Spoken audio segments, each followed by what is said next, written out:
What's the matter? Why is it so hard just to get you to do it? The line left me completely lost. Get me to do it? With her own sister? I jolted upright, my brain going off like a firecracker.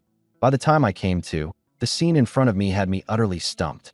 A fiery woman stood at the bedside, hands on her hips, eyes rimmed red, exasperated as if I were iron that refused to become steel.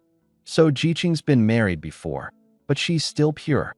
Can you really stand to watch my baby sister go into a living widowhood so young? As she said it, she actually started to sniffle. I followed her gaze to the bed. Oh boy, the quilt covered half a body. A big floral padded jacket hung loose off the shoulders, cheeks flushed pink. A fair little beauty, burying her head into my chest. Me? Let me get this straight. My name is Chen Zhao. In my past life, I was a top-tier mercenary. But spend enough time near the water and your shoes are bound to get wet. On one job, an old enemy set me up, and just like that, I died. When I opened my eyes again, my soul was intact, but I transmigrated straight into the year 1970, possessing an unlucky guy with the same name. And this poor sap had just been force-fed half a caddy of strong liquor by the very woman in front of me, drunk to death. Which, well, was a windfall for me. The woman was named Lu Zhiruo, and the one in my arms was her younger sister, Lu Jiqing. The two sisters had no parents, depending on each other through no end of hardship. The backstory only clicked into place for me right then. The village had looked after the two of them and let them pick their own men. The older sister was promised to me, the younger to the Wang family next door. But on the very day the younger sister married out, a heavy snow caved in the in-laws' house, and of the family of four, she was the only one who crawled out. Well, on went the widow's hat, with a bonus tag of husband and in-law jinx. The village bachelors didn't mind any of that, and came clawing at her wall in the dead of night every couple of days, scaring Jiqing so badly she didn't dare set foot out the door. Lu Zhiruo, as the older sister, couldn't stand it, so she gritted her teeth and brought her sister to my house, and she had it all figured out. Once I nodded, she'd asked to step down as wife herself, and the three of us would make a household together. But the matter wasn't even half settled before the gossip had already raced through the whole village. The moment the villagers heard that I, Chen Zhao, was taking two wives at once, both pretty as flowers, their eyes went red with envy. So this noon, she'd gone straight for cooking the raw rice into a done meal. Half a caddy of liquor poured down my throat. The sister called over, stripped down, and tucked under the covers to wait. Two women serving one husband. She meant to pull off something big for me here. Now give me a straight answer. Lu Zhiruo, afraid I'd back out, talked fast. We're both clean, untouched. We just want someone we can lean on. If you nod today, from here on the three of us make a household, and I promise we'll wait on you nice and comfortable. Under the covers, Lu Jiqing clutched the quilt's edge, not daring to breathe, those big watery eyes full of dread that I'd refuse. I gave a wry smile. Barely transmigrated and I'd landed in this. Who wouldn't get a headache? Taken Jiqing? Sure. But there was one deadly problem right now. These past years had been one drought after another, the harvest all but nothing. What little grain my house had would, at most, keep me and Lu Zhiruo from starving. Add another mouth, and this winter the house might end up with 3 corpses. As if seeing through my hesitation, Jiqing's voice came thin as a mosquito's whine. I don't eat much. 1 meal a day is enough. Lu Zhiruo's eyes looked ready to swallow me whole, dead set on making me commit. Fine. I'd figured these two out. The older sister was fiery, a hand at handling the outside. The younger was soft and gentle, all the better for keeping house. Enough. Nobody's going to starve, so quit the doom and gloom. I shot Jiqing a look. At that, Jiqing shivered all over, and those big eyes flashed bright in an instant. Lu Zhiruo, point blank. So that means you agree? What else can I do but agree? They'd cornered me into taking my sister-in-law by force. What was there left I couldn't agree to? The next second, Lu Zhiruo lunged over and smacked a kiss on my cheek. I hurried to hold her off. All right. There are people watching. Have you no shame? Under the covers, Jiqing's eyes glittered, her face full of envy. The look plainly saying, I want that too. Stop right there. One more mouth in the house. Being happy alone won't cut it. I grabbed the green military overcoat and threw it on. Lu Zhiruo was puzzled. It's freezing out. Where are you off to? Jiqing's right here.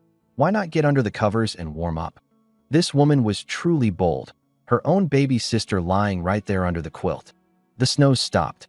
Uncle Lou and the others are heading up the mountain to hunt. I'm going along. Even if I bag nothing, I can scrounge something to put some meat back on you too. With that, I turned and went out the door. Behind me, Lou Joie lifted her chin smugly at her sister, the expression spelling it out plain. See that? That's my man. Only, I'd barely taken a couple of steps when I heard a smack inside, the sound of a palm hitting a forehead. Oh no, Chen Zhao just downed half a caddy of liquor.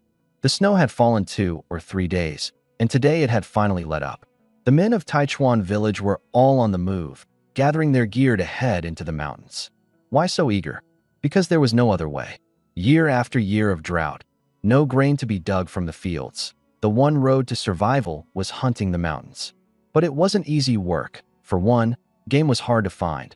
For two, the mountains could kill you. Old Lou's family were the best hunters around. Every time the snow stopped, he'd gather a crew and head up. The rule was simple. So long as you went up the mountain, whether you pulled your weight or not, you got a share of food coming down. Succeed, and the whole family lived. Fail, and you froze and starved, or simply didn't come back.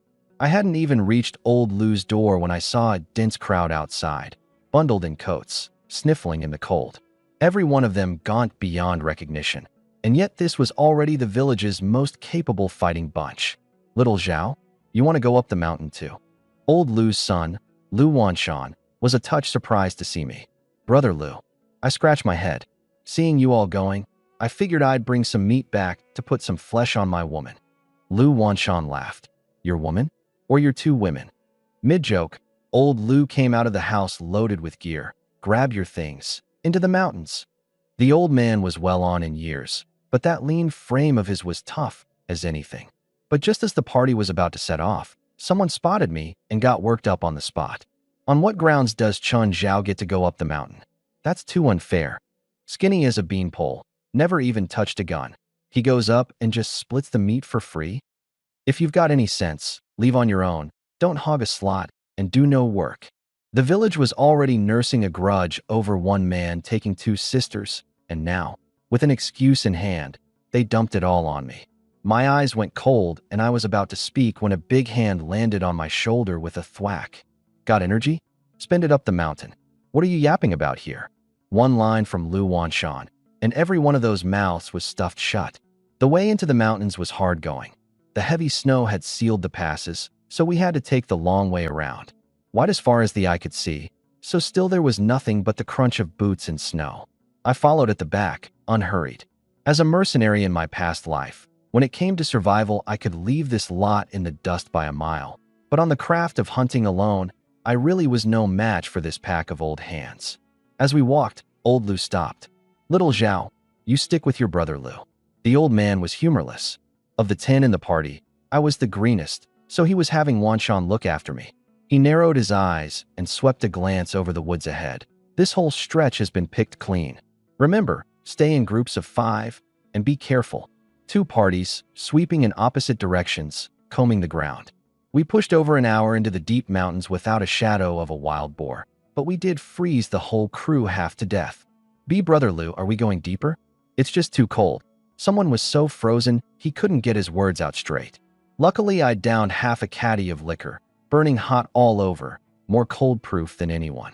Back in my soldiering days, when it came to drinking, I'd never feared a soul. Lu Wanshan swept a look around and started to think about turning back too. Forget it. That's enough for today, same way back. And just as everyone turned around, I heard something. A faint rustling, coming from up ahead. The waist-high brush gave a sudden, violent shudder. This time it wasn't just me. Everyone heard it, and we all dropped flat in unison. Little Lu, it's not a boar, is it? Before the words landed, out of the brush rooted a huge wild boar, snorting and grunting, a bull-sized scar on its neck, the scab freshly formed. Lu Wanshan's eyes lit up. That's it. No mistake. On the way up, Old Lu had said this beast had taken one of his shots to the neck last time, and if not for its thick hide and tough flesh, it would have dropped on the spot. Quick, Little Zhao, go find my dad. Lu Wanshan panted, eyes locked on the boar, terrified it would bolt.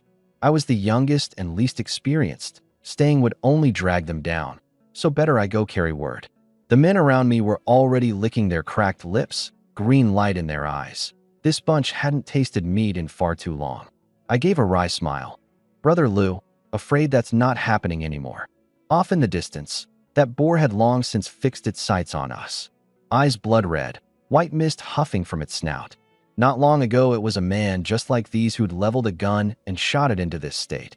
And that score, it remembered crystal clear. The next second, its hooves dug in, and it charged straight at the crowd. Up the trees. Up the trees now, Lu Wanshan hollered at the top of his lungs. Everyone bolted, adrenaline maxed out, scrambling up the nearest trees. A few of us just barely climbed up and dodged the disaster, but Lu Wanshan's foot slipped, and the whole man pitched into a snowdrift. Rear end up in the air, pointed dead at the boar's tusks. Everyone froze. Little Lou, Brother Lou. Those tusks were no joke. Gore him in the backside for real, and even if he lived, he'd be crippled. I'm done for. Lu Wanshan struggled to get up, but the more he panicked, the worse it got. A chill running down his spine, his face going white. Just then, bang! A gunshot rang out, rattling the whole forest, birds bursting from the trees in a flurry. Far off on the other side, old Lu's face changed in an instant. Trouble. Something's happened over at Wanshan's. Get over there. That shot. I'd fired it. One hand gripping a branch, the other leveling a homemade gun. The muzzle smoked, glowing red-hot. The boar let out a shrill, agonized squeal, blood pumping out of its eyeball. That shot had hit it dead in the eye.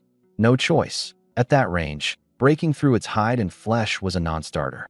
I could only go for the thinnest spot. A moment earlier, one of the men had scrambled up his tree too fast, dropping his homemade gun on the ground, which I'd happened to grab. Run! That shout of mine, somehow, put the strength back into Lu Wanshan's jelly legs. Head down, he scrambled and clawed his way up the nearest tree. It all happened too fast to react to. The crew sucked in cold breaths, shaken at the close call. Only I felt a touch of regret. TSK, the aim on these homemade guns is still a bit off. That shot hadn't killed it. Eyes caked with blood, the boar went mad with pain, charging and crashing through the woods, blood spraying everywhere, splashing onto the white snow, a grisly sight. The men hugged their tree trunks and waited it out, waiting for it to die.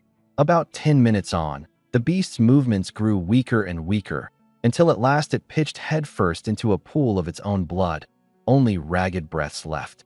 I jumped down, confirmed there was no danger, and walked up to it. Squelch!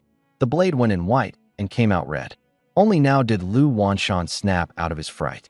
He whipped around to glare at the bunch, trading awkward looks, and let loose a thunderous tirade, over and over to the same effect.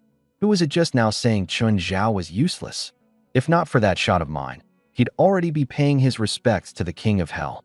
It was right then that hurried footsteps came from the distance. Old Lu and his men had arrived. The moment they got there, they caught me pulling the blade out of the boar, blood reddening half my body.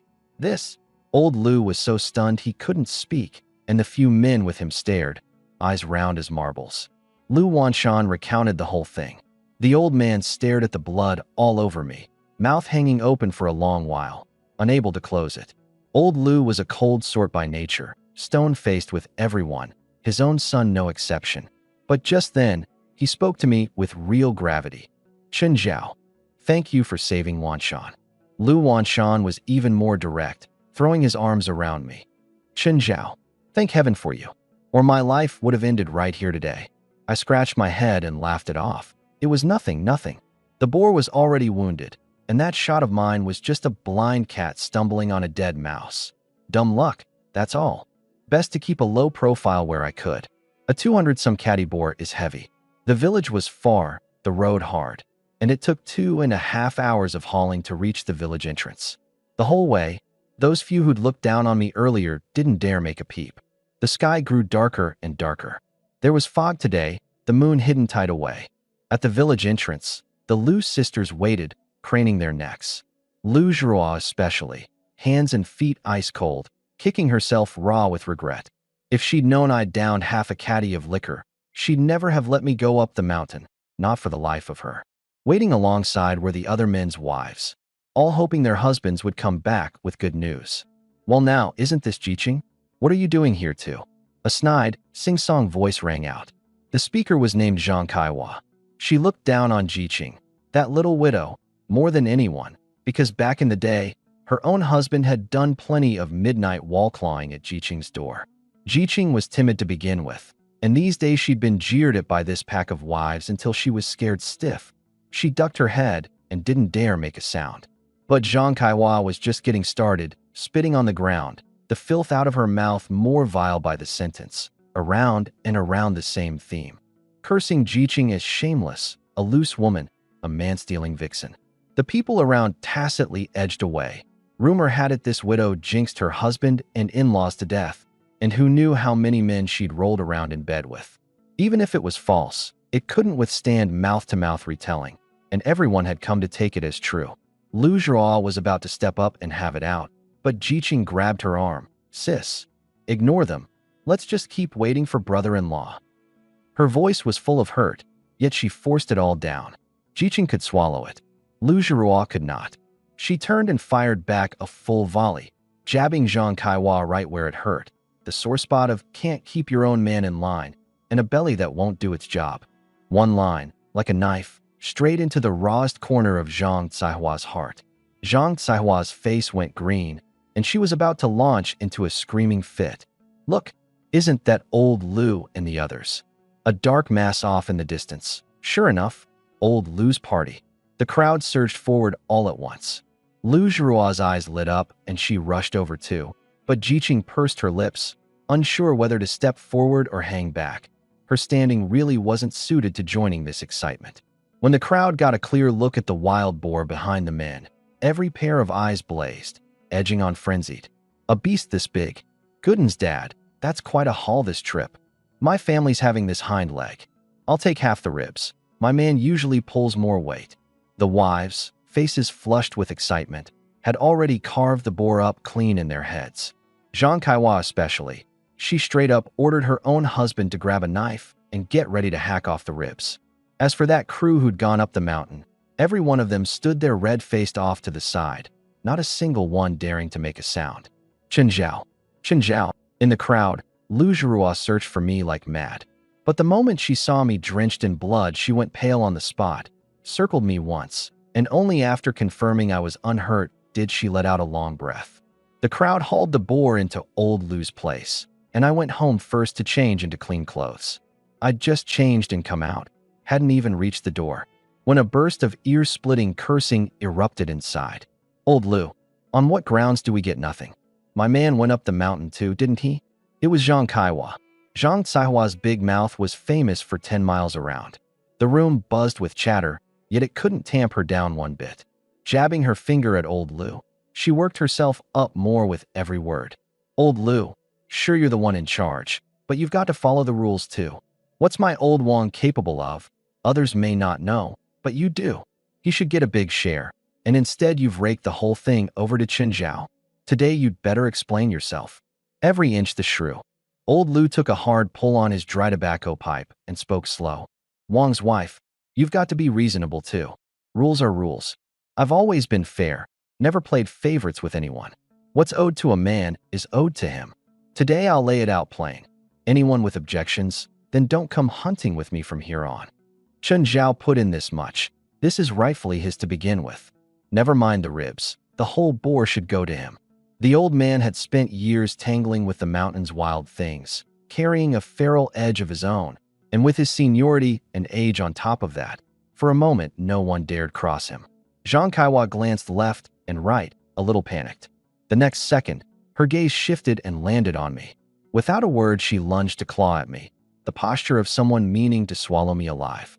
That move might work on others. On me? Child's play. Her hand had barely reached out when I sidestepped and slipped past, and she nearly took a header. You. Stymied. Zhang Kaiwa raised a hand to strike. Enough. Old Lu's bark cut across the whole room.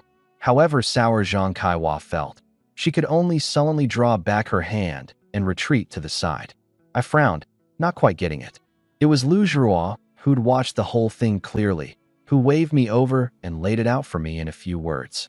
The whole scene came down to Zhang Kaiwa thinking old Lu was playing favorites with me. The old man had said I'd get at least half, and only the rest went to the crowd.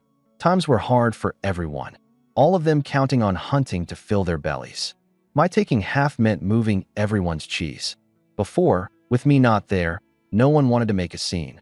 The moment I showed up, the crowd instantly twisted into one rope. Zhang Kaihua opened the attack. Chen Zhao, on what grounds do you get this big a share? Right after, she tacked on something especially venomous. The gist being that since my house was feeding 2 extra women, I might as well sell the pair of them off. Wouldn't that be less trouble than keeping them? At that, my face went fully dark. I'd meant to get along peaceably with everyone. Now, looking at this, there was no need for that anymore. With Zhang Kaihua leading, the rest chimed in, a jumble of voices. Right, first time up the mountain, getting scraps is already generous. What kind of love potion did you slip, old Liu? We only recognize meat. How much work could you even do? I'm the first to say no. A flock of wives squabbling at full boil. But the crew of men ringed around them had faces burning hot. Others might not know, but how could they not? These women dared to make this much noise mostly because the men were backing them from behind. Today they truly hadn't done much, and now, hearing all the meat would go to me, doubts of their own started creeping in. Under the dim yellow lamplight, the little house was packed wall to wall. Old Liu smacked his lips. Enough! All of you, hear me out. You love rules, don't you? Our rule is one thing. Work this much, get that much meat. Today this boar was brought down by Chun Zhao alone. Don't believe me? Ask your own husbands. On top of that, he saved my son. By every measure, this boar should be his. By the rule, all the meat goes to Chun Zhao. Nothing more to say. Break it up and go home. At that, the room went dead silent. Splitting half had already kicked up this much. Now the whole thing was going to him. But this time, every last person was of one mind. Even the men who'd kept quiet before now cut loose entirely, breathing through the same nostril as Zhang Kaihua, each one pushier than the last. Old Liu, you're right, but we've got to live too. We're all counting on this one mouthful. No credit, but we put in the sweat. I don't agree. Grains this tight. Who isn't getting by with the belt cinched? Make me give it up? That's asking for my life. A din of voices, the whole place a boiling pot. Lu Zhuo, listening off to the side, was stunned and turned to stare at me, disbelief all over her face. A boar this big, you really brought it down by yourself? The crowd twisted into one rope, not a single one budging. Voices clashing, grating on the ears. Bang! A gunshot outside the door. In an instant the whole place fell silent, every head swinging toward the doorway. Lu Wanshan walked in, gun in hand. I'd saved his life today, and there was no way he wasn't standing on my side now. Have some shame. Won't back Chen Zhao, is it? Then I'll back him. I swept a cold glance over the crowd, something inside me stirred by his words. Then I turned to old Liu. I'll take only my share. I gestured at the boar. 20 caddies. The rest is yours to do with as you please. The crowd fell silent at that. Easy to say, but 20 caddies, off a boar of 200 some, was still the lion's share. In the dead silence, old Liu spoke slowly. Fine, then it's settled. Anyone with objections can go hunt the mountains himself. Hold on.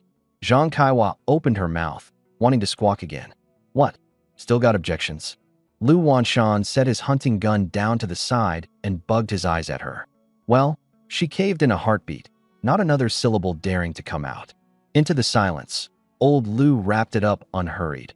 All right, settled. Whoever doesn't like it can go hunt the mountains himself. With Lu Wanshan's eyes fixed on them, the crowd, in the end, split the boar meat by my division after all. I didn't stand on ceremony with them. I hoisted up my few dozen caddies, took the Liu sisters, and strode out, bold as you please. Behind me, a wall of jealous stares hot enough to bore a hole in the back of my head. But the moment they remembered old Liu's line, this boar was brought down by Chun Zhao alone. Not one of them dared kick up a fuss. Lu Wanshan swept the room with a glance and dropped a hard warning. Lu Wanshan, say this here and now. Chun Zhao is my lifesaver. From now on, anyone who gives him grief is crossing me. This bunch was still counting on old Liu to lead them up the mountain. Who'd dare offend the father and son? The meat divided. The crowd had no face to linger and carried off their cuts and scattered. With Lu Wanshan's warning hanging over them, no one dared come knocking to make trouble for us again. Back home, Lu Zhihua stared at the few dozen caddies of meat in my hands, a smile creeping up her face bit by bit. Boar meat that heavy, and I carried it like it was nothing. A man this sturdy, she probably figured you couldn't find with a lantern. I really didn't think we'd get this much, enough for several days. She sat down at the table, beaming. I cleaned up the meat, hung it on the pole, and asked, "How much grain's left in the house?" Lu Zhihua shook her head. "A little cornmeal at the bottom of the jar. Ration it, and we can hold out a few more days." 3 mouths, and only this much to go on. No good. Putting food on the table, that was on me to solve. I tapped a couple of times on the table and spoke. "In a bit I'll go find old Lu and borrow a hunting gun." At that, Jiqing turned her head to look at me, something hard to name in her eyes. I didn't pay it mind. Staring at the half-empty rice jar, I said in earnest, "I'll see to it you both get meat to eat. From now on, this household won't go short on grain again." Jiqing opened her mouth, but in the end said nothing, just gave an obedient little ahem. I talked it over with Lu Zhihua. A hunting gun's not something old Lu lends for free. If he hadn't spoken up at the meat splitting just now, Zhang Caihua's lot would have raised the roof. If we want to get on good terms with his family, we've got to bring something with real substance. I'm thinking of cutting off a few caddies of meat to take over. What do you two say? This meat held the mouths of a household of 3. I had to ask them. Lu Zhihua nodded. "You're the head of this house. You decide.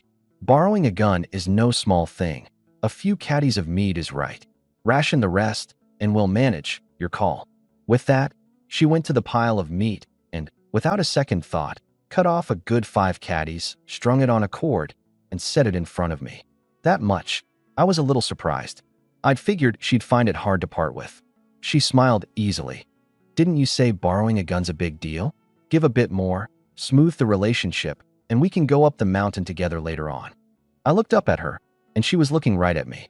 The two of us looked away at the same moment. I gave a light cough. "Then I'll head over now.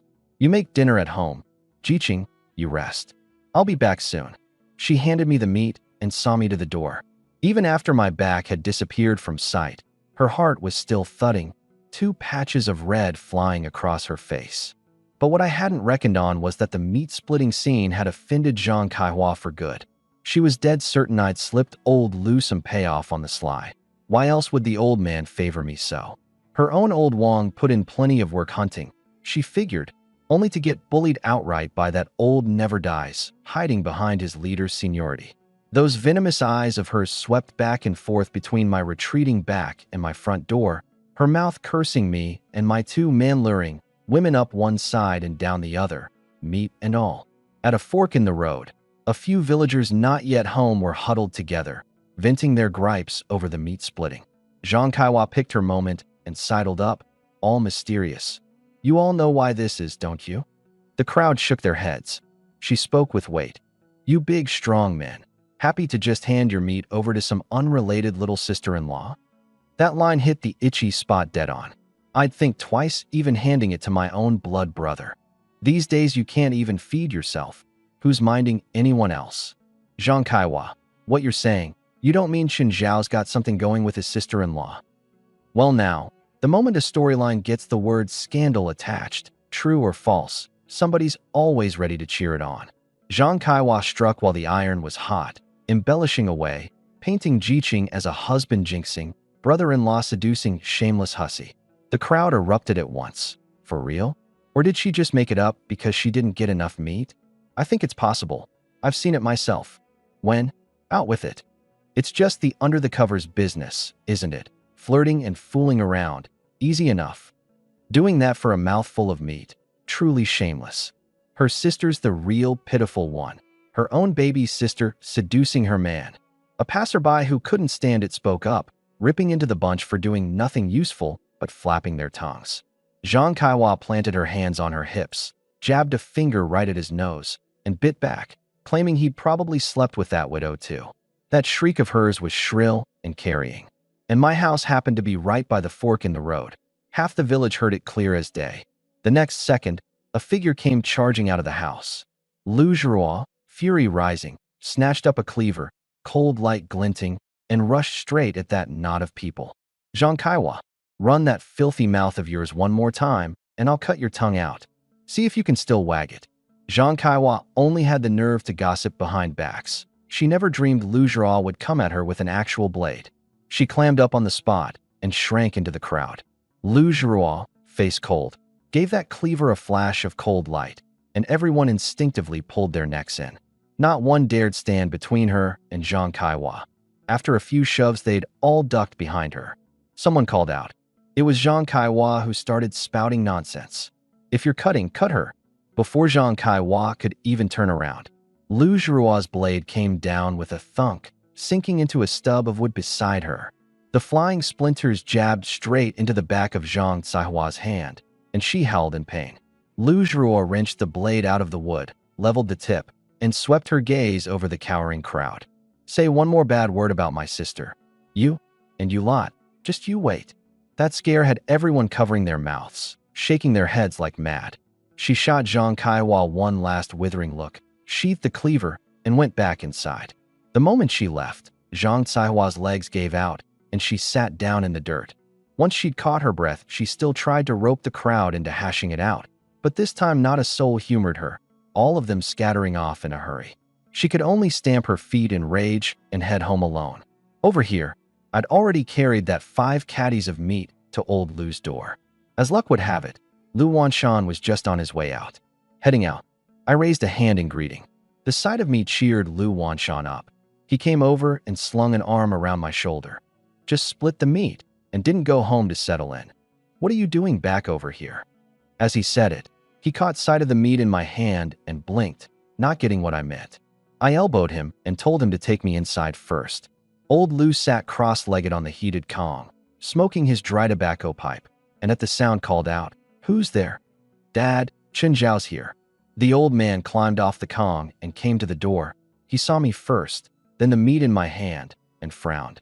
"Just split the meat, and now you're carrying meat over here? Pay no mind to the village gossip. What's divided to you is yours to begin with." I smiled, stuffed the meat into Lu Wanshan's hands, and stepped up to the old man. "Uncle Lu, I'd like to borrow a gun." The smile vanished from the old man's face in a flash. "Nonsense. You think that hunting gun's something to use as you please? This time was just luck. What if you get hurt next time?" "Uncle Lu, without a gun it's too hard to bag game. I can't very well just sit here and eat the mountain bear, can I?" The old man shook his head, refusing to budge no matter what, and even told Lu Wanshan to give me back the meat and send me home. No choice. I played the carrot. "How about this? Uncle Lu, I won't borrow it for nothing. If I bag any game for real, I'll give you 1/3 of it." That set the old man off. He snatched up his pipe stem and rapped me on the forehead. "You think it's about the game? It's about that little life of yours." I laughed, knowing he was afraid I couldn't handle a gun. "Just lend it to me. You saw it yourself. I brought down a boar all on my own. With a gun, I'm sure to bag more. My family's waiting on meat to eat." The old man was caught in a bind. Beside us, Lu Wanshan suddenly chimed in. "Dad, I say go for it. Little Zhao wouldn't come borrow it without being sure. Trust him this once." The old man sighed and, in the end, gave in. He fetched the hunting gun that sat best in his own hands and gave it to me, then carefully drummed a whole list of gun-handling pointers into me before finally letting me go. I carried the gun home in high spirits, and the moment I stepped in the door, I walked straight into Lu Zhuo whispering with Jiqing. Jiqing was wiping away tears, her face full of hurt. I stood in the doorway, unsure whether to come in or back out. Only when the two of them looked over did I step inside. Just as I made to ask what was wrong, Lu Zhuo patted Jiqing's back first. "Enough. Don't let your brother-in-law see you like this. Go home, my foot. That place is a den of tigers and wolves. There's no way on earth I'm letting you go back." I blinked. Why did Jiqing suddenly want to move back home? Lu Zhuo coaxed and pleaded Jiqing back into the inner room, then came out and told me the village rumor in a few clipped words. My face went dark on the spot. I set the hunting gun down in the yard and turned to go settle the score with Zhang Kaiwa. My women, was it anyone else's place to bully them? Since Jiqing had accepted me as her man, then only I got to bully her. Anyone else? Not a chance. Lu Zhuo hurried to stop me. "Don't go. I've already warned her. If she dares run her mouth again, I won't let her off." Jiqing, too, nodded pleadingly, eyes red. She didn't want to blow it up. After all, It was one village where you couldn't look up without running into someone. I understood her meaning and could only let it drop, but that score, I marked it down dead in my heart. Going home's off the table. Then, I said, changing tack. How about we clear out the inner room for Jiqing, with the wall between us? Wouldn't that be a bit better?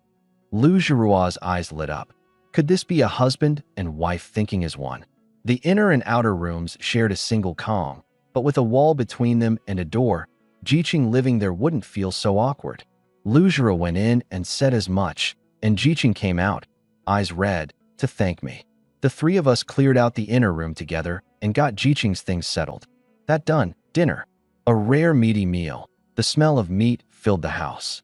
Lu Jiruo set a big bowl of cornmeal gruel in front of me, sat down close beside me, and said excitedly, I saw you come back with a gun. Old Lu really lent it to you? I nodded. I told them I'd give a third of whatever I bag. 2/3 for us is plenty. I'll head up the mountain tomorrow.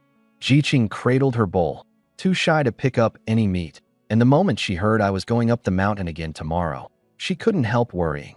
Tomorrow already? Won't you rest a couple more days? I can eat less. The hand Lu Jiruo was using to put meat in my bowl stopped too, and she frowned. Just you alone?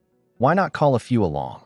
Lu Wanshan was firmly on your side today. Bring him, and round up a few experienced hands. I shook my head and cut her off. Just me is enough, don't worry. She wanted to say more, then remembered my glorious record today and chose, in the end, to trust me. The next day, just at daybreak, alone, gun on my back, I circled around to the little path up the mountain. It was the only way in. I lifted my head. Well now, an irritating face was planted right there. Well, up this early, didn't get to enjoy yourself last night, eh? I turned. Zhang Caihua's face, full of disgust, was shoved right up at me. She looked me up and down, took a few quick steps to cut in front of me, and planted herself in my way, hands on hips. Still lugging that busted gun around. Really fancy yourself a hero? She rolled her eyes and curled her lip, too tang. The path was narrow to begin with, and with her blocking it, there was no getting around. I drew a deep breath and, through my teeth, returned the favor in a low voice. The very impolite kind, no need to repeat it. Suffice it to say it was plenty for her. Zhang Caihua was a brazen sort to begin with, and at my tone her temper flared up at once. She opened her mouth to drag my two women through the mud, the filth too foul to bear. The gist being that since I hadn't been waited on right last night, that was why I was in such a mood. Before the words were out, I jabbed the gun up in front of her. That mouth of yours, can't you give it a rest? The cold muzzle pressed against her forehead, and Zhang Caihua's hair stood on end on the spot, cold sweat squeezing from her palms. You. Trembling, she sidestepped to clear the way.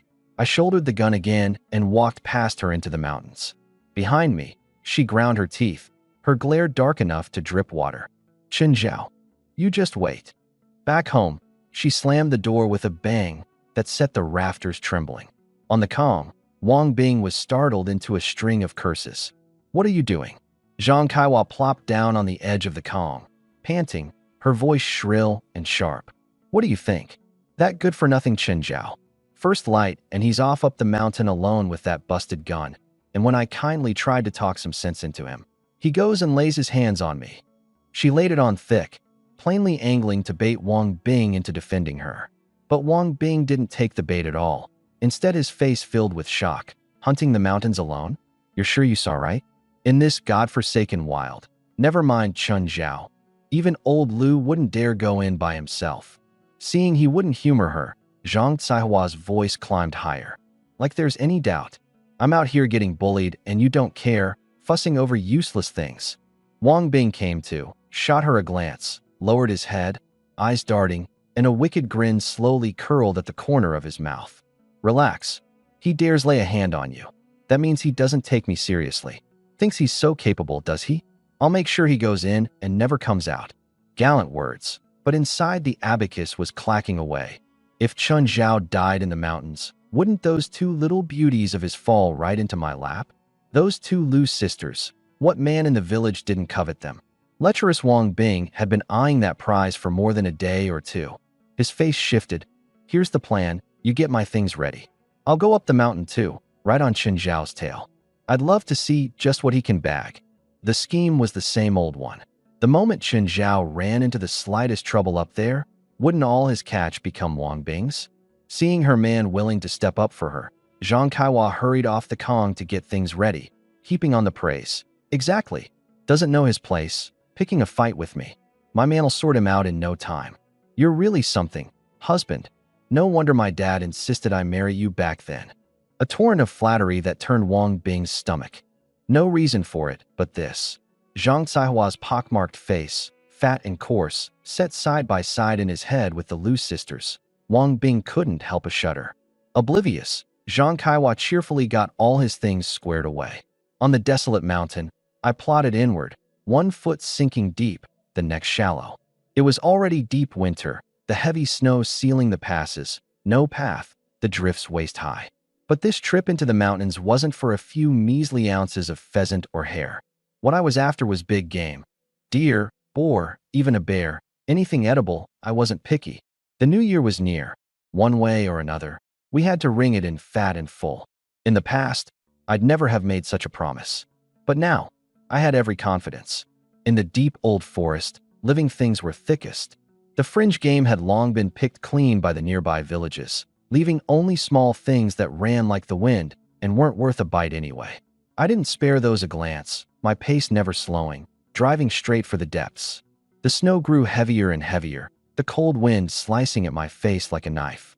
I cinched my military coat tighter and breathed out a plume of white.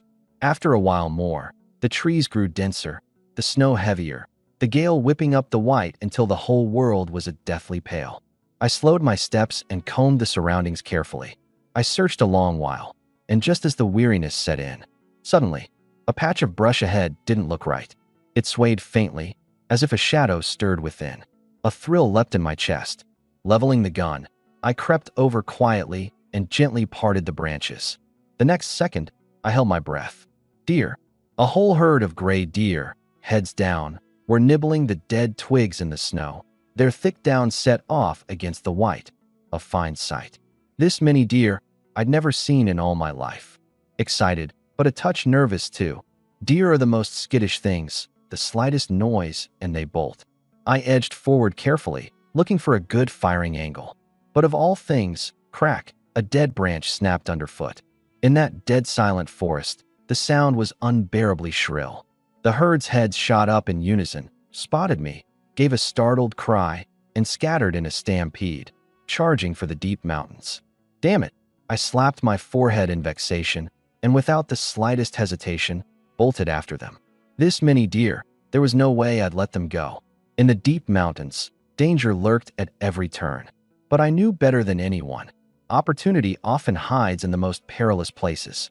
Meanwhile, Wang Bing had dawdled his way to the foot of the mountain. Cursing the whole way, hands and feet frozen stiff, he regretted following on a hot-headed impulse. But the moment he thought of those 2 beauties at my house, the wicked fire flared up again. If something really happens to you, I'll just take it on myself to look after those 2 little beauties of yours. As for his own sallow-faced wife, he didn't spare her a thought. Zhang Caihua's claim that I'd molested her, he didn't believe a word. He didn't believe I'd ever stoop to it. He cinched his clothes tighter and pressed on, gritting his teeth. He'd assumed I'd just circle the mountainside, never imagining I'd plunge straight into the deep mountains. A man going alone into a hellhole like this most likely went in and never came out. Wang Bing wavered, unsure whether to push deeper. The snow fell harder, in goose-feather flakes, blotting out the sky, visibility next to nothing. The wind drove the temperature lower, his face frozen scarlet. But just at the moment he wavered. Bang! A gunshot tore through the forest, sending the birds bursting into the air. Wang Bing's heart jolted. A shot. Whatever made me fire had to be big game. He swallowed, then gritted his teeth. Fortune favors the bold. Get a cut of meat, and the trip's not for nothing. And he chased off toward the deep mountains. I dogged the herd the whole way. When they came into range, I leveled the gun, pressed my face to the barrel, shut one eye, took aim at the foremost one, and squeezed the trigger. Bang! The bullet shot out, sparks spitting onto my shoe tips and scorching a few singed rings. Squelch! Dead between the brows. That deer let out an agonized cry, its forelegs buckling as it knelt into the snow, its whole body convulsing with a long, drawn-out wail. The rest of the deer had long since vanished. I shouldered the gun and walked up, drew my short knife, and gave a finishing cut to its not yet still neck. Blood came gushing out. 1 foot on the ground, 1 foot up on the deer's back, solid, broad. This buck wasn't going anywhere. The fallen body was a good 2 of me. I slung the gun over my shoulder, gripped that great pair of antlers with both hands, and put everything I had into it, arms trembling, and barely managed to turn it around. I turned, my back to the carcass, and hauled the antlers behind me with both hands, inching home step by step. Every step weighed a ton. I don't know how long I dragged it, but a startling trail of blood was carved across the white snow. I couldn't spare the effort to clean it up, though. There was only one thought now: get home, fast. The sky dimmed, a sunset red behind me, casting the bloodstains on the ground a glaring scarlet. The forest at night teemed with danger. In times like these, beasts attacking people was a common thing. The deer was heavy, sure, but I had no intention of dumping it. Stash it in the woods? It'd be gone by the next day for sure. The beasts in that forest had keen noses. Catch the scent, and they'd gnaw it clean down to the bone. I wasn't about to waste all that effort. At the thought, I quickened my pace. And as luck would have it, Wong Bing, trailing me the whole way, caught up just then. That long streak of blood on the ground stood out starkly in the snow. He crouched, pinched up a handful of snow, and rubbed it between his fingers. Red snow mixed with a few stiff hairs, brown, deer hair. A fire shot up in his eyes. That Chen Zhao, he really bagged something? The more he thought, the more worked up he got, and he rose to give chase. Heaven helps me. Heaven truly helps me. By the drag marks, the deer was no small thing. He need only trip me up a little, and even if Chun Zhao died in these deep mountains, no one would necessarily know. And then, dragging the deer back to the village himself. He didn't dare think further. The pressing thing: catch up to Chun Zhao before he reached the village. But just as he made to step off, a strange gurgur rumble suddenly came from behind him. Cold sweat sprang out down Wang Bing's back. He turned his head mechanically and met 2 glaring orbs of green. Wolves, there are wolves. Help, help, he shrieked on instinct, his whole body going limp to the ground, both feet kicking backward frantically, trying to scare the wolves off. But far from retreating, the wolves were only provoked. The nearest one lunged. Aff! The scream rang round and round through the forest, drifting into the ears of me, just about to head down. That sound, why does it ring such a bell? In this deep old forest, anyone who ran into this was, basically, a dead man. I scanned the surroundings. To my right, a thick patch of brush, and I stuffed the deer into it, covered it well, shouldered the gun, and crept toward the sound. From a good way off, I saw a man drenched in blood, in a gray coat, 2 wild wolves savaging him at his feet. Wang Bing. I couldn't help crying out. How was this guy here? That shout drew the wolves' attention. A wolf lifted its head. Quick as a flash, I sent a shot its way. The bullet punched clean through the center of its mouth, blood spraying. The wolf pitched headfirst to the ground, dead. I rushed over to check Wang Bing. Wounds all over, his lapels soaked through with blood, already passed out cold. I'd just hoisted him up to head for the path when, whoosh, 2 more wolves sprang out beside me, ringing me in. The 2 wolves circled me, savagery blazing in their eyes. The hand gripping my gun tensed without my willing it. My marksmanship was good, but a full day's hunting had nearly emptied my bullets. 1 man against 2 wolves, with Wang Bing to guard on top of it. The pressure was real.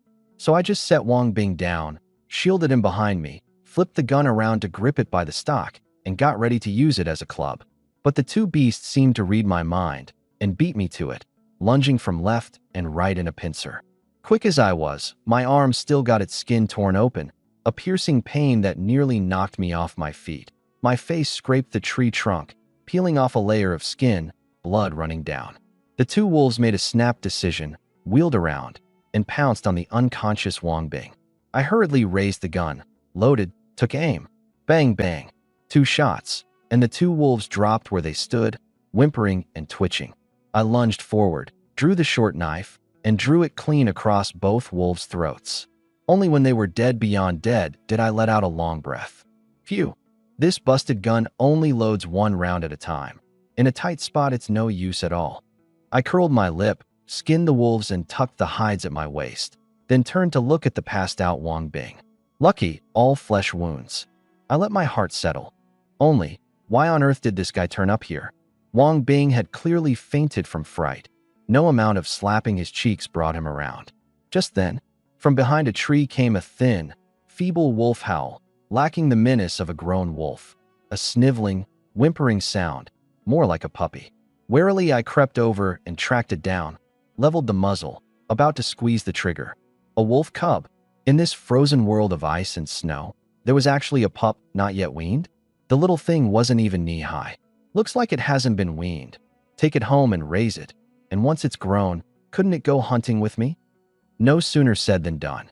I draped the deer hide over my shoulder, tucked the wolf hides at my waist, scooped up the cub with my left arm, loaded Wang Bing onto a crude wooden sledge I'd lashed together on the spot, and dragged it with my right hand, heading down the mountain.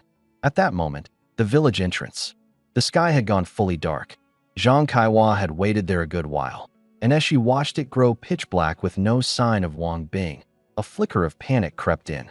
She shifted to the village entrance to wait, and ran right into the Lu sisters, just as worried about me.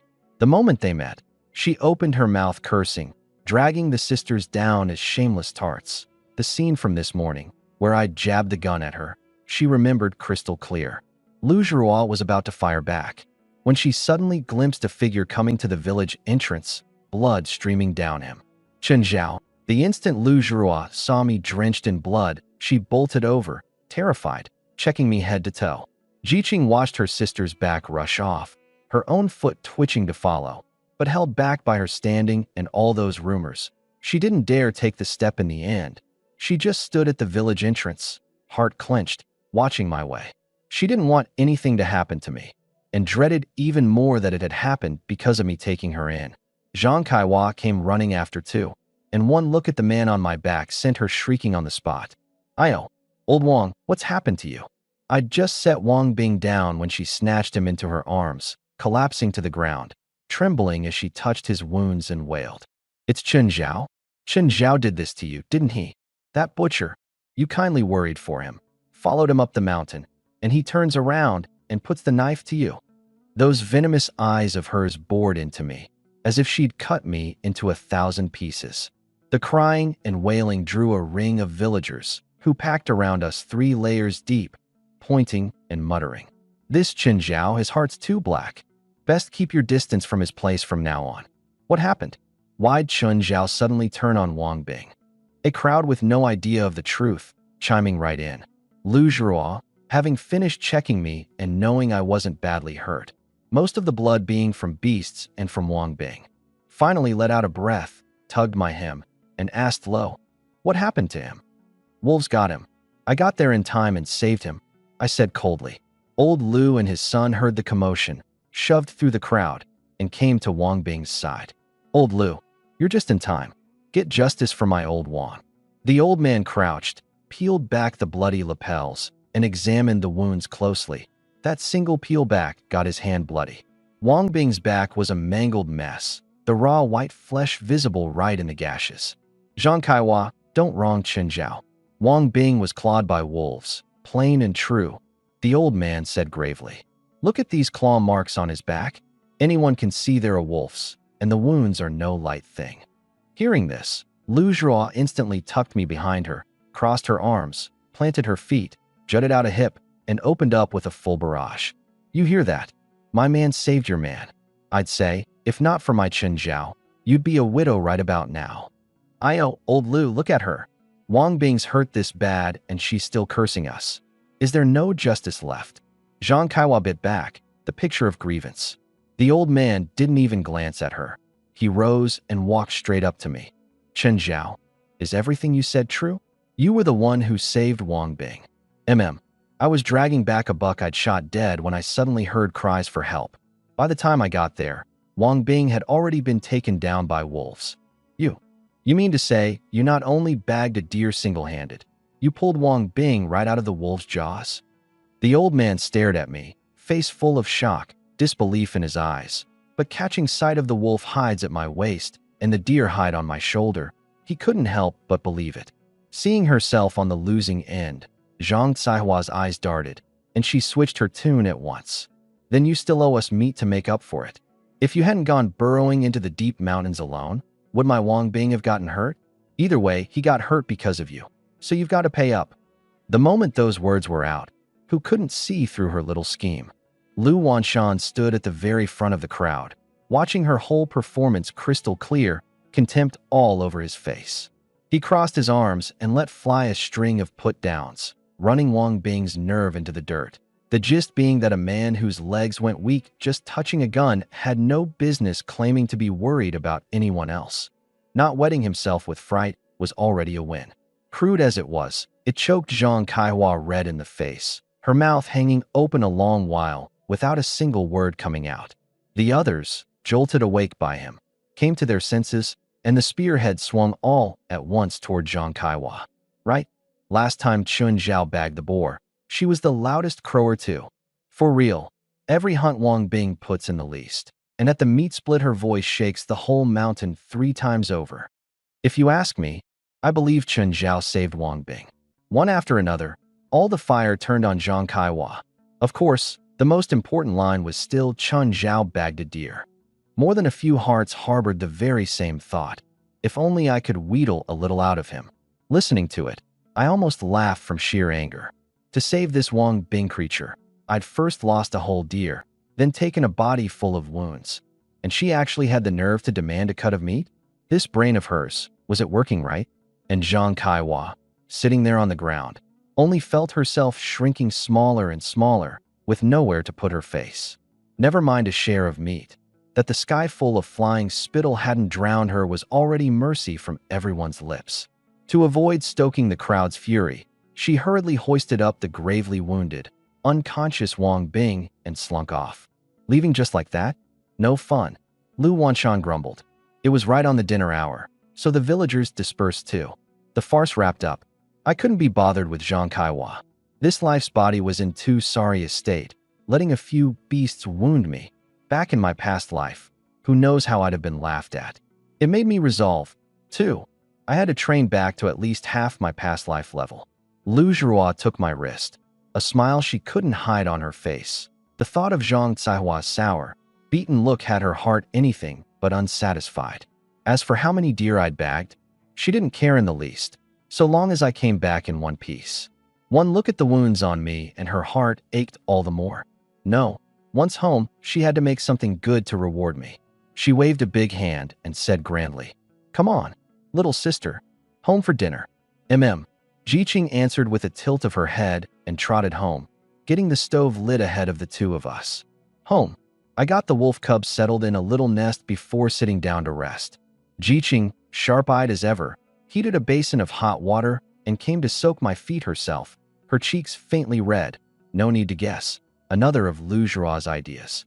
Sure enough, behind the curtain, Lu Zhurua was watching Jiqing with a face full of anticipation. I waved a hand. It was still too early. I didn't want Jiqing's gratitude to be born of nothing but my having taken her in. Seeing me wave her off, Jiqing blinked. Then, a little clumsily and ever so carefully, withdrew into the inner room. Watching her, I sighed inwardly. This girl, still the same timid sort. Feet soaked, wounds simply bandaged, dinner was ready too. After the meal, the two women each went about their tasks. Lu Zhurua kneaded my shoulders. A full day's haul had left me truly worn out. The moment my head hit the pillow, I was snoring. Only then did Lu Zhurua softly slip out of her clothes and burrow under the covers. Deep night. Suddenly, a wolf howl exploded through the village. Awoo. My vigilance maxed out. I jolted awake in an instant. I sprang off the Kong with a start, scaring the Lu Zhurua beside me. She rubbed her eyes and sat up groggily. What's? Awoo. Before she finished, another wolf howl jolted her fully awake. This is a wolf. How did a wolf get into the village? She grabbed my hand. Our doors would. If a wolf really rams its way in, aren't we done for? On the other side of the partition, Jiqing stirred too. Don't be afraid. You settle little Qing down. I'll go take a look. I scooped up the clothes at the foot of the Kong and pulled them on as I headed for the door. Lu Zhuan moved the partition aside, and seeing Jiqing was up, beckoned her to follow behind me. At a time like this, half a step from me and neither of them felt safe. dreading that the next second a wolf would leap in through the window. I pressed my ear to the door panel. A crunch, crunch of treading on the snow. The prints sunk deep. This wolf was no small one. Came following the scent. The howling circled the yard, pressing closer and closer, each cry stabbing into the sisters' hearts. I drew my short knife, my hand just reaching the door handle, when a rough hand pressed down on it. "Chen Zhao, don't go? A wolf's eyes are deadly at night. Going out is too dangerous. Hiding inside, we'll be fine."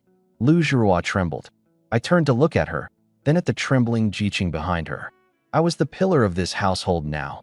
I truly couldn't take the risk.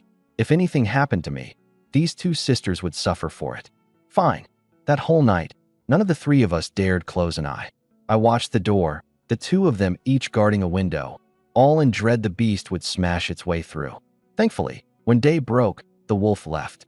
Only when the footsteps had completely faded did I push the door open and step out. Well now, the ground was a wreck. The deer hide and wolf hides I'd hung out had been gnawed beyond recognition. It seemed the wolf pack had grown desperate with hunger and come into the village to raid for food. One after another, the villagers came out too. Looking at the field of wolf prints in the snow, every one of them wore the face of a survivor. The one with the most say in the village was Old Lu. With this happening, the first place everyone made for was his house. "Old Lu, the wolves wrecked all the food in my house. What do we do now? I hadn't even brought myself to eat that rack of ribs. Got up this morning, and it's gone. What's that to you lot? My old Wang's hurt this bad, and I'm nursing him and guarding against wolves both. Didn't sleep a wink all night." Zhang Caihua's voice overpowered the crowd as she squeezed to the very front, clutching an empty basin. Inside, only frozen bloody water was left, plainly licked clean by the wolves. What had befallen Wang Bing was entirely his own doing. But in a single village where you couldn't look up without meeting someone, no one cared to make things hard for her. So they let her put on her act and treated it as theater. "Old Lu, hurry up and think of something. Keep on like this, and we'll starve to death sooner or later. Right, if these wolves come every day, we'll die of fright if not hunger." Old Lu lived in the same village. His own food hadn't been spared either. He stood in the middle and rubbed the rabbit fur cap on his head. Most likely the heavy snows sealed the mountain and left them with no food, so they came down to raid, he reasoned. "There's only one road right now. Go up and hunt the wolves, drive them out of this area. If this pack comes to claim this place as its turf, it'll settle in and never leave. We've got to chase them off now fast." "Huh? Hunt wolves? That's far too dangerous." Zhang Caihua shrank back a couple of steps. Her own man was the one who'd been bitten by wolves. Right now, he couldn't get off the calm, couldn't even lie down properly, only sleep face down, still moaning in pain through the night. Never mind wolves. Just Wang Bing's racket alone was enough to rob her of sleep. The moment Old Lu's words were out, the women clutched their men's hands, refusing to let them raise them. Going up to hunt wolves was no joke. One slip and you're a widow. And then wouldn't the village spittle drown you? And any woman with a few looks to her had to guard against being coveted by other men besides. They had no such luck as Jiqing, with a formidable brother-in-law to provide for them. "Too risky. My old Wang's wounds haven't healed. I won't take that chance." Zhang Caihua flatly refused. "We're not going either. My man's not going either." A few who wanted to volunteer were all pressed down by their own wives. In my own yard, listening to Old Lu's plan, I thought it workable. I went in, grabbed that borrowed hunting gun, slung it on my shoulder, squeezed through the crowd, and held it out to Old Lu. "Uncle Lu, I'll go up the mountain with you." I swept a glance around, and everyone who'd just been staring at me lowered their head in guilty silence. "Good. Keep this gun for your own use. I've got another at home.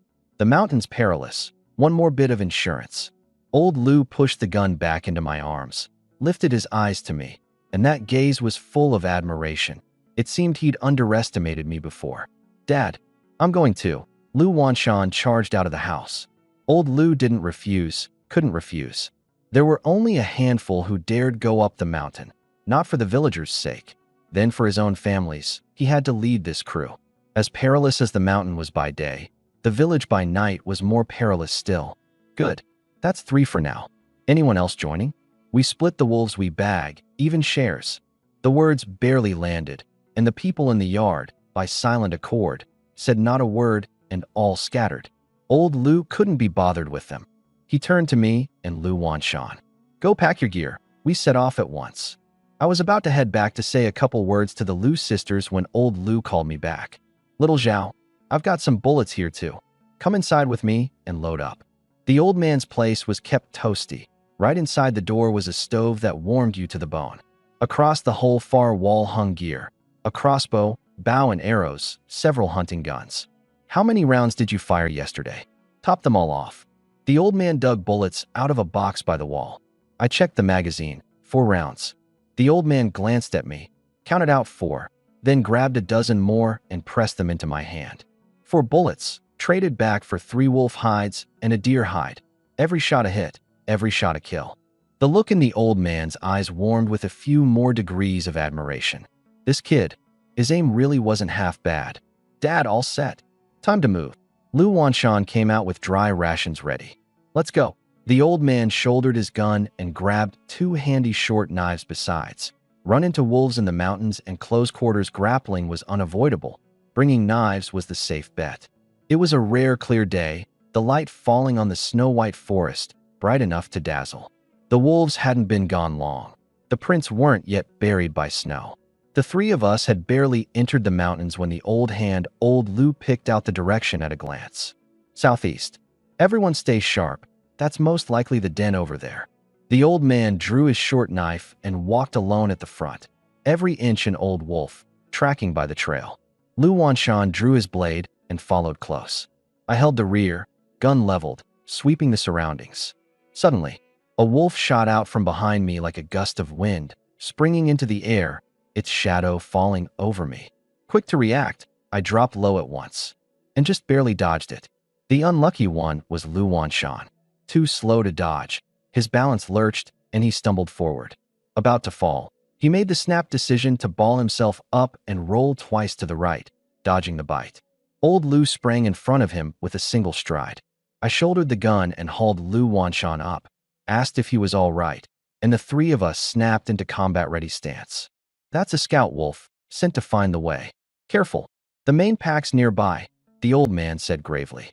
The scout wolf circled us slowly, its ice-blue pupils blending into the forest's white snow, like a glacial abyss, the sight of it crawling up your skin. Lu Wanshan met its eyes for just one moment and couldn't help a full-body shudder. Bad. A scout wolf was the keenest of all. It sniffed out his fear in an instant, surged up, and clamped down on Lu Wanshan's arm, a low growl in its throat. Deep, powerful, full of menace. That sound summoned every one of its packmates nearby. A chaos of swift footsteps broke out through the forest, snow flying. In a blink, several burly wolves had the 3 of us ringed in. Lu Wanshan roared with pain, the veins standing out on his neck, a curse bursting from his mouth too. Wanshan. Old Lu drove his knife into the scout wolf's back. The blade went in white and came out red. A whoa! The scout wolf's tail snapped rigid with pain, all 4 claws scrabbling wildly over Lu Wanshan. The Wolf King heard its packmate's pained cry and gave the order at once. Several burly wolves lunged in unison at old Lu. The old man backed up to a great tree, his back against the trunk, no way left to retreat. The wolves were fast, so fast even this old hand couldn't react in time. As the pack was about to pounce, a flicker of despair crossed the old man's eyes. The scout wolf sprang into the air, hanging there for 2 seconds, its shadow shrouding his head, jaws ready to bite the crown clean off. Dad, but in the very next instant, thwack! A bullet tore from the scout wolf's tailbone straight through to its head, blood spraying, splattering across old Lu's face. I'd fired the shot. The barrel still smoked. That thunderous crack froze the entire pack. The Wolf King plainly feared this smoking thing in my hands, and shot me a wary, withering glare. Seeing they hadn't retreated, I loaded at once. Bang! A shot at the Wolf King's feet. What I wanted wasn't to kill but to drive them out of this stretch. Go head-to-head with these dozens of wolves and the 3 of us would lose a layer of skin, if not our lives. Sure enough, the Wolf King let out a whimpering low growl. It was afraid. The weather was already frigid, food scarce. The pack's numbers suddenly slashed. In these past days they'd lost several mouths one after another. Who wouldn't ache over that? Seizing on its fright, I met its gaze head-on and stepped closer, gun leveled. The Wolf King, pinned by my momentum, was at a loss for a moment. Bang! Another shot. As if it had unlocked the Wolf King's shackles, it threw back its head with a long howl, gathered its remaining pack, and turned to retreat into the distance. Mid-retreat, the sharp-eyed old Lu fired several quick shots with Lu Wanshan in the direction the pack was fleeing, driving them to run all the harder and branding it into these beasts. This stretch of land is dangerous. Don't charge the village again. Only when the pack had run far off did the three of us catch our breath. The old man wiped the blood from his face, went to help Lu Wanshan up, and rolled back his sleeve to check. Luckily, with thick midwinter clothes, only a few deeper tooth marks, nothing serious. He turned to look at me. That lean face carried a streak of steel, not the slightest panic in it. To stay this steady in a spot this perilous, this was what a real man was. He looked again at the gun in my hands, then at the wild wolf shot clean through and lying dead, and sucked in a cold breath. This kid, dead on with every single shot. The old man looked at Lu Wanshan, then at me, and a thought stirred. He pulled Lu Wanshan over to me, a little sheepish. Little Zhao, could you teach Wanshan some marksmanship? Don't worry, I won't have you teach for nothing. I'll get the apprenticeship gift ready the moment we're back. And from here on, whatever Wanshan bags, you get a third of it too. How about it? Lu Wanshan understood his old man meant well, and he was truly sold on my marksmanship. Without that shot of mine just now, his dad would have had a funeral feast today. Standing before me, younger than him as I was, he showed not a trace of awkwardness, just nodded over and over. He wanted a gun hand that accurate too. I knit my brows and thought it over. This really was a road to making money. Only, the village's conditions were limited, a far cry from the mercenary training camp in my past life. That devil's regimen couldn't be transplanted onto Lu Wanshan wholesale. But hunting was perilous, and I couldn't be the one saving the day every single time. The skill to protect himself, he'd have to learn. All right, but I've got one more condition. This gun is mine, and whatever Wanshan bags gets converted into bullets for me. When it came to hunting, I had it down cold, but the key was having a handy piece. In the whole village, apart from those few hunting households, it was old Lu's family that had the most guns. No problem. Pack up and let's head back. The old man agreed readily. I drew my knife and skinned the wolf, then split the wolf meat into 2 even shares with them, and shouldered mine for home. Old Lu and the others have been gone the better part of a day and still aren't back. Something didn't happen, did it? If you ask me, the wolf packs most likely split them up and eaten them. Say something nice. Old Lu's a seasoned hand, and Chun Zhao's a dead shot. They'll come back alive for sure. The moment Zhang Kaiwa heard the chatter, she perked right up. She'd swallowed so much grief at my hands she wished nothing more than for the wolves to gobble me up. If you ask me, Chun Zhao's all show and no substance. If he's really got it, why didn't he come out and hunt wolves yesterday? Had to wait for today to show off. The more she talked, the more worked up she got, and she turned to an old bachelor sitting nearby. Once Chun Zhao's dead, your spring's on its way. Lu Jiqing and Lu Zhao both with no master. One waiting on you at the head of the Kong, one at the foot. You'll be too happy to sleep. The old bachelor had been sitting with his legs splayed, the two of them egging him on. His legs snapped shut with a whoosh. Those 2 women at Chun Zhao's place, each with her own flavor. One fiery, one soft and gentle. What man wouldn't be stirred? But with so many eyes in the village fixed on them now. Ahem, what nonsense are you 2 spouting? Chun Zhao and the others will surely make it back safe. The old bachelor rose, feigning anger, slammed his door shut with a bang, and at the last spat in Zhang Caihua's direction. Acting all high and mighty, Zhang Kaiwa rolled her eyes at his door. The rest of the village knew full well her malice toward my household, and couldn't be bothered to get involved. After all, whether the 3 of us made it back was still up in the air, and they were counting on us for meat down the line. We're back. This meat's enough to feed everyone for a few days. Gun on my back, half a wolf's worth of meat in my arms. The moment I entered the village, young and old alike were stunned. 3 men, back alive, and with no small haul. The crowd's eyes turned greedy, but the second they met old Lu's piercing stare, they tactfully turned and walked off. Old Lu wasn't one to offend. If he refused to take them up the mountain later, in this frozen world they'd be left to drink the northwest wind. The new year was near, and every household had started stockpiling grain, all of them hoping, one way or another, to ring in a year without going hungry. Home. I hung the wolf meat in a cool spot, and the three of us sat cross-legged on the Kong to take stock of our holdings. How much is left? Just this half-wolf's worth of meat you brought back, a little flour at the bottom of the jar. Yesterday's meat all got wrecked by the wolves. It won't hold out many days.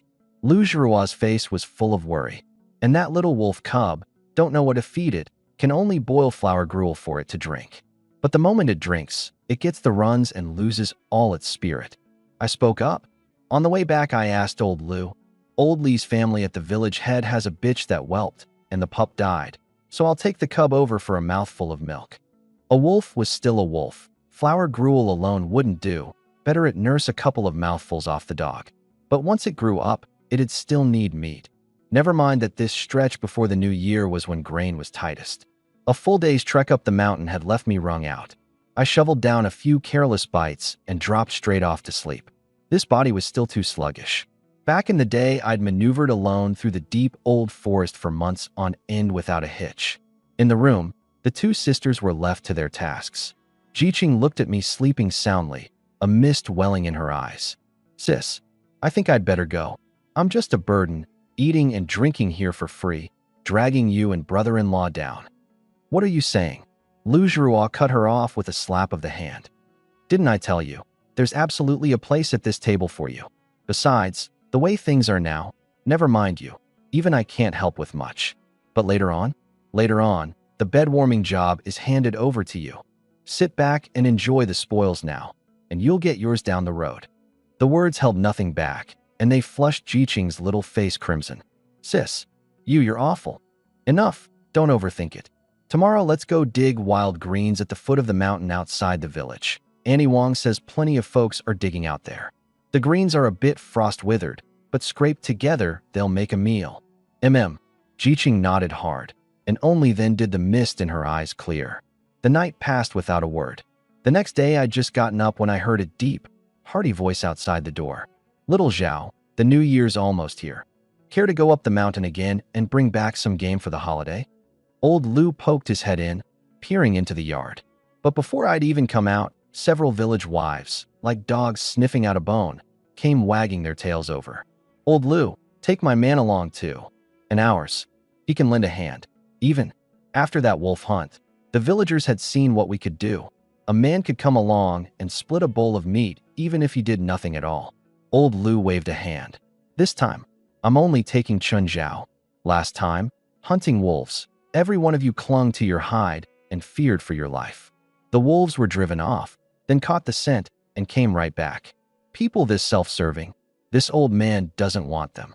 His tone was hard, leaving no room to plead. The few wives traded looks, mouths open a long while, unable to squeeze out a single word. Hearing the old man holler, I was secretly pleased. Perfect, you two stay home, lock the doors and windows. I'm off to hunt. I turned to grab my things. Oh right, remember to take the cub to the village head for a mouthful of milk. The new year was near, and I wanted a fat one too. I'm ready, let's go. I came up to the old man.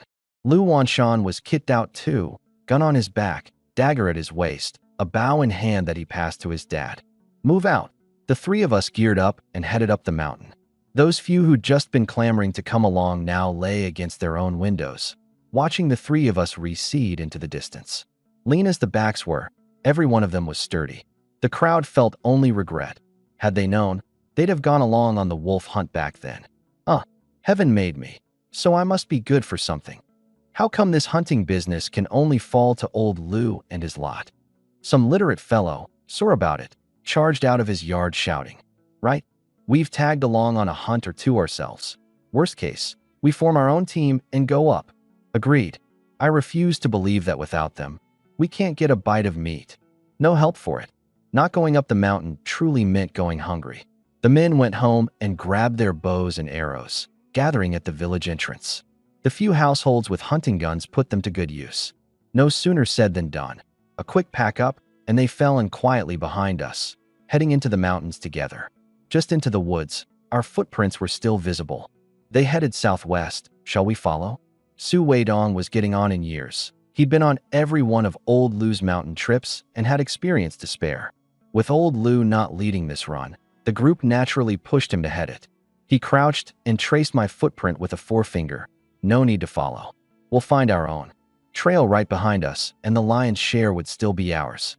With that, the little team wheeled off in the opposite direction. On the other side, I'd been a mercenary for years, a pack of people tailing me. I knew it cold. I just couldn't be bothered. Whether this trip bagged anything at all was still up in the air. Sure enough, Old Lou and I combed a full circle and turned up only a few hairs so gaunt they were skin and bone, nowhere near enough to split. Just as we made to switch directions, suddenly, a cry for help split the sky. Help! That's Su Weidong. Old Lou was the first to react. Same village. That voice was familiar enough. The three of us rushed toward the sound, only to find Su Weidong with one foot clamped tight in a beast trap. What's going on?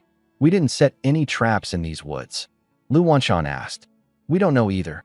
Just passing through here, and suddenly it snapped on him. A villager beside him said. I crouched by Su Weidong's foot, pinched his ankle, confirmed the bone wasn't hurt, drew my dagger, slid it into the trap seam, and levered the tip up. Snap! The trap sprang open and flew off. Su Weidong clutched his foot, panting hard, his foot still there. But right then, a grating voice exploded by our ears. Are you blind as dogs? Stepping on a trap that big? A few men came up from the right, the one in front in a padded jacket, so covered in patches it was hard to tell if it still kept out the cold. You're from Dezhou village? Old Lou's face went wary. To run into someone here who wasn't from our village, there was only one possibility, the neighboring Dezhou village. A quick word of background. Our Taichuan village sits on the east side of Daqing Mountain, with no shortage of villages around, each carving out its own hunting grounds and leaving the others be. This Dezhou village was right next to us. Old Lou, who often went into the mountains, had long heard of their conduct. To scoop up more game, they littered the whole mountain with beast traps. The things were deadliest to hunters. Step on one mid-chase. And if it's a deer you're hunting, fine, but run into a wolf pack and your life's forfeit too. The headmen of the several villages had long sternly banned them, and every other village kept the rule. Only Dezhou village did as it pleased.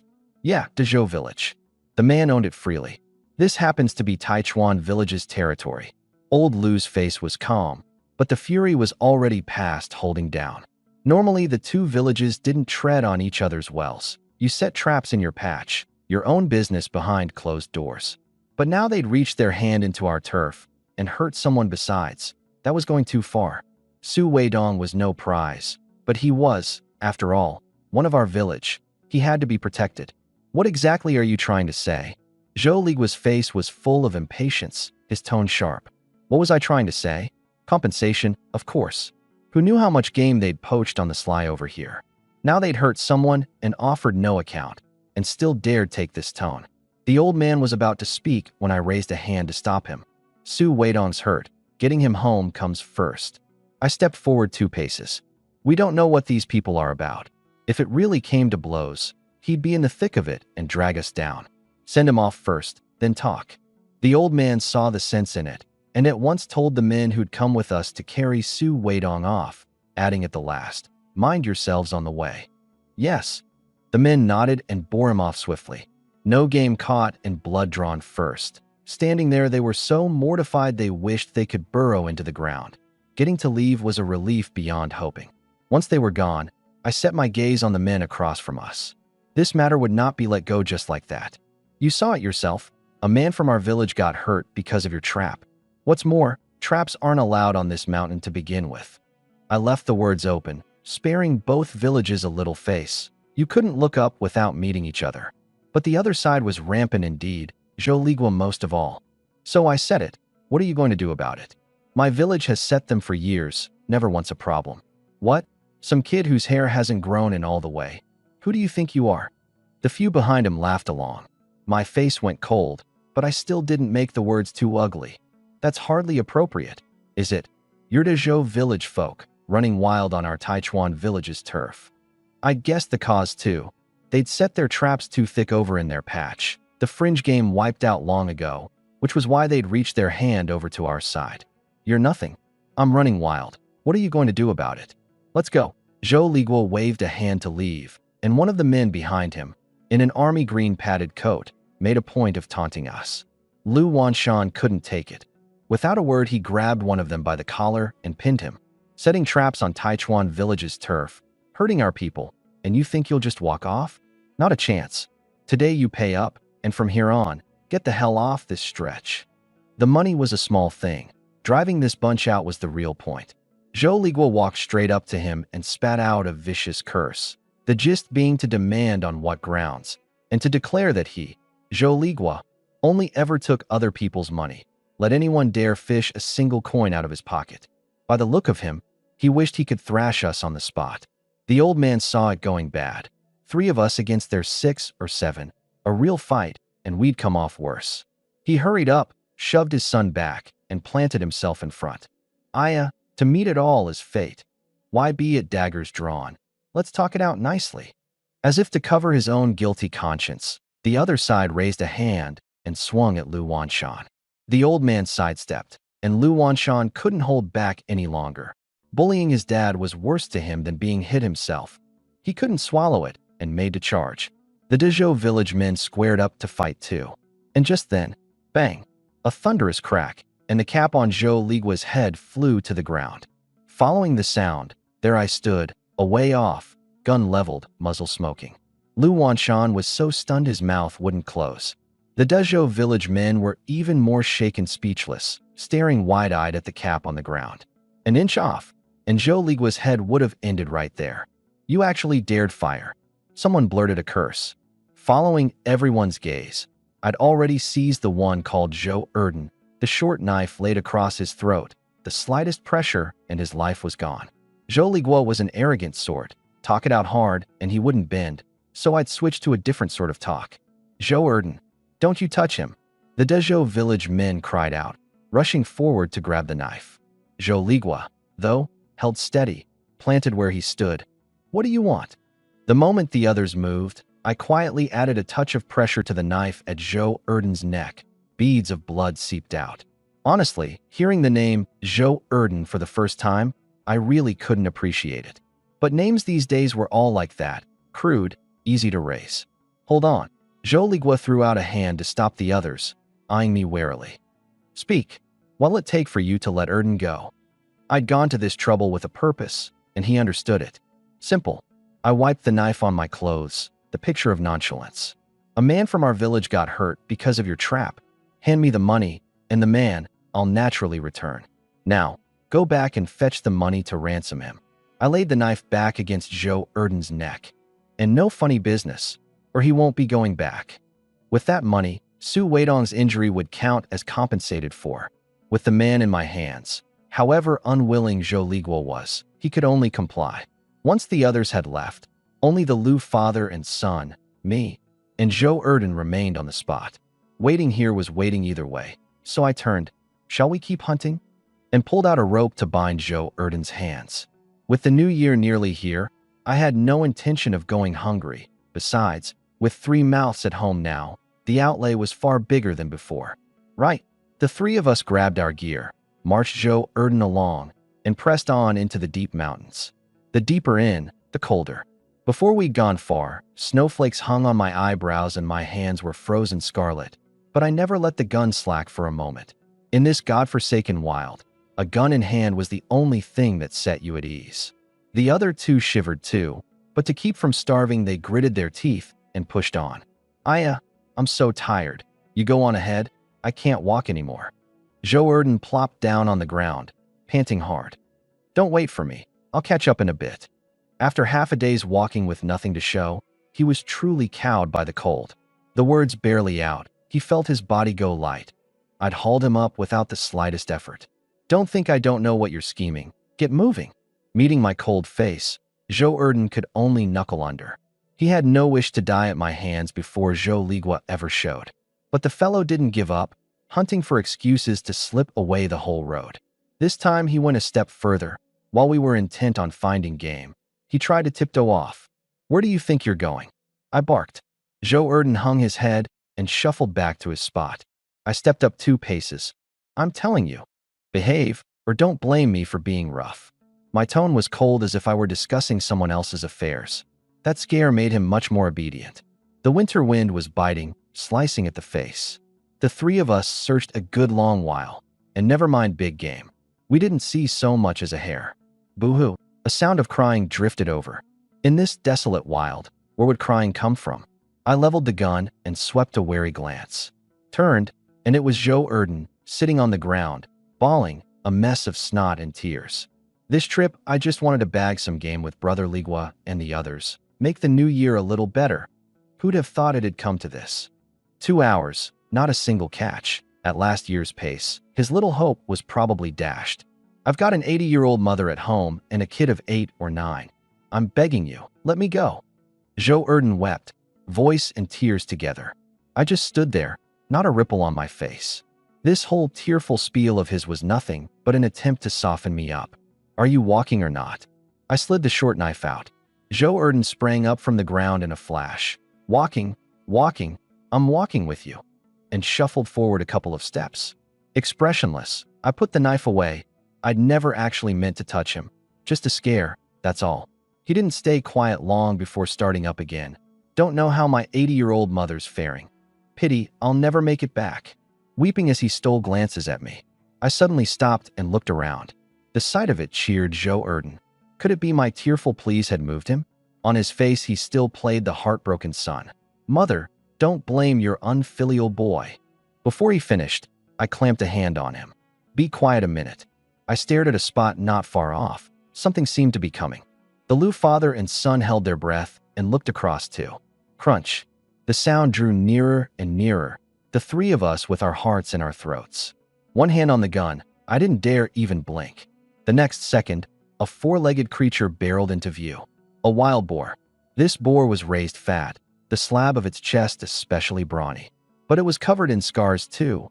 Ankles, back, neck, dents with them, some from beast traps, some knife wounds, some gunshots. Clearly all man-made.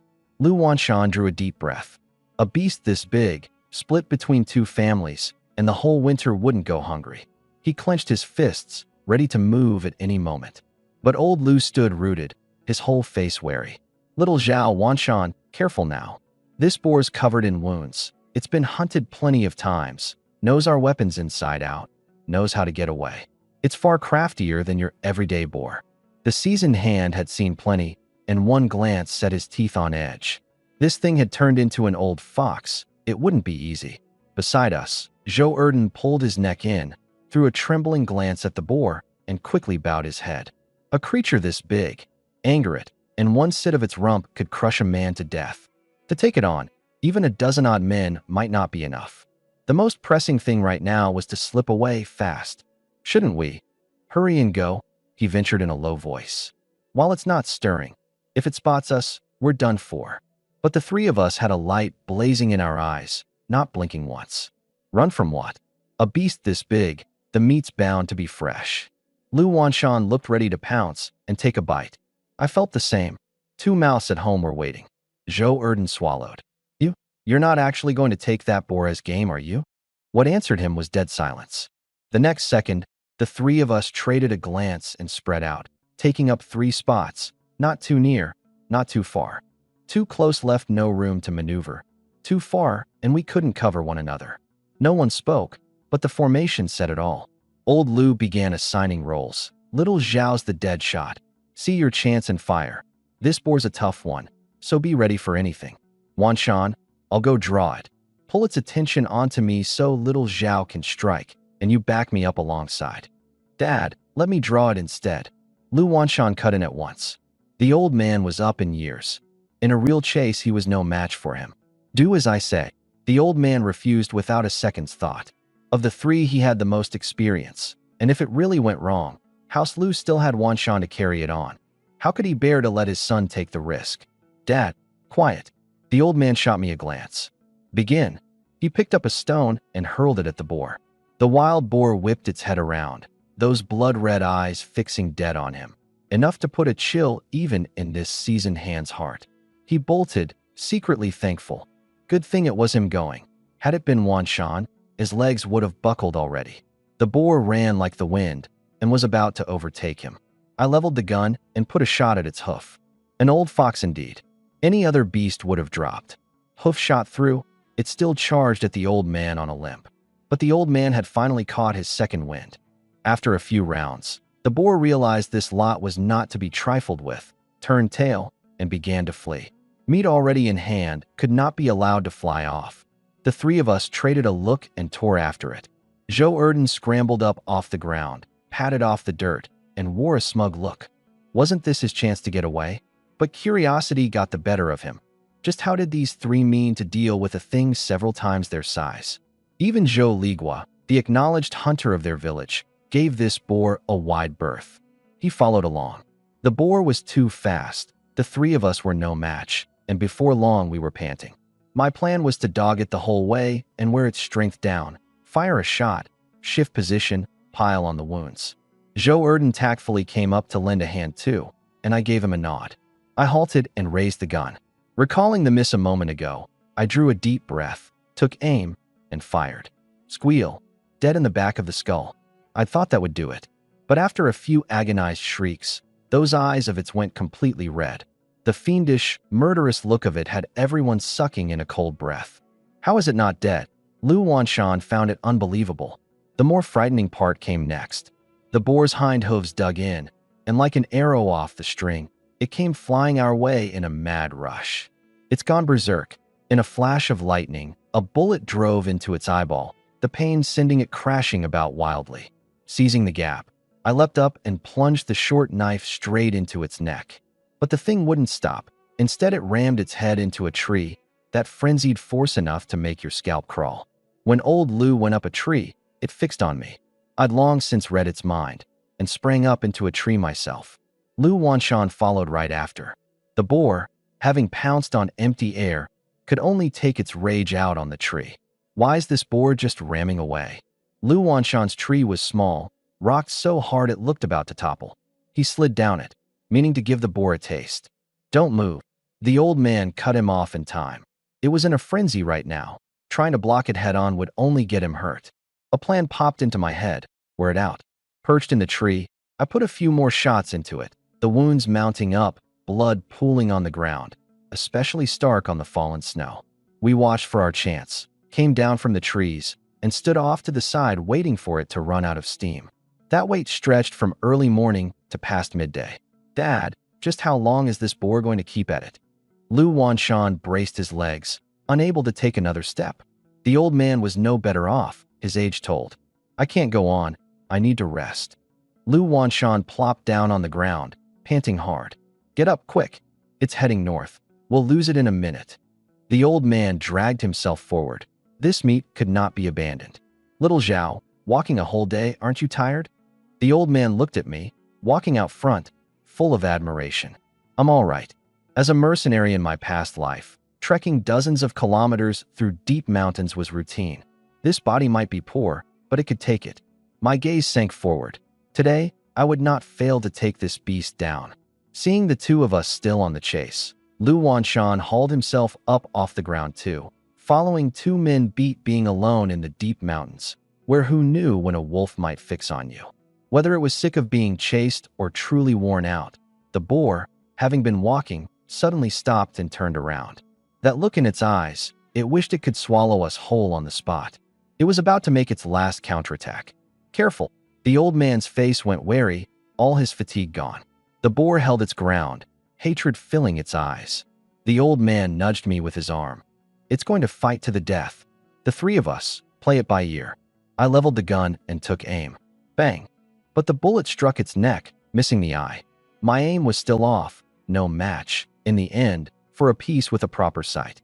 Scalding blood spurted out, steaming white, staining the forest red.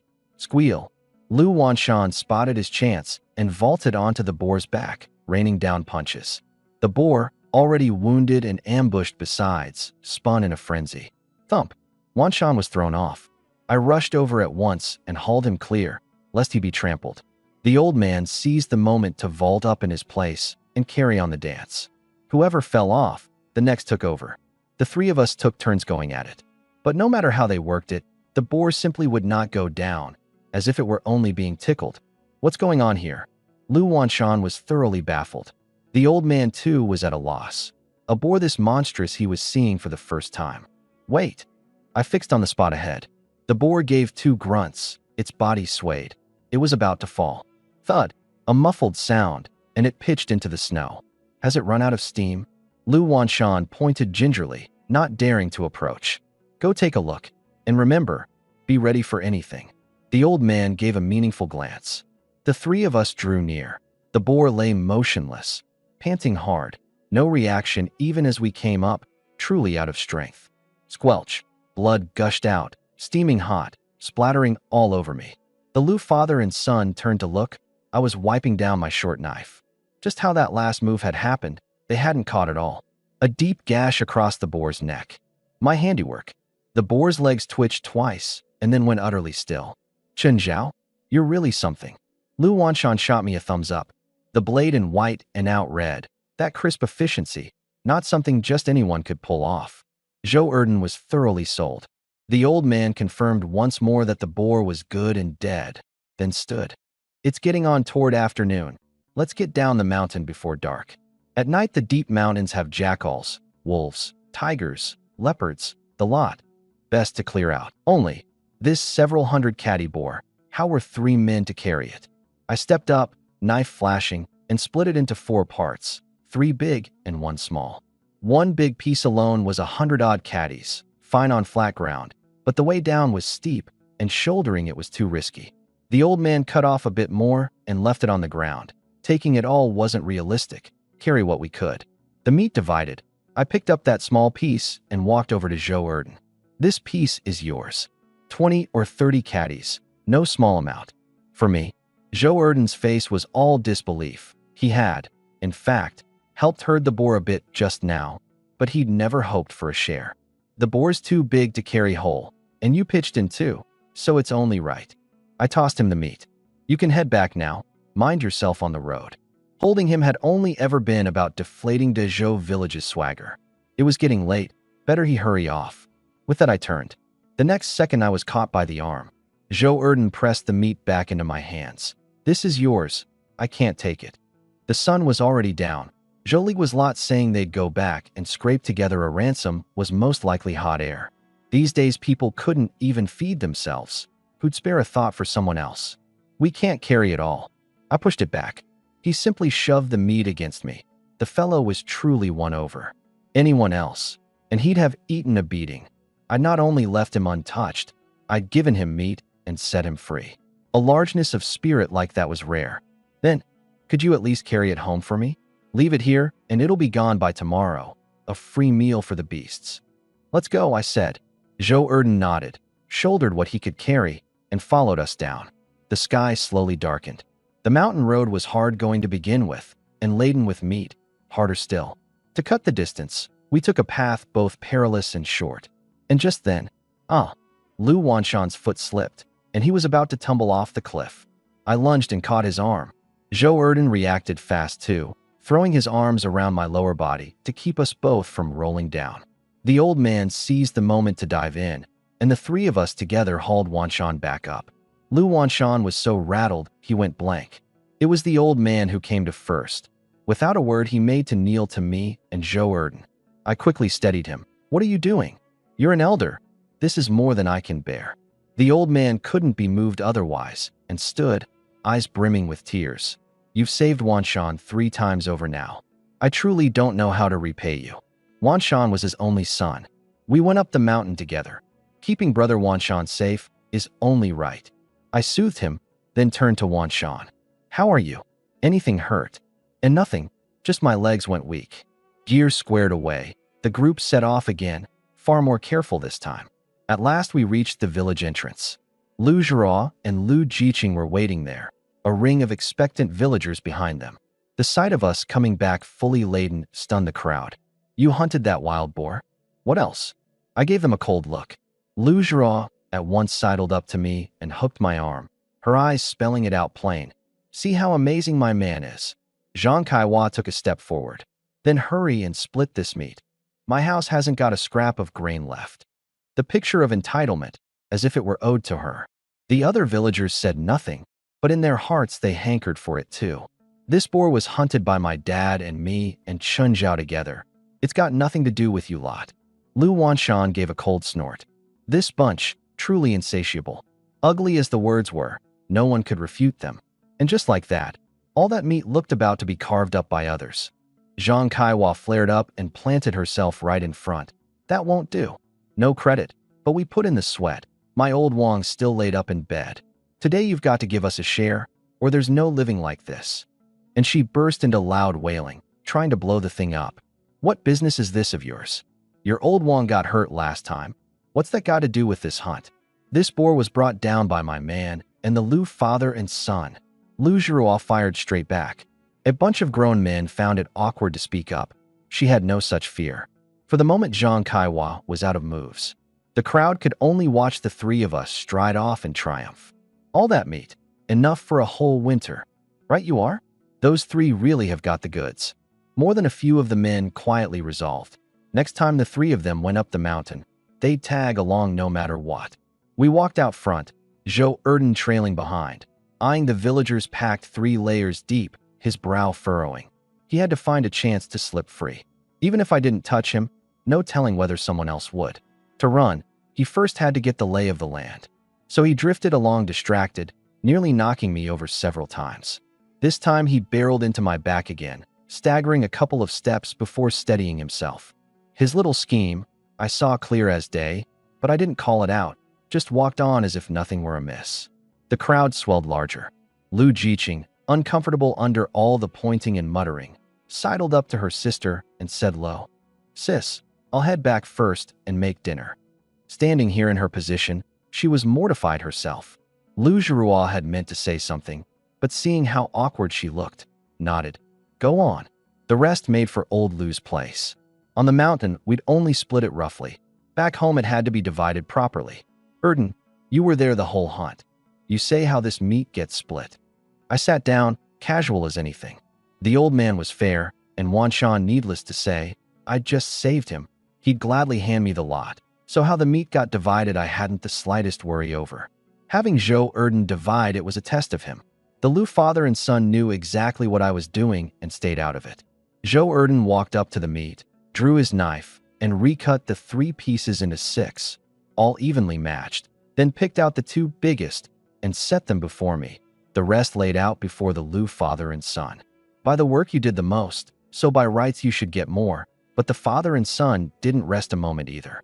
By the head count, the 2 of them and you won a piece. You ought to get just 1 share, but your contribution's the biggest, so these 2 biggest pieces should be yours to eat. The kid wasn't slow upstairs. Fine, just as you say. I picked up the share and made to go. The old man wouldn't have it and forced another piece on me besides. On my way out, I made a point of bringing Zhou Erden along. Outside the snow still fell, the sky dark, the white throwing the night surprisingly bright, only bitterly cold. Zhou Erden pulled his neck in. A whole day, and Zhou Ligua and the others still hadn't come. Were they really planning to leave him for dead? In snow this heavy, one day was bearable, but day after day like this, he'd not last 3 before he was done for. He fretted himself half to pieces. Suddenly, a bowl of hot soup was held out before him. It was me.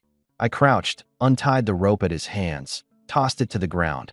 Ladled this for you. Get inside and warm up. He didn't catch on. I leaned down. Then I'll drink it? Panicking, Zhou Erden grabbed the bowl and gulped it down in big mouthfuls. One swallow, and his stomach warmed, the cold no longer so biting. Speak, then. He set the bowl down, not taking up the offer to go inside. I had no intention of hiding it. Up on the mountain today, I could see your stamina's not bad. You could join our Taichuan village hunting team. The rules are the same as over your way. Go up the mountain, and a share of the meat is yours. Impossible. He was a Dezhou village man. How could he join Taichuan village? I didn't drop it. I know you're from Dezhou village. But you've taken grief here, and from start to finish they never came for you. The lesson in that, I needn't spell out. Besides, you've seen it yourself. Our team's strong. Follow us, and there's meat. Follow them. Lose you once, they'll lose you twice. Don't be a fool. In his shoes, I wouldn't do it either. But a man has to read the times. And with Zhou Ligua having gone this far, what was he still hesitating for?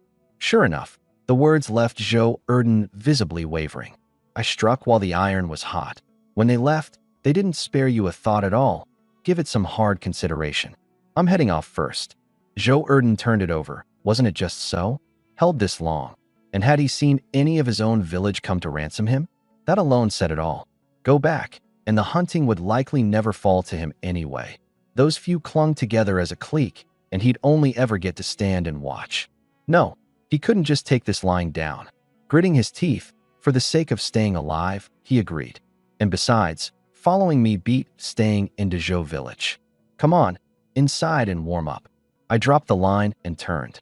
My voice was cold, and Zhou Erden, frozen half the day, couldn't help a shudder, but in his heart he knew well, I was no bad man.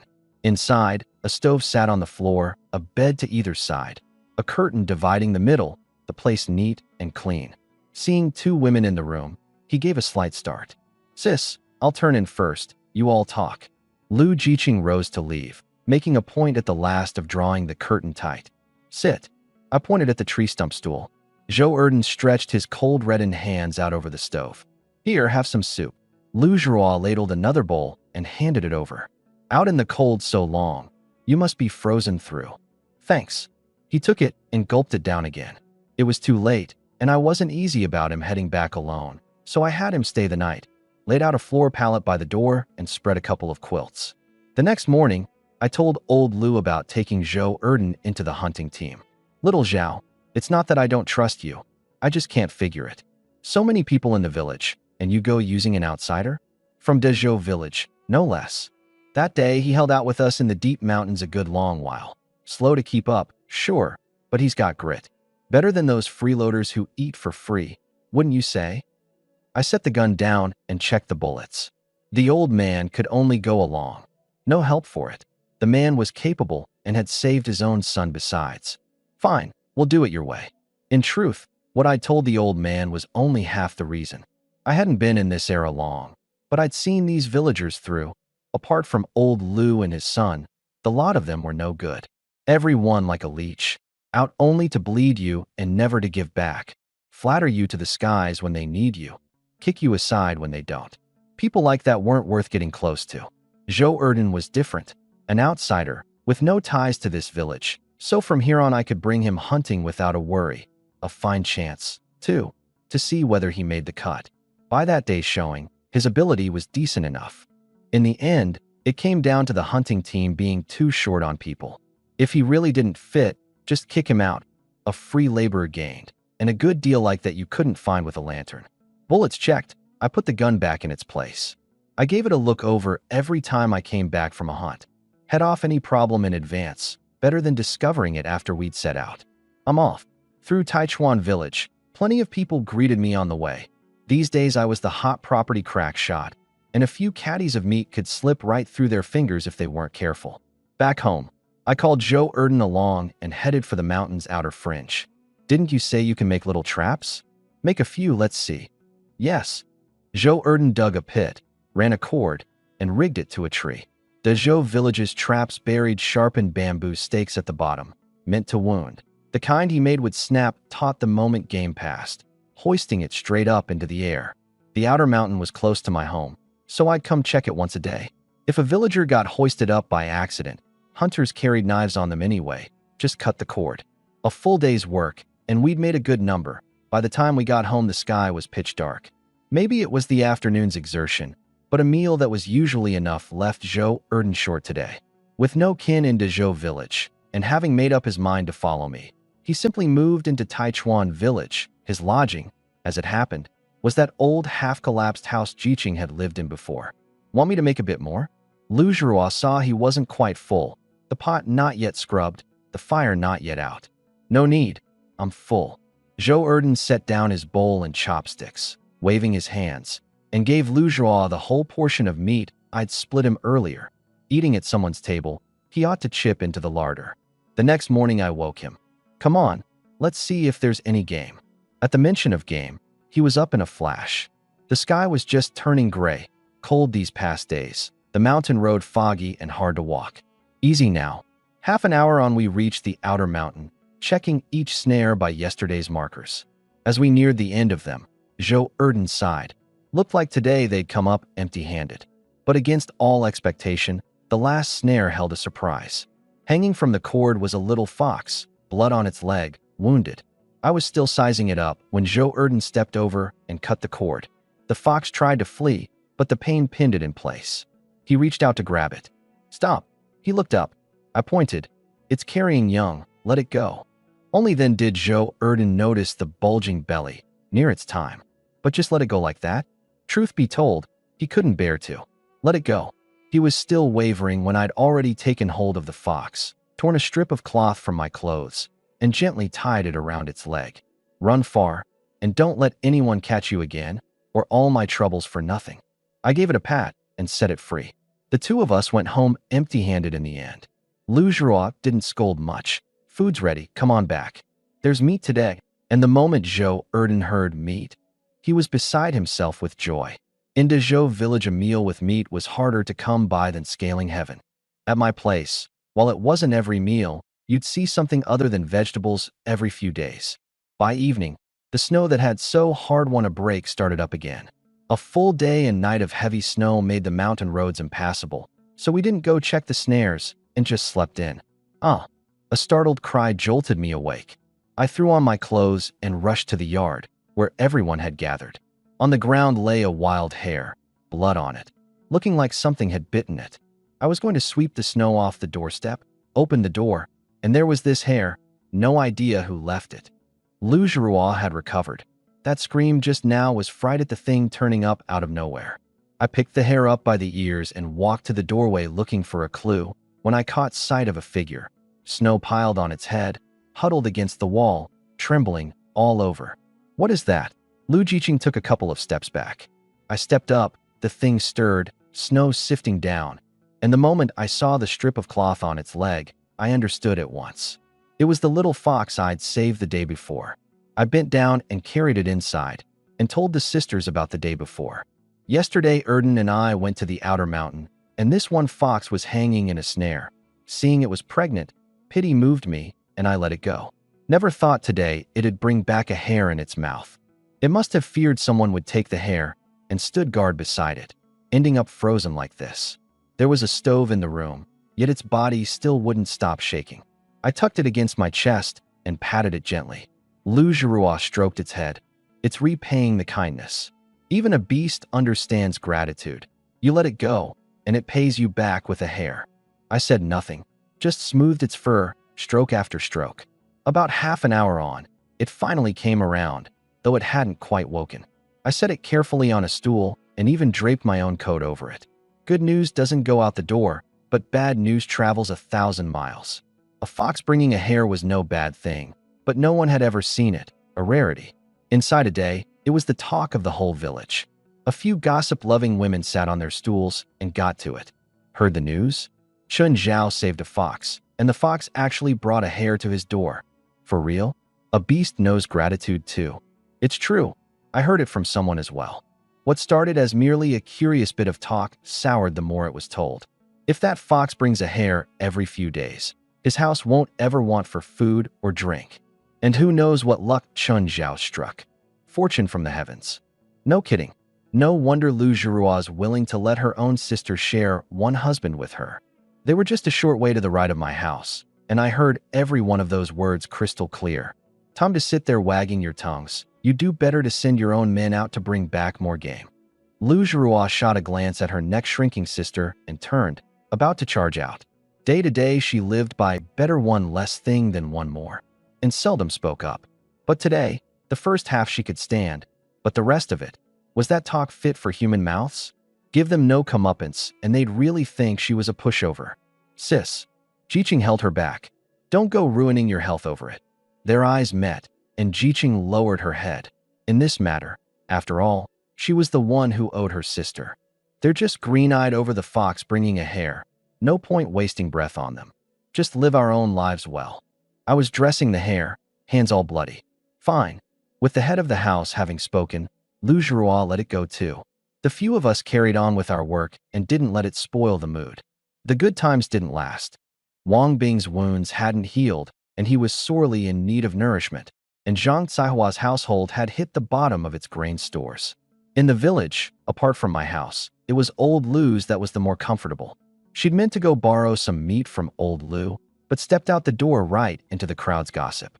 On what grounds was her house dirt poor with the pot scraped bare, while mine had one happy event after another? Gratitude, my foot. If you ask me, Chun Zhao knows sorcery, can even order foxes about. Zhang Caihua halted and raised her voice, making a point of jabbing a finger toward my house. Why can Lu Jiqing live over there? Because she's got Chun Zhao bewitched out of his soul. Mark my words, she's a fox spirit herself, made the fox bring a hare on purpose. Don't say any more, someone will hear. The person beside her shot a warning look. Everything I say is the truth. I'm not afraid if it reaches his ears. He's done it, so why fear people talking? She straightened her back, the picture of righteous principle, as if she were so very just and my household were up to something that wouldn't bear the light. Lu Zhuruo, already nursing her anger, couldn't hold back any longer. She dashed the basin of hot water to the ground and made for the door. The moment those few long-tongued women saw her come out, they instantly hushed and bowed their heads, terrified of being dragged in. Zhang Caihua hadn't reckoned on her actually coming out either, and instinctively flinched. But on second thought, everything she'd said was the truth. She lifted her head and squared off with Lu Zhuruo. How'd your mouth get so foul? Did you just crawl out of a latrine? Today I'll tear that mouth right off you. Lu Zhuruo charged at her. Zhang Caihua was, after all, the village's notorious shrew, and had a few tricks. A light dodge and Lu Zhou lunged at empty air. Beside yourself, are you? Am I wrong? You two sisters share one husband. You've got Chun Zhao spun round your fingers, and you work witchcraft to make foxes deliver hares. Or how else would a thing like this land on your house, and no one else's? Lu Zhuruo was furious past bearing. You're talking rubbish. She spun back into the house, and came out again with a spade in hand. Those few women just sat and watched the show.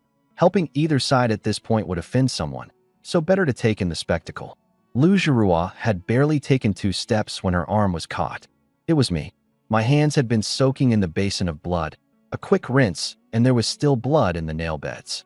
I stood where I was, looking coldly at Zhang Caihua. You slander us like this. Isn't it just because you're green with envy that my house has a fox bringing it hares? Well, don't be envious. If you've got it in you, go have a word with a fox yourself and get it to bring you one. The few women watching the show snorted with laughter. Right. Hurry off and catch a fox to negotiate with. Though, with your old one's level of skill, he probably couldn't even catch a fox. Lu Zhuruo twisted the knife, spade in hand. The few of them laughed harder. Zhang Caihua's face went red and white by turns, those mocking eyes on her making her wish she could burrow into the ground. She stamped her feet in rage. Ew. You lot just wait. I'll make you pay one of these days. Hurling out the threat, she turned and left. Out-argued, she slunk off with her tail between her legs. Said she wasn't scared, and now look. What a face. Choking on something she can't spit out. Usually she's the one needling everyone. Today she got needled till she couldn't squeeze out a word. What a treat. That venomous mouth of Zhang Caihua's had ruffled plenty of people in its time. I shook my head helplessly and turned back inside. Lu Zhuruo swept a warning glare around, and the few women instantly clammed up, not one daring to say another word. Inside, I went to check the New Year provisions strung from the rafters. With the holiday near, I had to take stock of how much was left. If it wasn't enough, I'd have to get up the mountain fast. And I'll say this, the stuff went down quick, a few dozen caddies of meat, and now only 10 some were left. I got up and headed for old Lu's place. The moment I stepped in, Lu Wanshan was crouched on the floor sharpening a knife. Blades dull, giving it a hone. He stood up with a sheepish smile. My dad's inside. Good. I clapped his shoulder and went on in.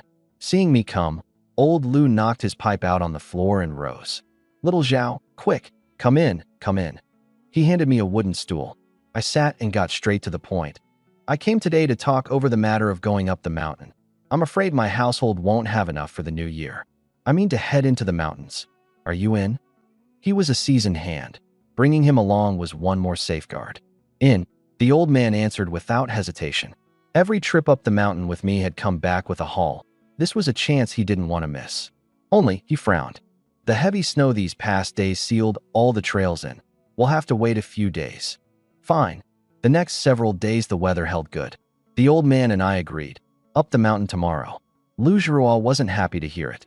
The next day, in the gray light of dawn, I climbed up off the Kong to find the spot beside me empty. A touch told me it was cold. Any other day she'd still be sleeping. How was she up so early today? I went to the kitchen, where steamers sat in a basket and Lu Zhuruo was busy feeding firewood into the stove. You were awake and didn't even call me.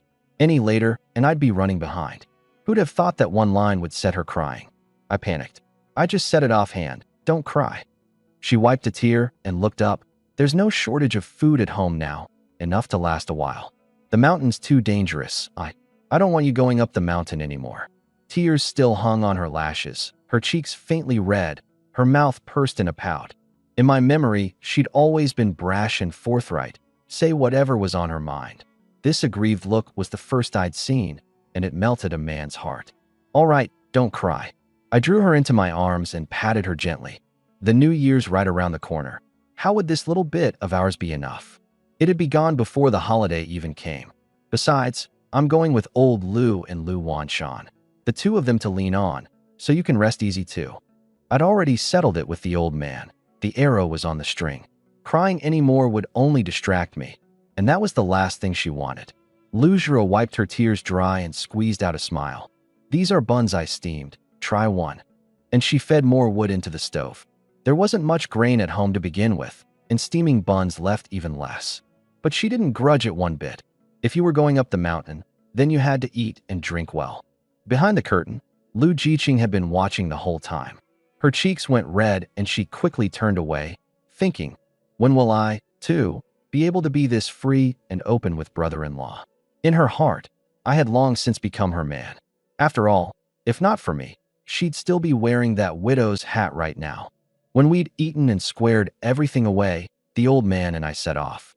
Lu Zhuruo was loath to part, repeating her cautions over and over, and even stuffed a few buns into my pocket. But the moment the door opened, well now, the villagers had the doorway packed so tight not a drop could trickle through. Apart from the Lu father and son and me, no one in the village had hunting experience. Normally, they just came along for the noise. Their crowding up now was, most likely, because they had no New Year provisions to count on. Sure enough, Chen Zhao, let me go into the mountains with you. I've got everything ready. I'm ready too. What I told the old man was just me going. With this many people, I feared he wouldn't agree. The snow just stopped. The roads are bad. Today's only to go up and scout the situation. I meant to dampen their notion. But all that meat hauled back last time had been seen by the whole village. A few words weren't going to talk them out of it. I'm not afraid of hardship. Me neither. Just take us along. Ringed in tight.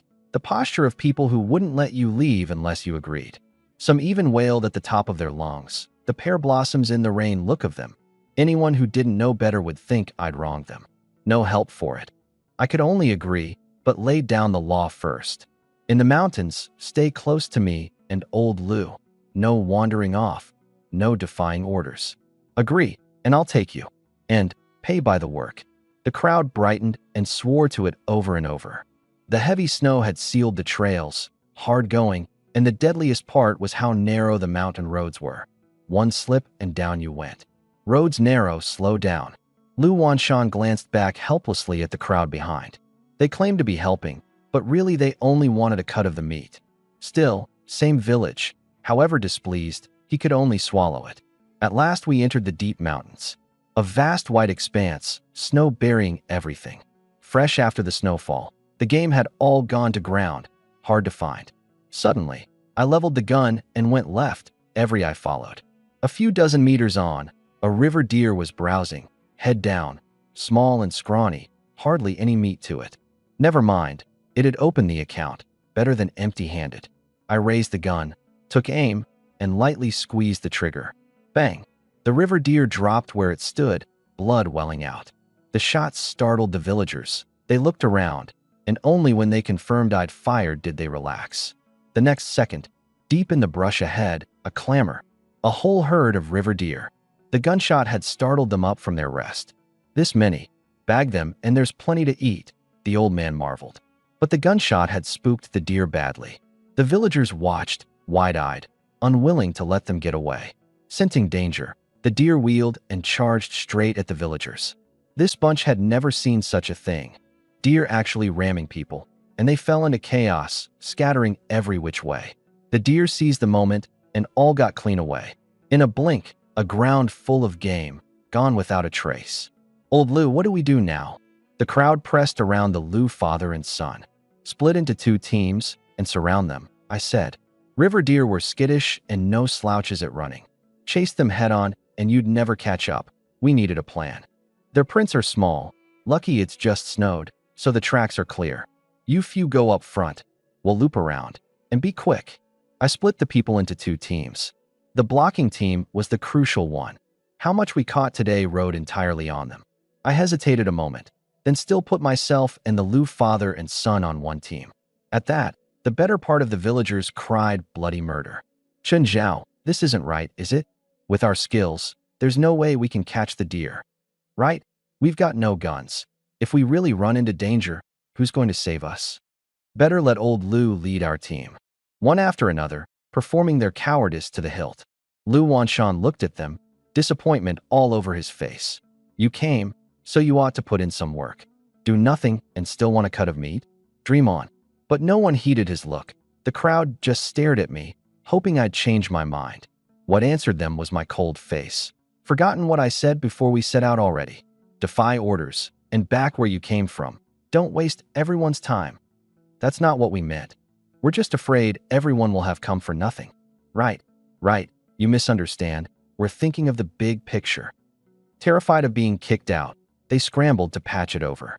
I waved a hand impatiently. Enough. Your job is to drive the deer into our encirclement. We'll handle the rest. This work doesn't even need a gun. With things put this plainly, no one dared say another word, and could only watch as we took our people and left. But no sooner had I gone than trouble broke out over there. Come on, it's this cold, find no food, and we'll all starve to death. Someone proposed moving spots. Go? Go where? A cold laugh cut in. Didn't Chun Zhao say? Chun Zhao says it, and you do it? Never figured you for this obedient.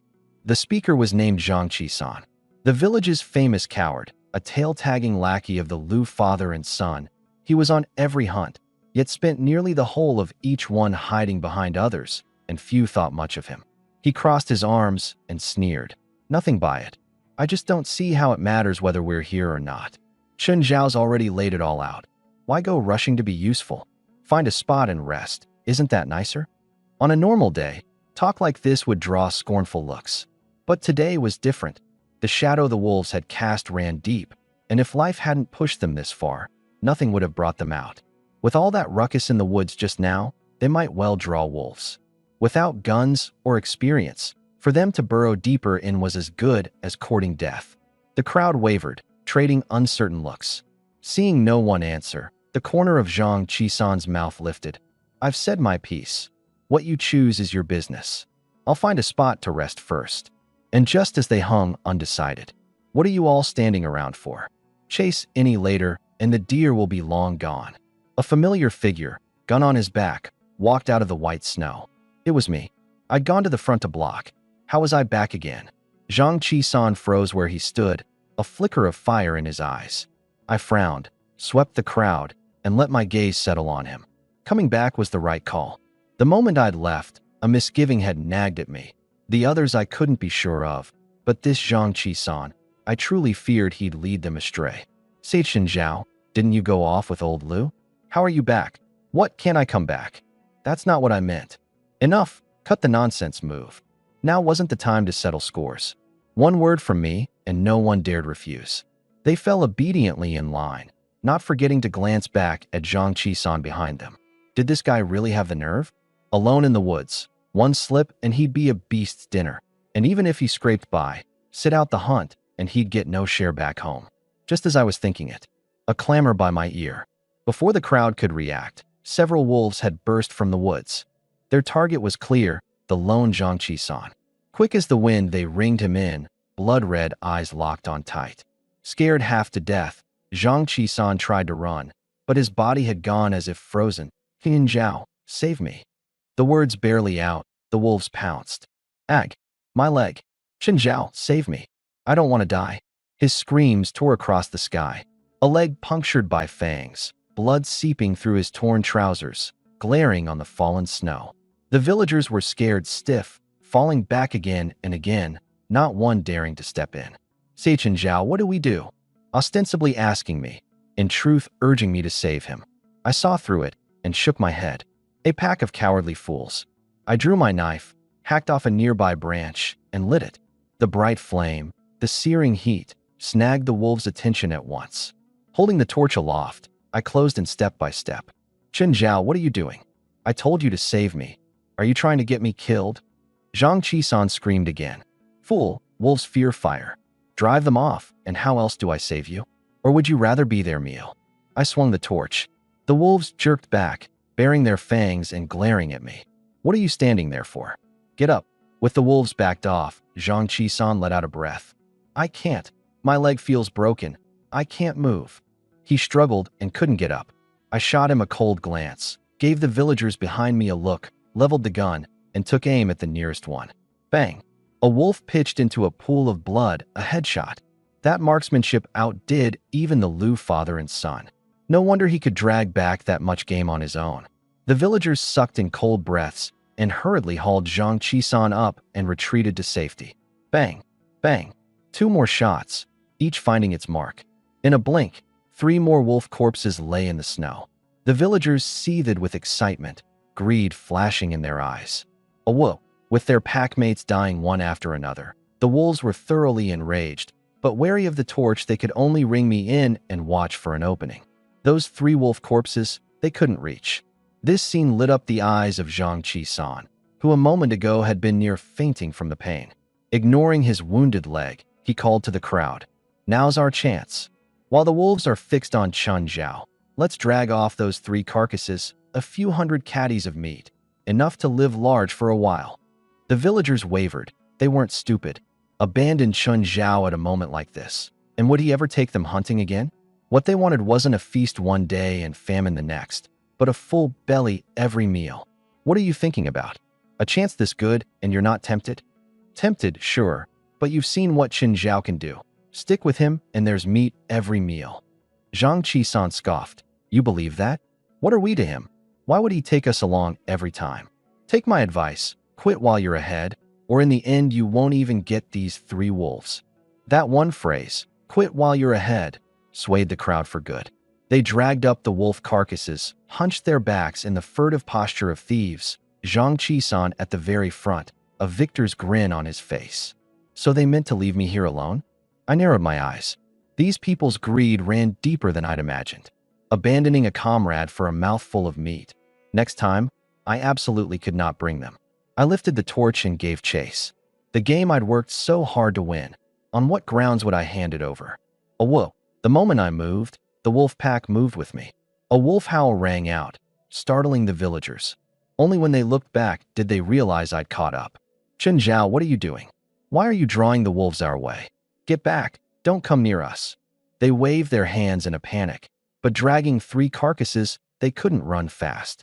Want to live? Follow me. I dropped the words coldly and turned, dashing off into the distance. If I remembered right, there was a cave in that direction. This pack wasn't going to give up anytime soon. Rather than wear ourselves out against them in this frozen waste, better to find a spot to rest. Otherwise, before the wolves left, the people would freeze to death first. My out-of-nowhere move left the villagers stunned. Zhang Qisan sneered. Who does he think he is? As if anyone wants to follow him. Just as he made to direct the crowd off, the wolves' attention suddenly fell on them. The lingering reek of blood like a stimulant, the wolves licking their fangs, eyes full of hunger. The villagers chased after me without another word. Food mattered, but life mattered more, and there were people waiting at home. Zhang Qisan clenched his fists and, unwilling, let himself be helped along to catch up. Before long, I led the crowd to that cave. We'd picked up plenty of firewood along the way, enough to burn through the night. I lined the wood across the cave mouth and lit it, to drive off the wolves and to block the cold. That done, I sat down, my gaze reaching past the flames into the distance. It was getting on toward dark. No telling how the Lu father and son were faring. I only hoped they hadn't missed those few gunshots. In the dark, several pairs of eyes glared hungrily. The wolves showed no sign of leaving, only waiting for their chance to strike. Everyone sharpen up, keep your weapons ready. The wolves haven't gone, and there may be a hard fight ahead. The words were barely out before the villagers were displeased again. What's the use of saying that? A moment ago, you could have held them off by yourself, but you had to drag us into it. Now we're trapped in a cave. How do we get out? If I hadn't brought you, you'd already be dead. It's nearly dark, and I shouldn't have to tell you how cold the mountains get at night. With the scraps of clothing on your backs, you think you'd last? Dream on. I couldn't be bothered wasting more breath on this pack of ingrates. I gripped the gun tight, ready to move at any moment. The minutes crept by. The wolves didn't stir, and the people in the cave didn't dare stir either. Knowing they were in the wrong, the villagers obediently huddled together for warmth. Whether there was meat no longer mattered. Now all they wanted was to make it home alive. The quiet held until deep into the night, when it was finally broken. At one moment, a cold gust swept in and mercilessly snuffed out the flickering fire at the cave mouth. Whoa! In the dark, the wolves' eyes blazed. Their chance had come. Howling with excitement, they charged into the cave. The people, jolted from their dreams, stared blankly in the direction the wolves were rushing from, minds gone blank. I reacted first, and without hesitation leveled the gun. Bang! Bang! The successive shots yanked everyone back to reality. Seeing the wolves right on top of them, they panicked outright, snatching up wooden sticks to fend them off. Chun Zhao's holding them here. That's enough. Everyone run. Zhang Qisan suddenly shouted. People are selfish, all the more so at the brink of life and death. The villagers instinctively halted, by tacit accord clumped into a knot, and turned their eyes on me. Even in that pitch-black night where you couldn't see your own hand, I fired 3 shots in a row, everyone a kill. 3 more wolf corpses joined the ground. The aura of a god of slaughter cowed the rest of the wolves. They stopped, whimpering warily. A pack of beasts, and you can still read a room. Come on then. Let's see whether your claws are sharper or my gun's faster. I sneered and glanced back at the villagers behind me. Their stick-holding hands were shaking. Compared to me, hard-edged and unflinching, they were the easier mouthful in the wolves' eyes. The wolves seemed to think so too, turning to fix on the villagers, their bloodthirsty stare chilling to the bone. You don't look at us like that. Your packmates' deaths have nothing to do with us. It was Chun Zhao who killed them. In their panic, they pointed trembling fingers at me. I turned my head and looked at them in silence. I am no saint. If this environment didn't forbid me from being ruthless, these people would already be dead. Then where would they get the chance to stab me in the back, again and again? Chun Zhao, everyone knows you're capable. Hurry and think of something. We don't want to die here. Right, this trip was your idea. You've got a duty to keep us safe. Zhang Qisan craned his neck, shameless. More than a few villagers flushed red, not daring to meet my eye. The hunt was my idea, true, but I'd never meant to bring them. They were the ones who'd shamelessly insisted on tagging along. When I told you to cooperate, what were you doing? If you'd listened to me from the start and surrounded the deer as planned, you'd never have run into wolves at all. Isn't this all of your own making? Zhang Qisan froze in place, his face going green then white, unable to choke out a single word of rebuttal. Want to make it back to the village alive? Then listen to me. Otherwise, I can't save you either. I raised the gun again. If there was no breaking out directly, then I'd kill them down to the last. The bullets were good for 4 more wolves. The rest they'd have to handle themselves. Just then, another wolf darted out of the darkness. The moment it appeared, every wolf's attention gathered onto it. The Wolf King? For some reason, those eyes struck me as familiar. That's it. This pack. They'd attacked me and old Lu before. No wonder they bit down and wouldn't let go. Oh, whoa. The Wolf King recognized me too, its whole body going taut, killing intent surging. A single howl, like an order issued, and the wolves that had been fixed on the villagers gathered back to my side in unison. A perfect chance. The Wolf King lunged, the pack right behind. My pupils contracted. Clutching the gun, I rolled across the ground to the wind-snuffed fire pile. There were too many wolves. Meeting them head-on wouldn't do. I had to use fire, but the matches were gone. I'd have to make fire by friction. I slung the gun on my back, grabbed dead branches, and rubbed them furiously between my palms. On the strength of years of wilderness survival, before the wolves reached me, fire kindled again. Oh, whoa! The pack halted dead in its tracks. I didn't hesitate. I took up the gun and aimed at the Wolf King's head. Bang! A headshot. With the Wolf King dead, the pack went truly mad. Their fear of fire swept away by rage. Heedless, they charged. For me, it was a brush with death. For the villagers, the perfect chance to flee. Zhang Qisan led the way, and the crowd slipped out from behind the wolves. Run!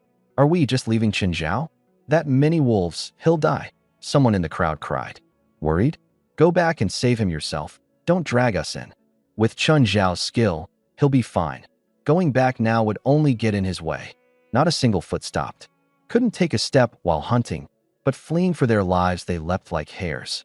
They'd meant to head straight down the mountain, but a few hundred meters out, a familiar figure barred the way out of the dark. It was the Lu father and son's team. What's happened? To have you in such a panic? The old man's face was grave. Sharp-eyed Lu Wanshan noticed at once that I wasn't there. Why is it just you lot? Where's Chun Zhao? Where is he? Chun Zhao, he. At the mention of me, the villagers' faces went through every color, exchanging guilty glances, unable to piece together a single whole sentence for the longest time. Lu Wanshan strode up and seized one of them by the collar. You what? Speak. Where exactly is Chun Zhao? Say it now, or if anything happens to Chun Zhao, I'll put a bullet in every one of you. Lu Wanshan jammed the muzzle against the man's brow. The cold barrel pressed to his head. The man shuddered all over, his nerve to bluff gone. Chun Zhao is in a cave not far ahead. He's surrounded by the wolf pack. What? Neither the old man nor Lu Wanshan had dreamed it could be this dire. So this whole bunch had dumped Chun Zhao and run for it? Veins bulged on Lu Wanshan's forehead as he swept the crowd, grinding his teeth. No one dared answer. Zhang Qisan couldn't stand it and stepped up to holler. We barely escaped with our lives. Can't you see how badly I'm hurt? Run into danger and you can't even run. We should have stayed there to die with him. Zhang Qisan, your usual freeloading I'll let slide, but knowing Chun Zhao was in mortal danger, how do you have the face to leave him there alone? Back home I'll deal with you lot. Furious as Lu Wanshan was, he knew the pressing thing was to save the man. Dropping the words, he and the old man bolted for the cave. Inside the cave, I was already covered in wounds. The fire had gone out at some point, and the wolves grew bolder by the minute. Just as I was puzzling out how to break free, 2 gunshots cracked outside. Bang! Bang! Chun Zhao, are you all right? Where are you? Lu Wanshan had come. I'm fine over here. The words barely out, firelight lit the cave mouth. The old man raised a torch to drive the wolves, and Lu Wanshan charged toward me holding another. Seeing the wounds all over me, the hand at his side clenched without his willing it. If he hadn't gotten here in time, what would I have become? Dead, and then torn apart by wolves? I'm sorry, we came too late. I gave a wry laugh and shook my head. Nothing to be sorry for. My luck was just rotten. Barely turned back and ran smack into this pack. Remember them? One look and the old man blew up. It's these beasts again. Attacking us last time wasn't enough, and now they're back. Pity I didn't bring enough bullets, or today I'd have made sure none of them left alive. I sighed, out of ammo, or I wouldn't have been hurt this badly. Lu Wanshan rolled his eyes, exasperated. You've got real nerve, taking on this many wolves single-handed. No choice. Once it's on, it's them or me, and I haven't had my fill of living yet. Seeing the wolves forced back by the torches, I had Lu Wanshan haul up 2 of the carcasses, then turned to leave the cave, lighting the woodpile at the mouth on the way out. With the wolves trapped inside, it gave us just the opening to get away. The 3 of us strode off shoulder to shoulder. Oh, where's Zhang Qisan and the others? Run into them on the way to find me. Don't get me started on them. At a moment that urgent, dumping you there alone. Useless the whole trip, nothing but dead weight. If you ask me, don't bring them next time. Lu Wanshan was righteously indignant, and afraid I'd take it as a joke. He stressed it. Chun Zhao, I mean it. With your skill, you'd reap a big harvest without me and my dad's help at all. There's really no need to bring that many people, sweating half to death only to split the spoils with them. It's just 2. There won't be a next time. I clapped his shoulder. Some pits, falling in once is enough. Fallen again, and you're just letting yourself be played for a fool. Lu Wanshan nodded, and the 3 of us walked on in silence. Home, I pushed open the door, and a figure flew into my arms on a gust of cold wind. The moment she touched the blood and the torn clothes on me, she froze. Chen Zhao, how'd you get this hurt? Are you all right? Lu Zhuo wept, heart aching. I told you not to push so hard. There's enough to eat at home, but you had to go and risk it. If something happened to you up there, what would I do? Sorry, even I didn't see today's mishap coming. Don't worry, they're all light wounds. Most of the blood you see is the beast's. I gestured at the 2 carcasses I dragged in. Only then did Lu Zhuo notice I'd brought back big game again. Her eyes went wide, and she clapped a hand over her mouth, not daring to make a sound. I hauled the carcasses into the yard and pulled her back inside. Lu Jiqing was the first to bring hot water, and seeing me grimy and disheveled, handed me a damp towel, her heart aching. Brother-in-law, you brought back this much again this time. These next days just stay home and rest, don't go running off. The new year's almost here, don't make sis worry. Don't worry, no more mountains for now. I'll spend a proper new year with you too. Anything else can wait till after the holiday.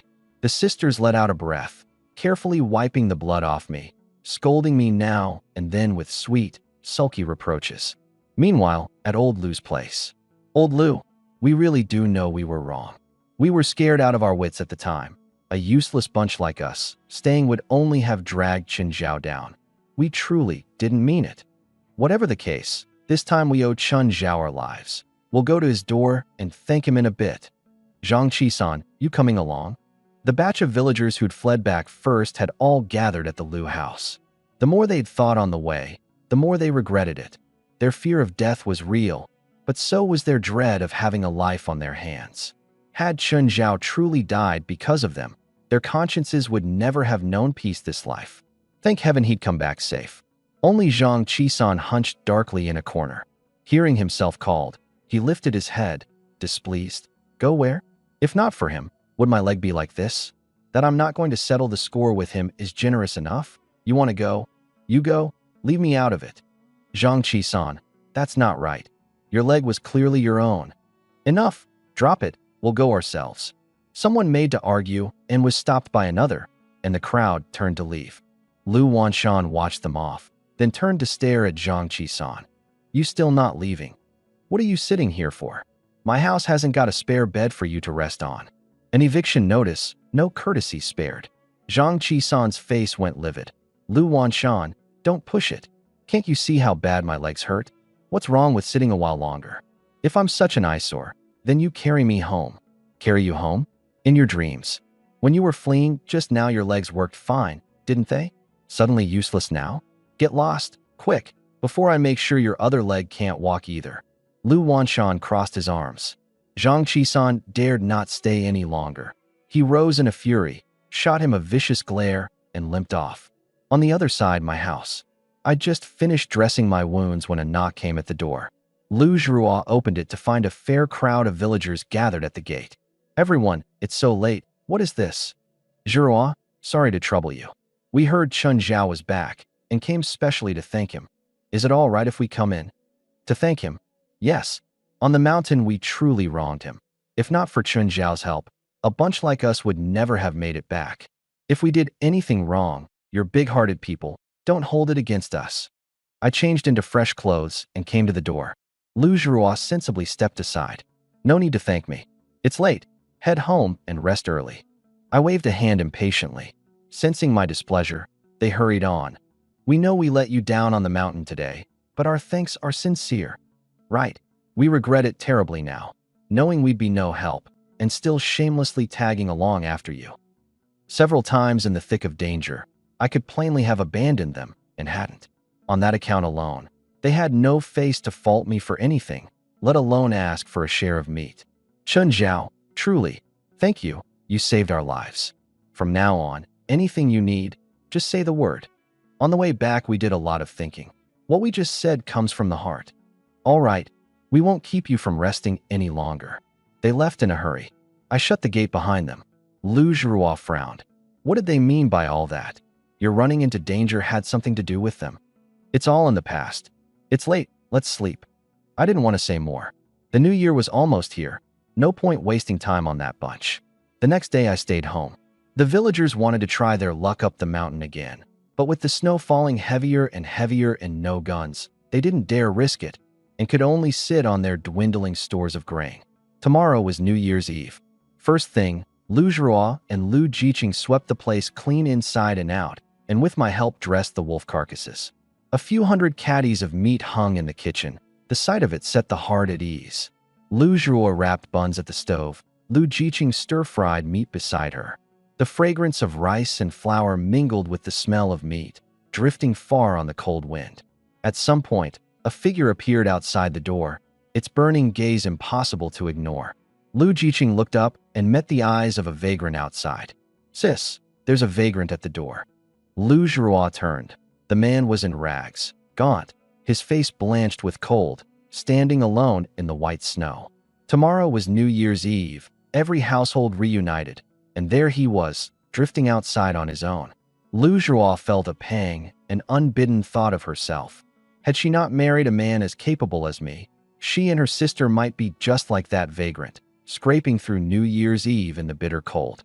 She glanced at the meat buns and picked up two. "Jiqing, I'll take a couple out." "All right, be careful, sis." "It's fine. Right at our own door, he won't dare try anything." She handed the buns over. "These are for you. Eat them while they're hot, and move along when you're done. We haven't much food here either. This is all I can spare, so don't come again." The vagrant snatched them and wolfed them down. Lu Zhuo shook her head and went back inside without looking back. She knew she was soft-hearted. If he came again, she'd likely give again. But that wasn't right. Those were things I'd traded my life for. She had no reason to be so generous. Besides, he had hands and feet, and could feed and clothe himself by his own effort. She could help him for a moment, not a lifetime. From here on, it was up to him. "Sis, the buns are done. Hurry." The night passed, and New Year's Eve arrived. The village was abuzz, every household visiting kin. I didn't go in for such things, nor did I care about the original's relatives, so I stayed home with Zhuo and Jiqing to prepare the New Year's Eve dinner. At one point, a burst of urgent knocking came at the door. "Who is it?" Lu Zhuo was curious. Anyone coming on New Year's Eve could only be a relative, but I hadn't mentioned any. "I'll go look." Lu Jiqing set down the greens, wiped her hands, and went to open it. Outside stood an unfamiliar figure, slouching and shifty, looking nothing like someone come to visit kin and everything like a debt collector. His lecherous eyes were glued to Jiqing, and he even licked his lips. "And you are?" Jiqing was at a loss. "You'd be the lady of the house?" "Hello there. Name's Chun Wan, Chun Zhao's distant cousin. It's the new year, so I came to look in on you all. Mind if I come in?" He'd long heard Chun Zhao had married a pretty wife, and never imagined it was true. What dumb luck the man had struck. Jiqing frowned and stepped back, turning to call inside. "Brother-in-law, your distant cousin is here." "Brother-in-law? So this wasn't Chun Zhao's wife? Cousin? Since when do I have a cousin?" My voice came from inside. I walked to the door, and the instant my eyes touched Chun Wan, that buried stretch of memory suddenly came clear.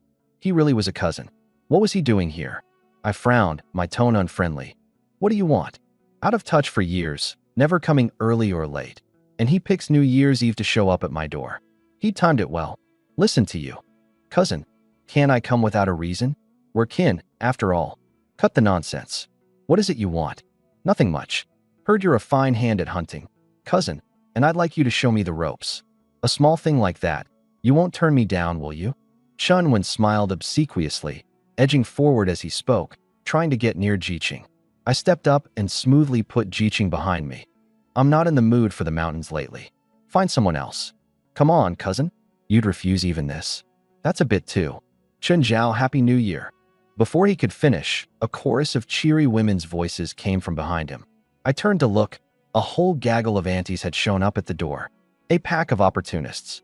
Back when I had no name, I never saw them this eager. Now that my reputation's rung out, here they all come. Chun Wan rolled his eyes. The aunties ignored him outright and beamed New Year's greetings at me. I frowned inwardly but didn't let it show. You don't strike a smiling face, and besides, it was New Year's Eve. I couldn't spoil the festive mood.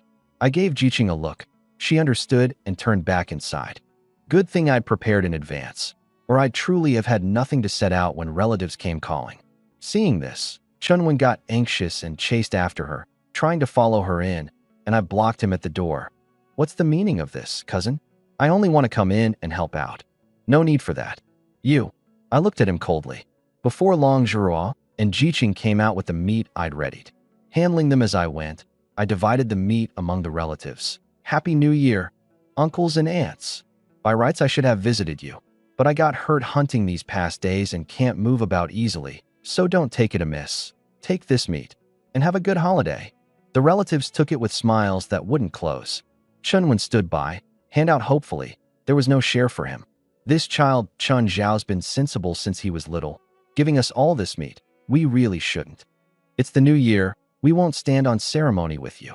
Boy, learn well from your cousin Chun Zhao. And when you've made something of yourself, remember to look after him. It had been a long while since they'd seen slabs of meat this big, and the several crease-lined faces nearly split with grinning, all the more so since it was free. Zhuo and Jiqing watched from behind me, hearts uneasy. How hard I'd worked to trade for that meat. They'd seen it all. Right as they griped inwardly, Chunwen suddenly stepped forward. Cousin, did you forget me? The uncles and aunts all got some. Where's mine? On what grounds do you get any? The single line choked him speechless. The aunties were even more displeased. Chun Zhao's right. Chunwen, you've got hands and feet. You don't go hunting, and you've got the nerve to come begging. A real disgrace to your parents. Out of touch for years, and the moment you come around it's to ask for things. Afraid people won't notice what you're after. Auspicious New Year. Don't bring bad luck around here. Get lost.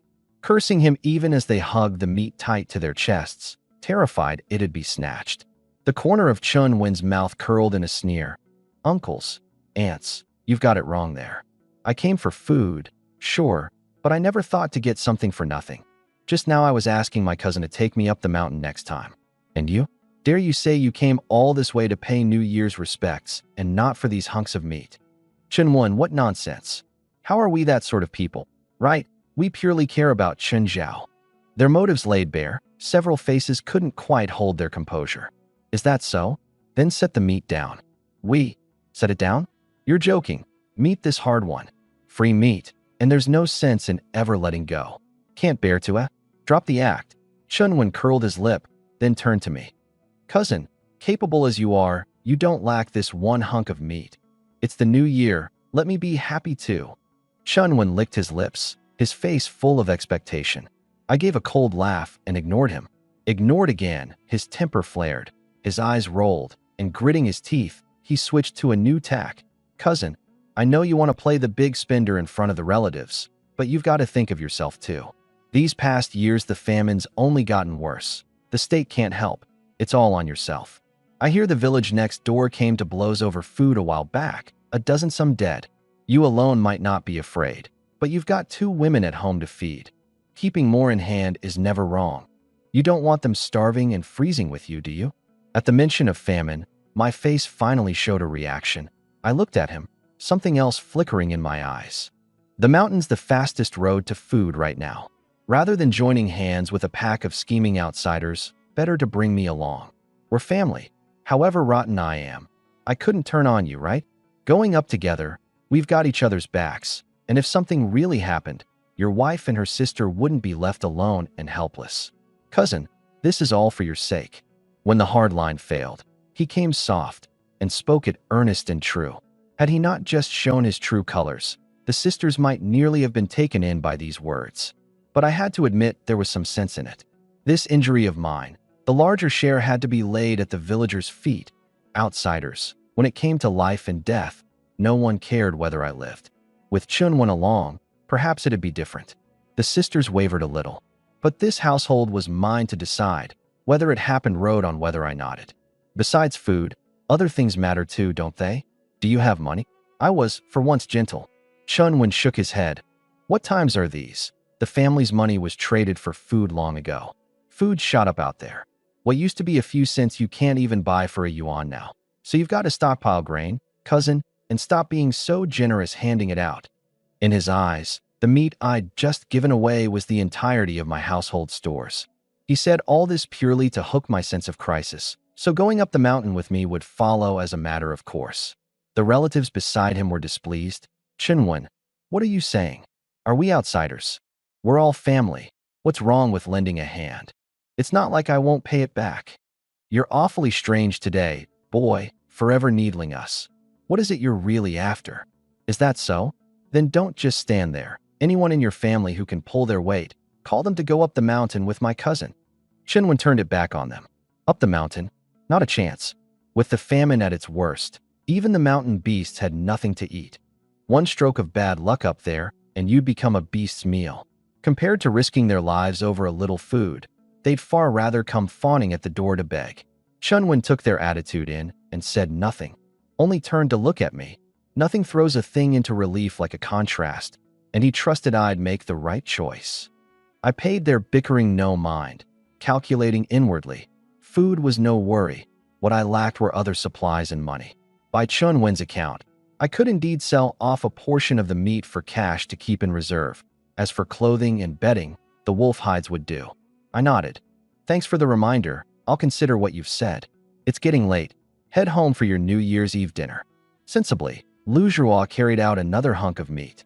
Chunwen took it, his color much improved. All right, give it some good thought. Cousin, I'll come again tomorrow. And made off hugging his meat, well pleased.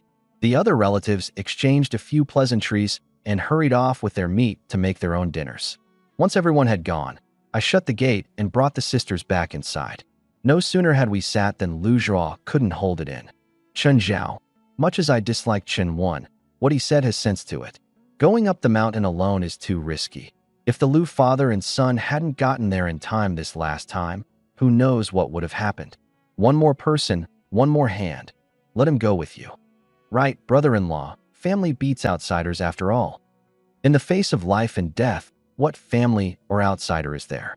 Believe me, if it had been Chunwen who went up the mountain with me the other day, he'd have made the exact same choice as the rest. Better to find a way yourself than to count on others. Don't worry, I've got this figured out. I smiled and shook my head. Years as a mercenary had honed in me a constant wariness. I trust no one. I trust only myself. With things put this plainly, the sisters could hardly press further and could only nod. Oh, get the hides off the wolf carcasses processed soon. Quilts, capes, whatever works. In this freezing weather, staying warm is what matters. You two pick out a few that fit and keep them at home. The extras give to me, and I'll find a time to take them out and sell for cash. Sell them?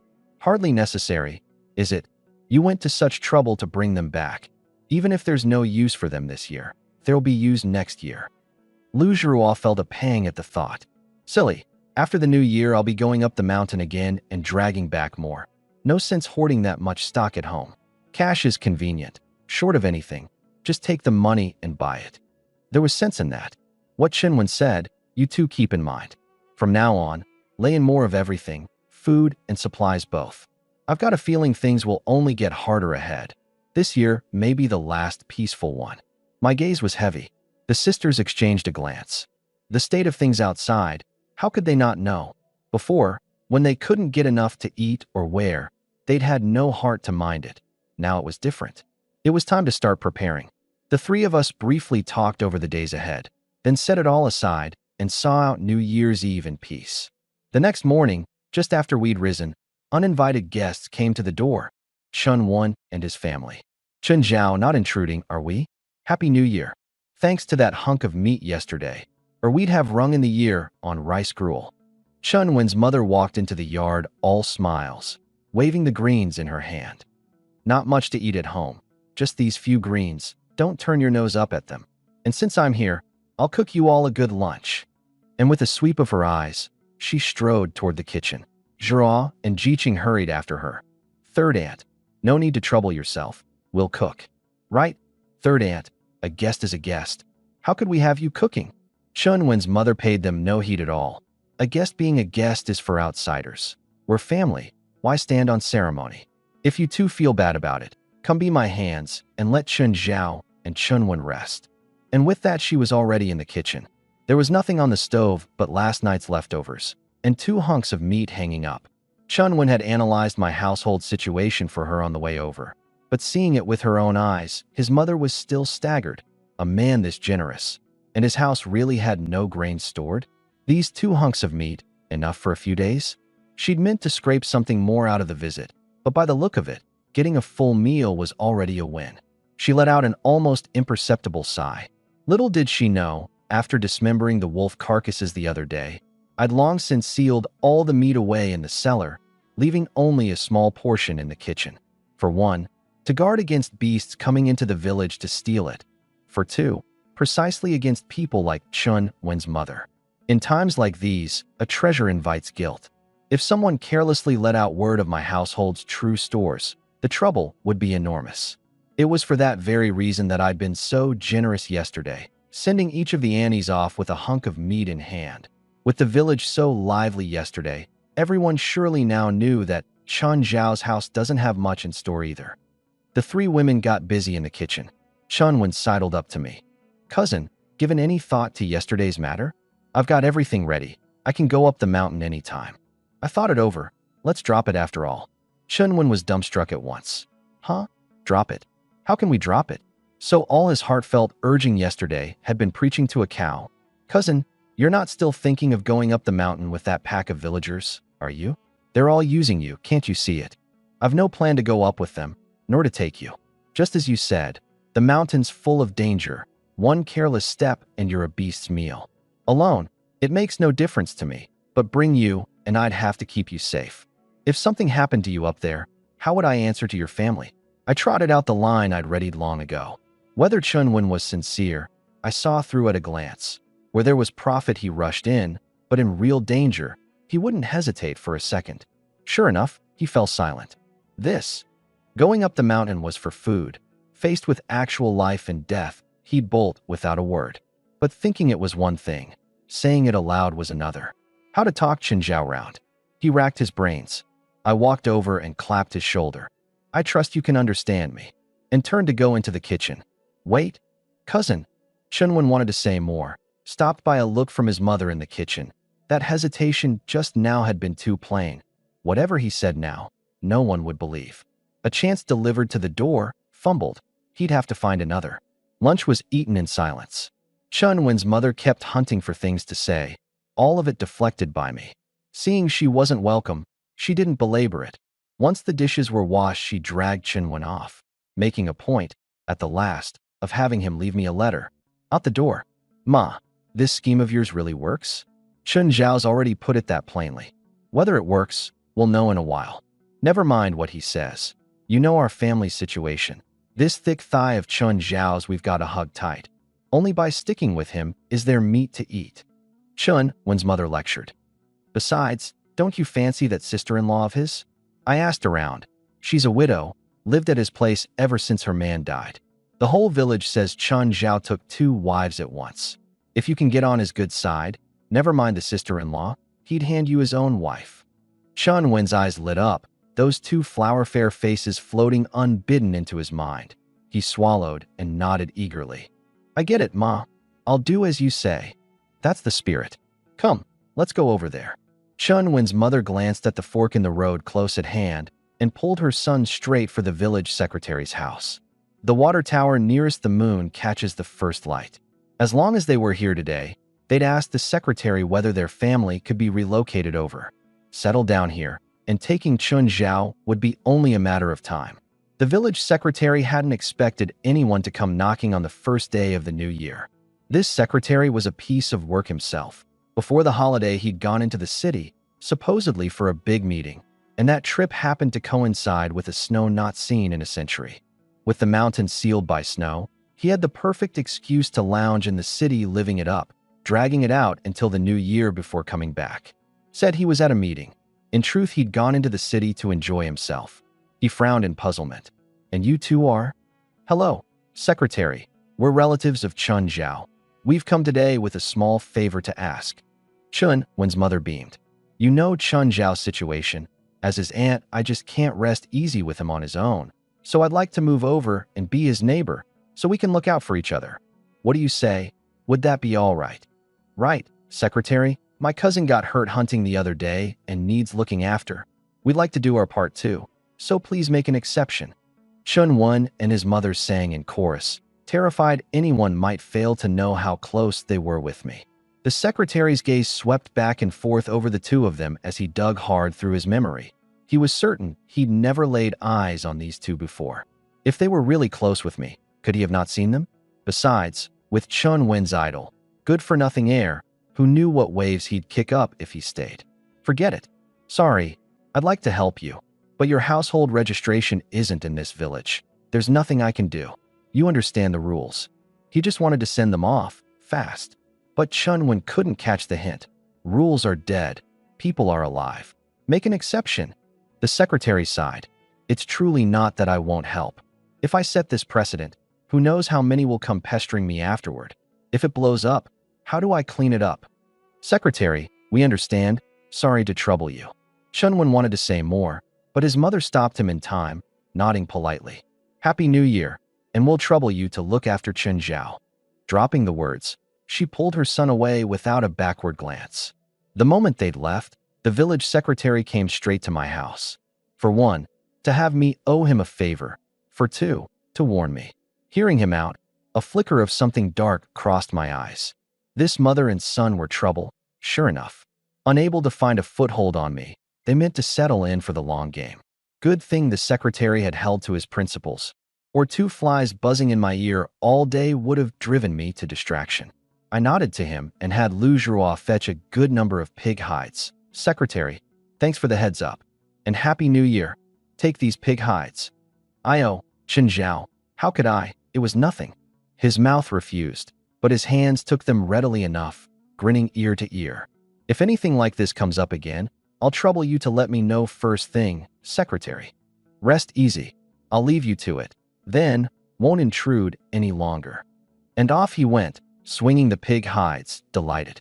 I watched him go, and was about to shut the gate when I caught sight of several vagrants eyeing the pig hides in his hands hungrily. People starved along, while are especially keen to the smell of meat. In the blink of an eye, a few more darted out from the shadows. I hurried after him. Secretary, wait, there's something I need to tell you. What is it, Chen Zhao? I'd like to talk to you about these vagrants. My gaze sank, and I gestured at the people on either side. Once the famine set in, no small number of vagrants had taken to drifting around the village, like walking corpses.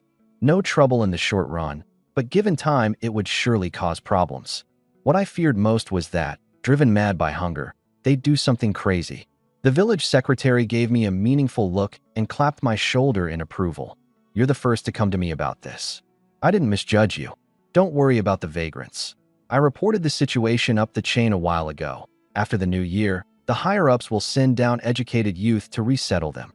Then I can rest easy.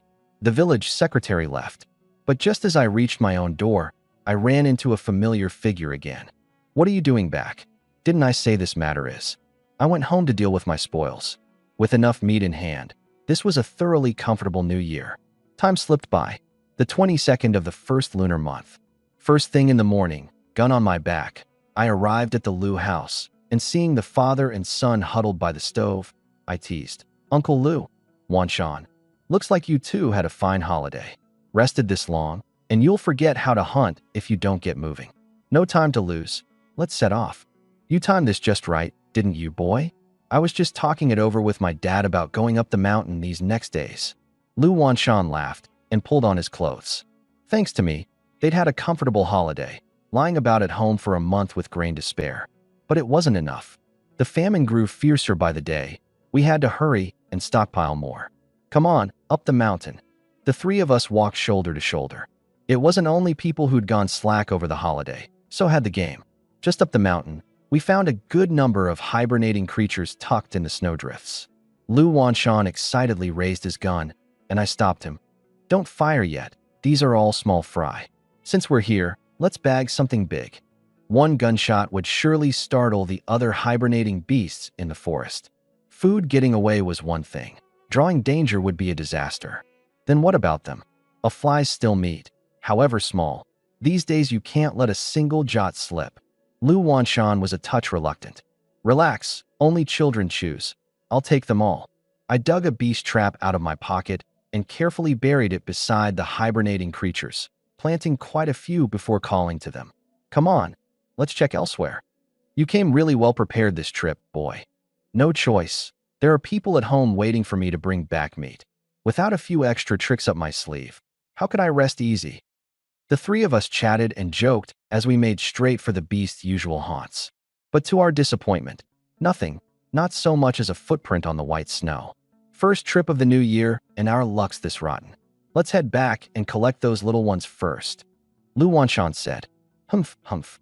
The old man's words weren't out before an angry roar sounded in the distance. The three of us turned in unison, and our eyes lit up. My beast trap, set in just the right spot. Not far off, a huge wild boar lay sprawled in the snow, both forehooves clamped raw in the trap, white bones showing through, unable to wrench free. The three of us hid behind a dead tree. I leveled the gun and gave it a clean end. Bang! The shot startled the birds out of the whole forest. The boar dropped into a pool of blood, gone still. Even having long since taken the measure of my skill, seeing this again after a month odd, the Lu father and son still sucked in cold breaths. This was a hunting gun with terrible accuracy. How did he land headshot after headshot? What are you staring at me for? I can't drag a boar this big alone. Come on, let's haul the meat home. The three of us worked together to get the boar out of the trap, then reburied the trap in the snow. Left in place, it might bring another windfall. A rope tied on, one to each end, and we hauled it down the mountain. As it happened, other villagers were coming up the mountain, and the sight of that boar made their eyes pop. In this little span of time, the three of them had shot a wild boar. Sharp intakes of breath rose one after another. One man swallowed with a bitter smile. Chen Zhao, Uncle Lu, you three really are getting more and more impressive. You went up without calling us. We're no good at hunting, but we've got plenty of strength for hauling. Let us drag this boar. And rolling up his sleeves, he came to grab the rope. Lu Wanshan dodged aside. No need. Three of us can manage. It's no trouble. No trouble. You helped us so much before. It's only right we put in some effort. Undeterred, he reached out again, all obsequious smiles. I frowned and was about to speak. Cousin really is something, bagging one this big so easily. If we had half my cousin's skill, we wouldn't go hungry. Chenwen? I stared in shock at the man stepping out of the crowd. What are you doing here? Ahem. Chen Zhao. Chenwen moved his household over a few days back. He's settled here now. The village secretary emerged from the crowd, guiltily avoiding my eyes. Settled? In the span of half a month. What on earth had happened? Too many people around. I couldn't ask on the spot, and would have to wait till I got home. I withdrew my gaze, not bothering with him. Seeing the mood gone sour, the old man hurried to smooth it over. Chen Zhao, let's get the boar back first. You lot want to hunt? Head up the mountain. There are plenty of hibernating beasts. Just be careful, and you'll surely have a haul. He hadn't wanted to leak the news to the villagers, but blocked as he was, he could only use it to make his escape. Sure enough, the crowd's eyes lit up, their attention pulled off the boar as they turned to head up the mountain. Only Chunwen stood rooted in place, his gaze cold and dark. Cousin, leaving now isn't quite right, is it? What do you want? The famine's getting worse, and meat coupons in the city are pricier and pricier. We can't afford them. We're all one village. Do us a favor and share a little. Chinwen smiled. Meat coupons in the city cost money to buy. This boar of mine took no coupon and no money.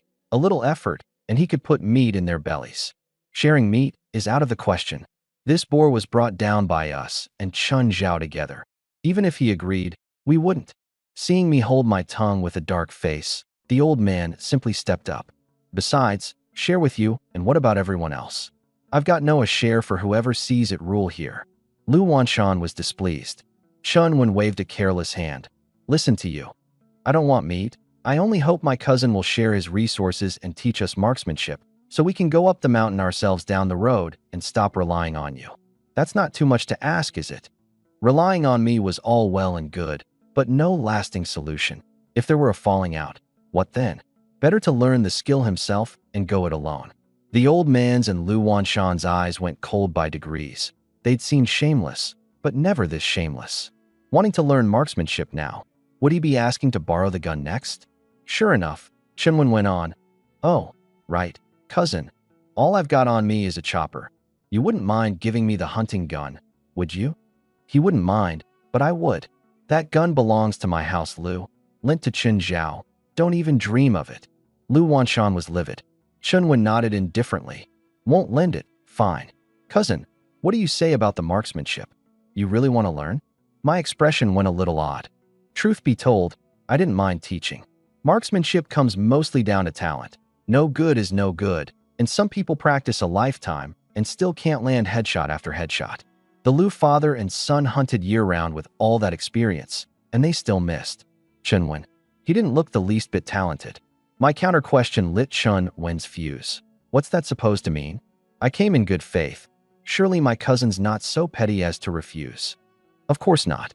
Want to learn? Then I'll teach you. I answered with perfect ease. This wasn't what Chunwen had expected. He frowned, unable to make out what I was selling in my gourd. Lu Wanshan was puzzled too, but said nothing. Then I'll trouble you, cousin. Don't mention it. Come, let's find some game, and I'll give you a demonstration. I turned and headed up the mountain. The villagers swiftly fell in behind. The Lu father and son exchanged a glance, then decisively tied the boar to a tree and hurried after. A show this good couldn't be missed. Back at the spot where we'd snared the boar, I glanced at a wild hare hibernating in a tree hollow and leveled the gun. Watch closely, I'm only teaching this once. I gave Chunwen a smile, and at the same time squeezed the trigger. Bang! The next moment, before everyone's astonished eyes, the bullet punched cleanly through the hare's head, killed in a single shot. He could shoot that accurately without even fixing his eyes on it. The Lu father and son were stunned dumb. So what Qin Zhao usually showed wasn't even the full extent of it. But Chunwen had no notion of what that shot meant and curled his lip carelessly. That's simple? And here I thought it'd be hard. Simple? Was his head working right? The villagers looked at him with contempt, as at a fool. Anyone who'd actually handled a gun knew how hard the thing was to master. Apart from Qin Zhao, not one of them could land a headshot. Oblivious, Chunwen reached out. Cousin, lend me the gun for a bit. Didn't Wanshan make it clear? The gun belongs to House Lu. I'm not borrowing it, just getting a feel for it. Don't think you're the only ones who can afford one. I'll go buy one myself one of these days. Chunwen sneered, the picture of certain victory. A mischievous urge rose in Lu Wanshan, and he waved a magnanimous hand. Qin Zhao, let him have a go. A few bullets, I can still cover that. Let's just see how impressive this cousin is. Chunwen took the gun and, copying me from a moment ago, raised it and aimed at the hare. I stood off to the side with my arms crossed, smiling, eyes full of mockery. Lu Wanshan leaned in. He couldn't actually hit it, could he? You and Uncle Lu can't do it. On what grounds would he? Bang! The bullet shot straight into the snow. Dead silence on the scene.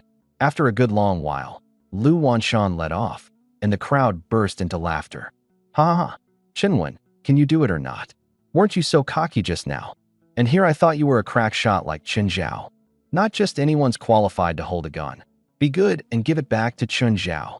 Choked red and white by turns, Chunwen refused to concede and raised the gun again. Can you not waste the bullets? That last shot already made the point. Made what point? First time handling a gun, of course I'm not used to it. This time I've got it. He didn't rush to fire, just aimed at that dead hare, hand on the trigger, holding still a long, long while. Lu Wanshan sneered. Right, just hold it like that. Maybe some blind bird will fly straight into your muzzle. Ha ha ha, Wanshan, your mouth is too vicious. Maybe that dead hare will jump up and ram the muzzle too. Chunwen was beside himself with fury. Bang! The second shot strayed even more outrageously than the first, flying straight up into the sky. The crowd doubled over laughing. You were really counting on a bird to ram your muzzle? The hares in the tree hollow. Where on earth did that shot go? Never seen anyone this talented. Chunwen raged at the crowd, demanding to know what gave them the right to laugh and challenging them to come hit one themselves. But the words were loud in the bottom hollow. The villagers spread their hands. We know our own measure, which is why we're not stupid enough to challenge Qin Zhao at this. If we really had the skill, would we still be tagging along up the mountain with you? Fury with nowhere to vent, Chunwen let his gaze fall on the gun, itching to snap it in two on the spot. Lu Wanshan barked at him. No good. Then go home and practice more. Worse than the next man, and you take it out on the gun, give it back. Lu Wanshan reached for the gun. Chunwen clung to it and wouldn't return it. I seized the chance to quietly slip over to the village secretary's side. Secretary, there's something I want to ask you. Let's step over there and talk. He'd long anticipated this moment and followed with a sigh. Out of earshot, before I could open my mouth, he spoke first. I know what you want to ask. After I refused Chunwen that time, he got relatives from every quarter to come lobby me. some of them Taichuan village folk. One person speaking up I can refuse, but a whole crowd I can't manage. I had no choice but to let him register. That's not what I want to ask. I want to know his real reason for coming. What else? The famine. Thanks to you, of all the villages around, ours has it best. Chunwen wasn't the first to want to squeeze in. Plenty came before, and I blocked them all with one excuse or another. Only him, with who knows how many distant relatives out of nowhere, and a village secretary like me was at a total loss. Clearly, he was sick of Chunwen too. I nodded, glancing thoughtfully at the hare carcass in the tree hollow. Scheming against me? Then I'd play along nicely. All right, stop trying. Try 100 times and the result's the same. Don't waste the bullets. I kindly advised Chinwon, but the words landed in his ears all wrong. He craned his neck, still wanting to fire. Shut up. I can definitely do it, I said abruptly. As it happens, with this many people here, let's not waste the trip. How about we go into the mountains and hunt a bear? Chen Zhao, Lu Wanshan's heart jumped. After that last incident, both he and his dad had had their hearts chilled and wouldn't bring people up the mountain unless they had to. He truly couldn't fathom why I'd volunteer it. You'll take us hunting? Really? The villagers got excited. With Chun Zhao leading, a full haul was guaranteed. Only what was in it for him? They couldn't work it out. Of course, really. We're all one village. We help each other out. But ugly words first. The mountains are perilous, and I'm only one man. I can't protect all of you. Run into danger, and it's every man for himself. Die, and don't blame me. A bucket of cold water, dousing most of their enthusiasm. They couldn't hunt and could barely protect themselves. Those words were as good as a death sentence. Only Chun Wan, with no sense of the danger at all, nodded impatiently. Fine, I'll go with you. Thought it through. In front of all these people, there's no welching. I smiled, eyes full of satisfaction. The fool had taken the bait. Relax, I won't welch. Chunwen, are you sure you don't want to think it over some more?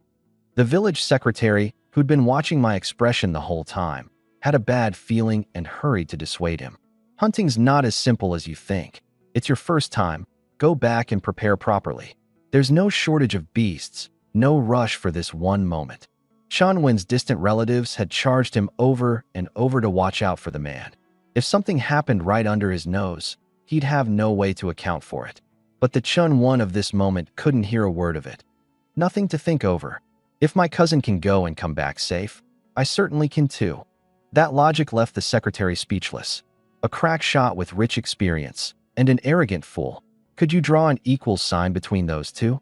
Chunwen's attitude wore away a good many others' misgivings too, and the crowd raised their hands one after another. I'll go. Me too. Good. No time to lose. Let's move out. I grabbed the hare carcass and led the group toward the deep mountains. The Lu father and son stood hesitating.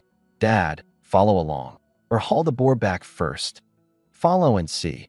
If there's real danger, at least we and Chun Zhao can look out for each other. Count on that pack of cowards to save me? Not a chance. It still came down to them. Just into the deep mountains, a string of huge prints lay on the ground. I crouched, measured them against my palm, checked the direction, and led the group on. The gun was back in my hands, and the whole way, Chunwen stared fixedly at my hands. Several times I turned to find his odd gaze on me. This fool. He couldn't think I'd tampered with the gun, could he? Laughable. Same gun, and I land headshot after headshot while he misses shot after shot. Could he not look to himself for the reason? Just then, in the vast white snow, a huge black shadow. A bear. My eyes lit up. I signaled everyone to hide, loaded, and was about to act. Chunwen, quick-handed, snatched the gun away. What are you doing? Chunwen, have you lost your mind? The bear's right there. Hurry and give the gun back to Chun Zhao. The villagers fell back in a panic. A brown bear just out of hibernation, though somewhat shrunken in size, was absolutely not something this lot could withstand. All the more so when it was hungry, fighting to the death the moment it saw food. Chunwen sneered. Can't you tell? Just now Chun Zhao tampered with the gun. That's why I couldn't hit anything. This is my true skill. Bang! A gunshot rang through the mountain hollow. The brown bear a kilometer off was startled. Roar! The imagined spray of blood didn't appear. There was only the bear's fury at being startled. Chunwen shot head straight again. He stared down at the gun in disbelief, then turned in a rage. Why? Did you tamper with the gun or not? I spread my hands. Everyone just saw it. I was about to fire myself. In that situation, where would I find the chance to tamper with anything? No good. Then practice more. Don't blame others at the drop of a hat. Now you know your real skill, don't you? Give me the gun. A simple reach of my hand, and something in him snapped. He jerked back a step. Impossible. I don't believe it. It must have been too far. You'll see. Ignoring the crowd's eyes, he edged toward the bear step by step, gun leveled. The startled bear was frantically smashing trees and pawing at the snow, hunting for the source of the sound. In that state, the moment it spotted him, his little life was forfeit. The village secretary's heart leapt into his throat. Chunwon Yu, MMPH. 3 words out, and a villager beside him clamped a hand over his mouth. Secretary, don't shout. Draw the bear over, and not one of us gets away.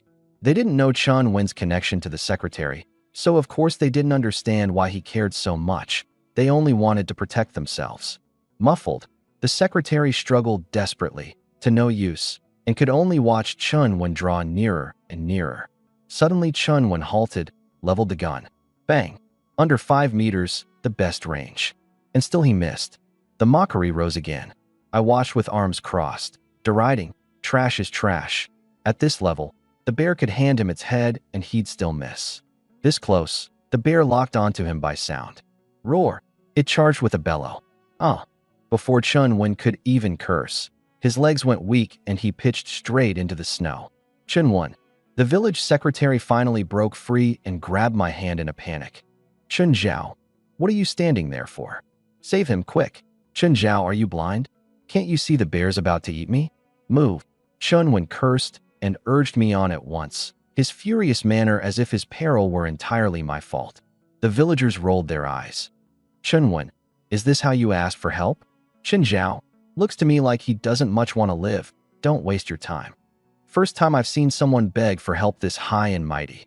Secretary, don't blame everything on Chun Zhao either. Whose hands is the gun in? Let his true skill save himself. For once the villagers stood on my side. Their envy of me was real, but so was their admiration.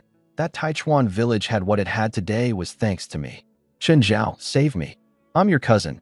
Would your conscience let you not save me? Chun Wen was terrified I'd leave. I looked at him calmly, then turned and took the pack off my back. Spare me the moral blackmail. What are you exactly? I drew out beast traps and handed them to the nearest villagers. Need me to teach you how to use these? Since we're here, there's no sense going home empty-handed. Set the traps around the bear and mind yourselves. And this hair, chop it up. Everyone take a chunk to lure it. I'll handle the rest. Lu Wanshan instinctively held out the gun and was about to speak when he saw me fish a slingshot from my pocket. He meant to hunt a bear with that? The same question flashed through everyone's mind. A slingshot? Really? A problem. I countered. No, we'll get to it right away. Chun Zhao, save me, quick. Stop playing dead. If I die, not one of you gets away. Chun Wen struggled desperately, the brown bear in mad pursuit behind him. By rights, a man can't outrun a bear, but Chun Wen ran absurdly fast, as if shot full of adrenaline. I clicked my tongue inwardly. A speed like that, in the modern world, he'd be a solid athlete. Lucky the brown bear had just woken, its functions not back to peak, and it was thoroughly run ragged by him, each roar driving him to run faster still. Just as the bear's claw was about to fall, I sliced off a small chunk of hare meat and flung it over. Roar! The keen-nosed brown bear was hooked by the smell of blood and wheeled to pounce on the hare meat. Danger averted. Chun Wen sagged with relief, forced himself up, used the hunting gun as a crutch, and limped toward me. Chun Zhao, have you no shame? I'm your cousin. How could you use me as bait? The villagers had already, per my arrangement, ringed the bear in, beast traps strewn across the snow, chunk after chunk of hare meat flung out. The brown bear was kept frantically busy, terrified of missing a single morsel. I drew the slingshot. The reason I didn't use the gun was for fear of startling it. A brown bear is a cunning thing. Know it's a gun and survive one shot, and from then on it'd be on its guard. A slingshot is silent, tucked behind a tree or in its blind spot. I could fire endlessly. As for accuracy, I had 100% guarantee. Whoosh. Roar. The pebble cut an arc and pierced cleanly through one of the brown bear's eyes. Incredible. And a moving target at that. These people couldn't even hit a still one. The brown bear flew into a rage and was about to react when I loosed another. Whoosh. The other eye pierced too. The brown bear crashed down in pain, in an almost human way, raising a paw to cover its eyes, rolling about and triggering the traps, bloody all over, its cries growing weaker and weaker. The Lu father and son snapped to and leveled their guns. Bang, bang, bang. 3 shots struck its 4 limbs, stripping it of mobility. Roar. Calmly I stepped up, the muzzle aimed at its forehead. Bang. The bullet pierced its temple. The brown bear shuddered all over and went lifeless. The villagers were struck with hindsight dread at the scene. Recalling the idle talk they'd spread about me back in the village, they were beyond glad I hadn't held it against them, or the bear's fate would have been theirs. Mid-thought, Chunwen grabbed my collar. Chen Zhao, I'm talking to you. On what grounds did you use me as bait? If I died, could you have answered for it? Insufferably arrogant, a far cry from the craven creature under the bear's claws a moment ago. Only before me did he dare swagger like this. I slapped his hand off with a backhand and leisurely straightened my coat. I made it clear coming up the mountain. The mountains are dangerous. I can't protect everyone, and trouble's your own bad luck. You were the one who insisted on coming. Die, and that's on you. You did it on damn purpose. At this point he finally caught on.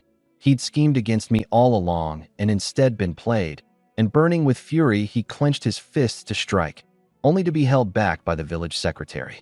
Chinwen, that's enough. Chun Zhao's words are harsh, but every one of them's true. He warned you before you came up. You got your life back. Count yourself lucky. Don't make a scene. The secretary was displeased.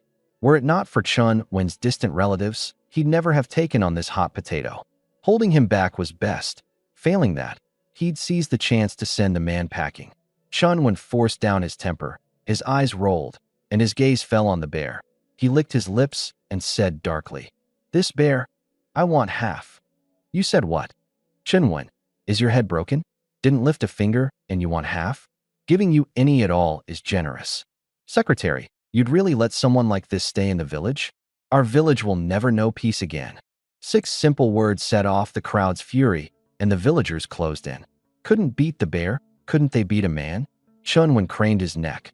On what grounds can I want half? If I hadn't risked my own neck as bait and drawn off most of the bear's attention, would you have had the chance to set the traps? My contribution this trip was the biggest. That half is my due. In all my years, I've never seen anyone this shameless. If I don't teach you a lesson today, my surname isn't Chun. Count me in. You call that risking your neck? That's failing at showing off. How sorry a sight you were, everyone knows full well. Enough, don't mind him. Chen Zhao, you say how to split it. We'll follow your lead. The plan was mine.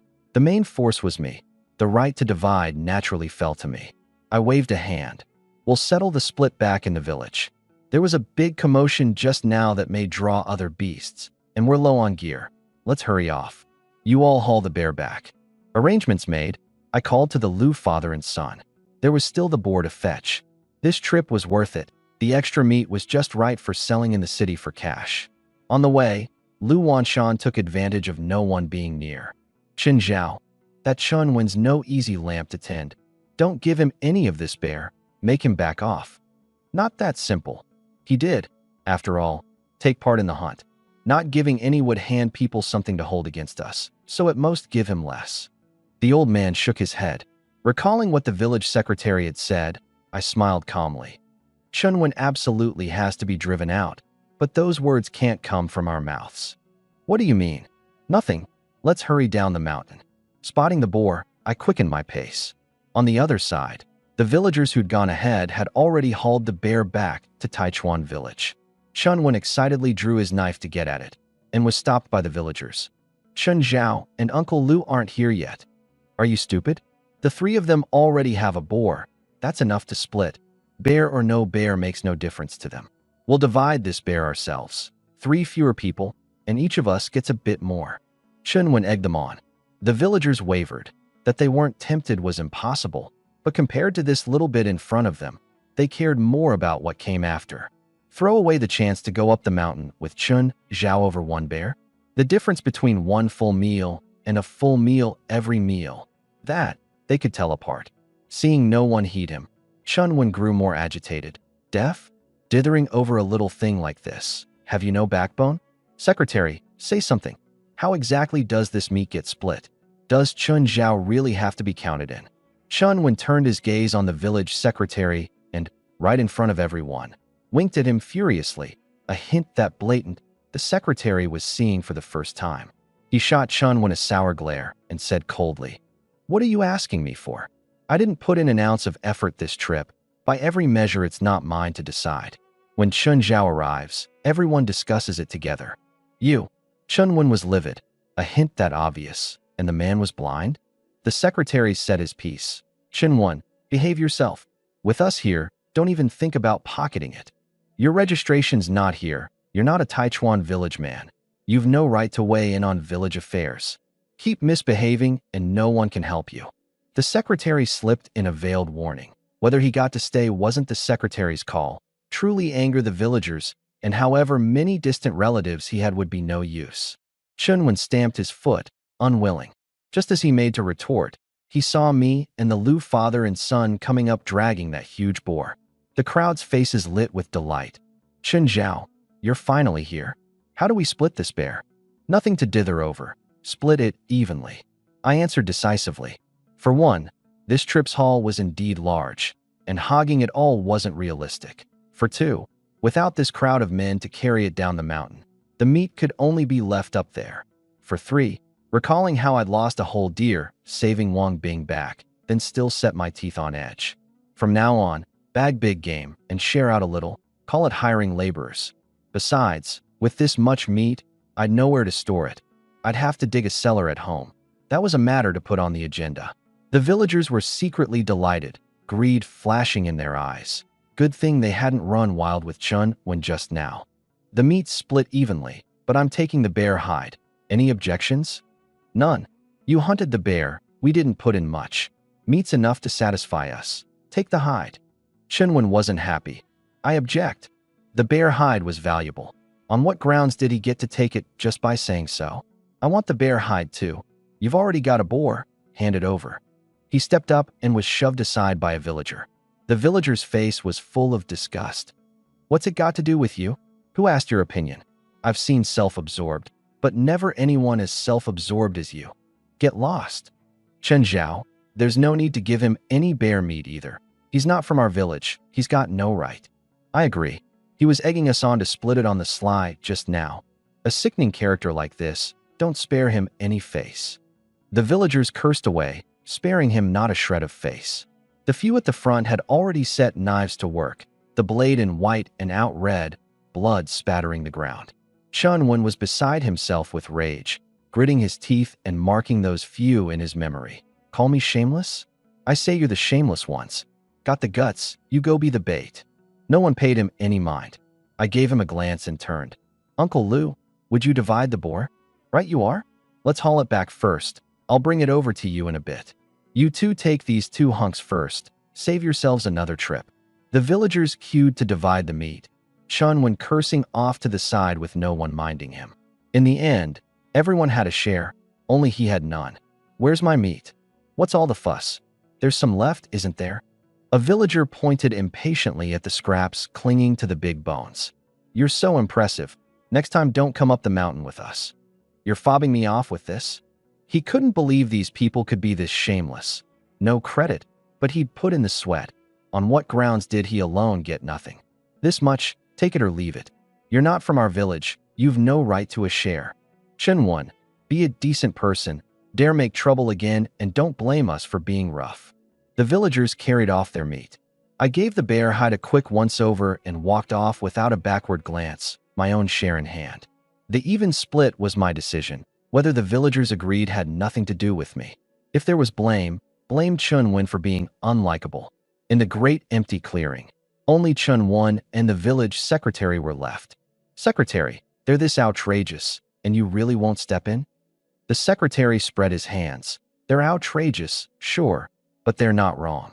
If there's blame yourself for the terrible impression you made all along. I reminded you to keep a low profile before you came. You wouldn't listen. That it's come to this, you brought on yourself. That bit of meat, whether you want it is your call. Don't stare at me. I went to a lot of trouble for my share. There's no way I'm giving it to you." And dropping the words, he carried off his meat. Chunwon had had his fill of being wronged.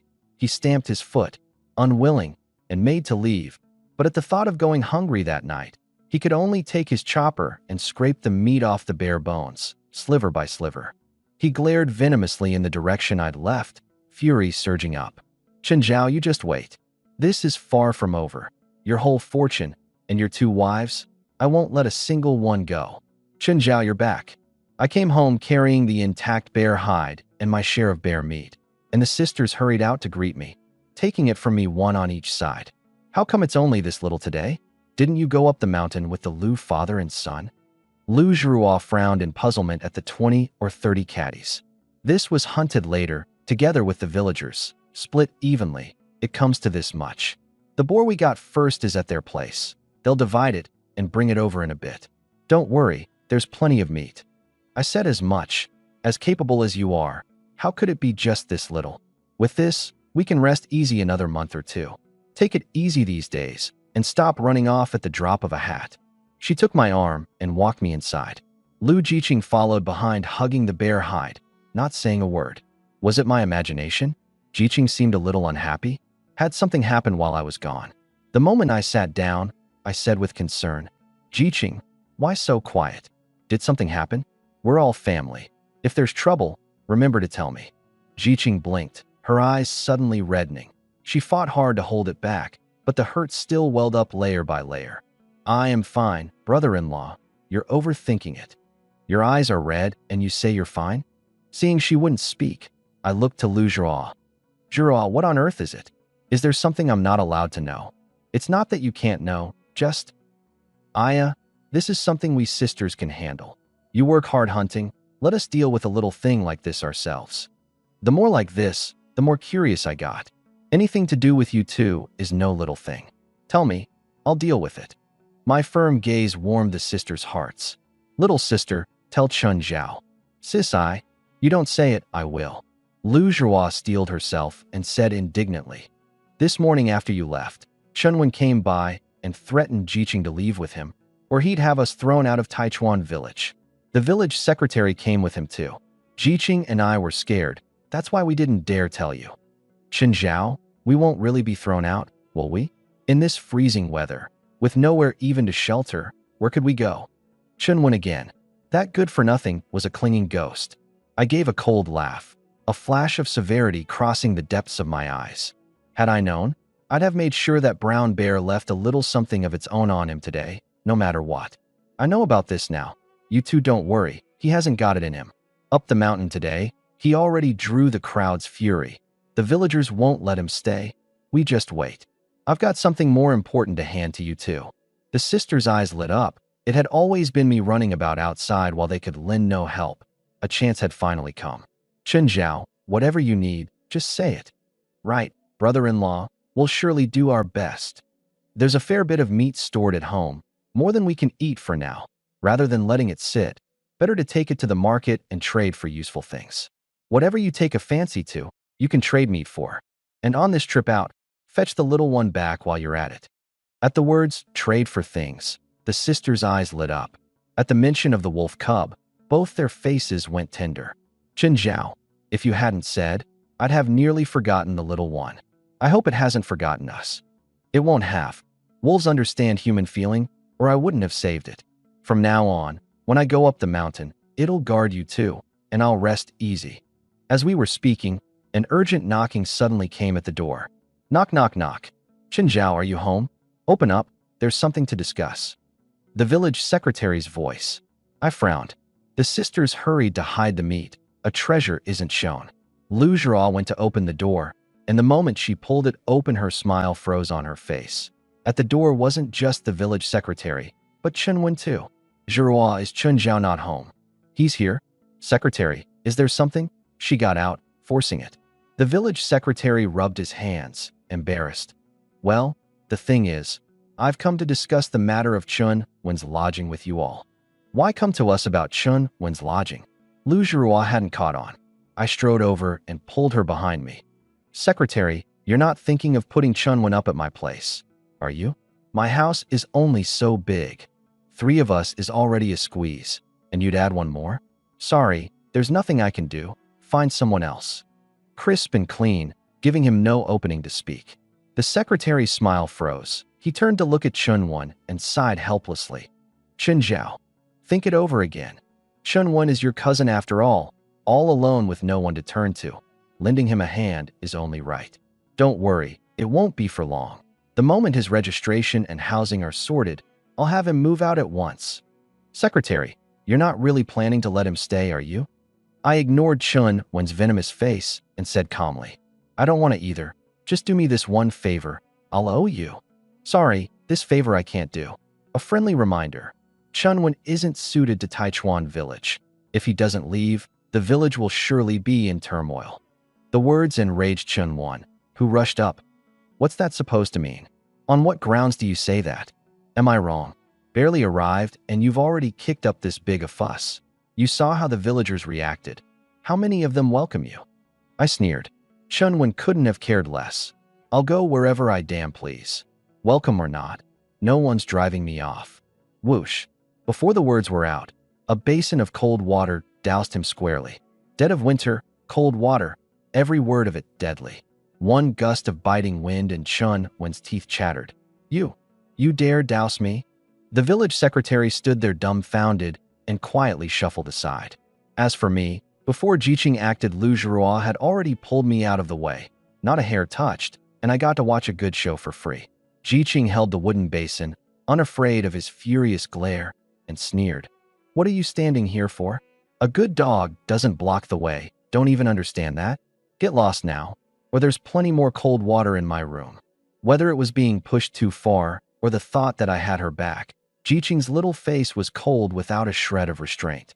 With the family this plainly aligned, the secretary dared not linger and pulled Chunwon off in a hurry. What are you dragging me for? I'm going to live at his place. Let go. That's enough. It's freezing cold and no one will claim your corpse. Damn it, my own mother even got into your bed, and you can't manage a little thing like this. What use are you? The secretary's eyes went cold and he hurried to clamp his mouth shut, but the words still drifted into my ears. Well, never imagined Chunwon's mother, at her age, would go seducing the village secretary for her son's sake. And the secretary too, not picky about anything. The 3 of us behind exchanged a glance and laughed. Jiqing, beautifully done. Lu Zhuruo gave a thumbs up. Unexpectedly, Jiqing patted her chest with lingering fear and pouted, aggrieved. That scared me to death just now. I thought he'd rush up and hit me. Silly girl, with Chunzhao here. He wouldn't dare even with 10 times the nerve. And even if he did, Chunzhao's got us. Lu Zhuruo wrapped an arm around her shoulder and patted gently. I nodded with a smile. Your sister's right. With me here, I'll protect you too. He dares lift a hand, and I dare take his arm off. From now on, when I'm not home, don't stand on ceremony either. Do what needs doing. If he bullies you, tell me, and I'll go settle the score with him. Jiqing nodded firmly. I understand, brother-in-law. I'll protect myself and protect my sister. Good, get inside. It's too cold out. On the other side, Chunwon, with no lodging found, could only go back with the village secretary, change into clean clothes, and huddle by the stove grinding his teeth. How had he never noticed before that these 2 women were such firebrands? Interesting, no rush to deal with Chunzhao. Get the women in hand first. The more he thought, the more worked up he got. What are you thinking about? I'm warning you, lay off Chunzhao for now. I know. Just remember to figure out somewhere for me to live. Chunzhao's already put it that plainly. What can I do? Either live with another relative or live at my place. Your choice. The secretary dropped the words and left. 2 days later, I called on the Lu father and son. Uncle Lu, there's something I'd like your help with. I came carrying a hunk of meat. Come on in, why bring anything? The old man stepped aside to let me in. Lu Wanshan came out from the inner room and took the meat. Next time, don't be so formal. We're family. It's just that I need your help. There's a fair bit of meat stored at my place, and I'd like to find a time to sell it in the city, but I've got no connections and I'm afraid the city folk will cheat me. Uncle Lu, Wanshan, if you 2 are free, could you take Zhuo and Jiqing into the city to look around? And here I thought it was some big trouble. You've come to the right people for this. The old man chuckled. Wanshan and I were just planning to go into the city. Here's the plan. Tomorrow I'll bring the cart to pick you up, and we'll all go in together. No, I'm not going. The rest of you go on. I plan to go up the mountain. Again? Chen Zhao, you don't have to push this hard, do you? Lu Wanshan was shocked. Unless pushed to it, they never went up the mountain at all. But I was different. He could tell I genuinely loved hunting. Wasn't he afraid of an accident? No choice. The famine's too severe. I have to prepare early. I'm in the habit of planning ahead, and I'd advise you to stock up early too. I never fight an unprepared battle. Only when everything's in place is there no margin for error. Lu Wanshan and the old man exchanged a glance and made the same decision. Chen Zhao, I'll go up the mountain with you. Sure, others I might consider, but not Lu Wanshan. From the time I came to this world, the Lu father and son had shown me no small kindness. I was glad to give them a leg up. Then tomorrow I'll trouble Uncle Lu to take Zhao and Jiqing into the city, and Wanshan and I will go up the mountain. Oh, be careful of that, Chun went on the way. I'm afraid he'll pull something behind our backs. At the mention of Chun Wan, all three faces darkened. My eyes dimmed, and I quirked my lips idly. Behave in the village and I can pretend not to see. Cross the line, and I'll have no choice but to. If you ask me, you should have let him die under the bear's claws last time. Lu Wanshan said. That night, my house blazed with lamplight. Jiqing, Zhao, and I worked late readying the meat, waiting only for daybreak to go into the city to trade for cash and supplies. Looking at the battered old hunting gun in my hand, I reminded them. On this trip into the city, remember to find a chance to ask about hunting guns, buy two, and as many bullets as possible. All right, do we want beast traps? No need. That thing's no match for a gun. The next day, in the gray light of dawn, a knock came at the door. I opened it, nodded, and loaded all 3 big sacks of meat onto the cart. That's all of it, Uncle Lu. Thanks for the trouble. No trouble. Off you go. Anything you don't understand, ask Uncle Lu, and don't forget to bring back the gun and the wolf. Don't worry. Chen Zhao, mind your safety up the mountain. At the thought of going into the city, the sisters were all smiles. Reluctant to part, they said their goodbyes to me and climbed onto the old man's flatbed cart. I watched the 3 of them recede into the distance, shut the gate, slung my gun, and headed up the mountain with Lu Wanshan. No one noticed. In the dark, someone was quietly watching all of this. At the home of Chun Wen's distant relative, Chun Wen was still dead to the world, drowning his life in a drunken stupor when he was shaken awake, his face all impatience. Catching what the visitor said, his eyes lit up. Chun Zhao's gone up the mountain? Both his wives have gone into the city? You're sure you saw right? Dead certain. They left together with old Lu. A chance this good, why don't we just? His cousin Chen Kai rubbed his hands, a lecherous look on his face. Chun Wen had no kin to turn to in the village, and had egged Chen Kai into coming along, if only for someone to talk to. Chun Wen's face lit with delight. He'd long harbored designs on those 2 women. How could he let a chance like this slip? But he'd also seized on another key point in Chen Kai's words. Did you see what they took with them?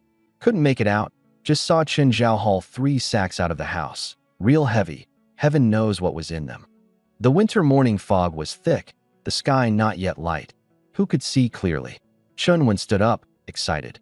Fool, those 3 sacks are the whole point. I knew Chun Zhao couldn't have just that little to his name. Heh, he's finally couldn't hold back. What do you mean? Don't tell me all 3 sacks were meat. Chen Kai's eyes went wide.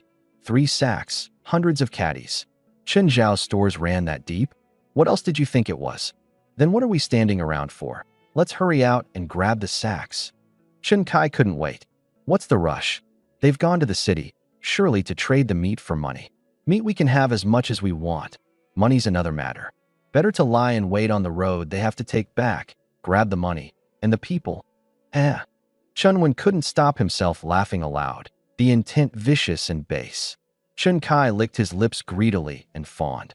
Cousin really does think it through. I'll go wake the others right now. Remember, keep it quiet.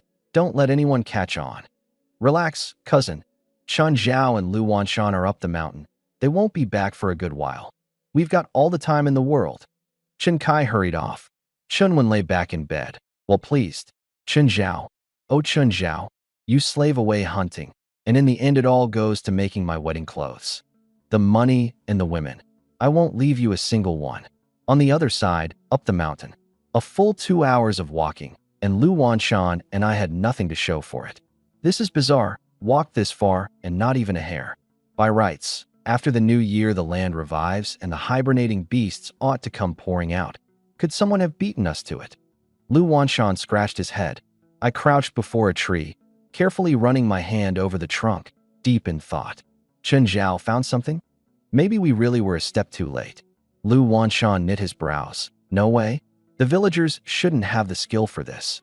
In Taichuan village, only the Lu father and son and I used guns. Everyone else hunted with choppers and snares, and with their skills, there was no way they could clear out every beast in this short a span. Could it be someone else? Mid-thought, an ear-splitting gunshot rang out. Bang! Startling the birds out of the whole forest. Lu Wanshan and I both jolted. Who fired that? Is there anyone else in Taichuan village with a hunting gun? I turned. Lu Wanshan answered without a thought. Impossible. That was absolutely not someone from our village. The two of us exchanged a glance and ran toward the gunshot. Before long, a row of jumbled footprints came into view. Just as we made to follow them, several familiar figures came running toward us in headlong panic. Taichuan village people. Chen Zhao, Wanshan, what are you two doing here? Heavens above, had we known you'd be up the mountain today, we'd have come with you. What a waste, all those hairs snatched away by others. The sight of us settled the panicked crowd at once, and they cursed away, anguished. What happened? Why are you in such a sorry state? What was that gunshot about? The crowd sighed and groaned. Don't even get us started. We got robbed. Robbed? We wanted to try our luck up the mountain before the next snow, and after a hard effort we bagged a deer and a few hares between us. Then halfway we ran into a gang. Every one of them with a hunting gun, skilled beyond belief, and without a word they used their guns to grab all our game. We tried to resist, and they threatened us with the guns. That gunshot just now was a warning. Any longer, and the bullets would have landed in our heads. Only then did Lu Wanshan and I understand why we hadn't seen any game the whole way. Where are these people from, do you know? If only we knew. We've never run into anyone else up the mountain before. No idea where they sprang from. Had we known our luck would be this rotten, we should have quit while we were ahead. Without guns, they had a hard time hunting to begin with, short on experience and leaning mostly on me and the Lu father and son. Just barely self-sufficient, and now robbed by people springing out of nowhere. Life was getting hard. Seeing the two of us silent, the villagers whispered among themselves a moment, and one screwed up his courage and stepped forward.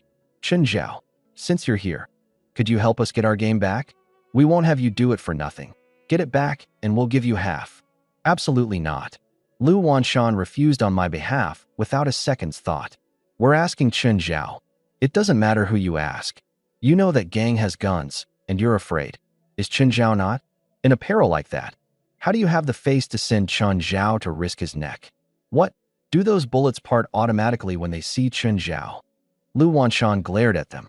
These people, so used to enjoying the spoils, took Chen Zhao's labor as their due, never stopping to think what good Chen Zhao had ever gotten from them, on what grounds he'd risk his life for them. Reddened in the face by his words, the villagers recalled the terror of guns leveled at their heads and hung their heads in shame. They themselves hadn't the courage to resist. On what grounds did they demand it of Chen Zhao? Chen Zhao, that was just our temper talking. Don't take it to heart. We'll head off first. Be careful up there, and if you really run into them, steer clear. Don't go head on. That gang is vicious. The villagers made to leave, and I put out a hand to stop them. Wait, something else. Do you still remember where you ran into that gang? Lead the way for me. I want to go take a look. The words left everyone baffled, Lu Wanshan most of all. Chen Zhao, originally only our village hunted this mountain. We could go up whenever we pleased, and however bad the famine, we'd never want for food. Now it's different. Having competitors means the game we can take is greatly reduced, which works against us. I want to go take a look, at least get a read on who they are and how strong they are first. Know your enemy and know yourself, and you'll never lose 100 battles. What the ear hears is empty, what the eye sees is real. The villager's account was too slapdash. I had to see for myself. Lu Wanshan fell silent. The villagers stood about at a loss. Chen Zhao had a point. But were they really any match for that gang? I shook my head, helpless, a pack of grown men without an ounce of fire in them. So what if the other side had guns? Bullets always run out eventually. Tail them long enough, and there'd always be a chance for revenge. If you're afraid, then just point me the way and I'll go alone. No, we'll go with you, right? Chen Zhao, you're right. The most important thing now is to know the enemy and ourselves. We'll take you there. With the villagers leading, the group threaded swiftly through the woods. Now and then a gunshot sounded. That gang was brazen indeed, not the least bit afraid of startling off the game. Lu Wanshan's face grew steadily graver, while mine stayed unchanged. When it came to marksmanship, I had absolute confidence. If Zhao and Jiqing's trip into the city went well, and they brought me back a better gun, I was certain I could drop an enemy from 10 meters out. The only problem was numbers. A hunting gun was slow to load and slow to fire, which made things tricky. Mid-thought, someone in the crowd asked an extra question. How come we haven't seen Chun Wen these past couple of days? Did that punk crawl back home? Or is he still freeloading at the village secretary's? Who cares what he's doing, so long as he stops pestering me? Hearing that, an inexplicable sense of foreboding welled up in my chest, as if something big were about to happen. Almost there, just up ahead. The villager's shout pulled me back. I shook my head and threw off the ominous feeling. Not far off, several unfamiliar figures stood in the snow, hunting guns in hand, draped in beast hides. Behind them was piled a small mountain of game, blood staining the ground red, a few still not dead, making their final death throw struggles.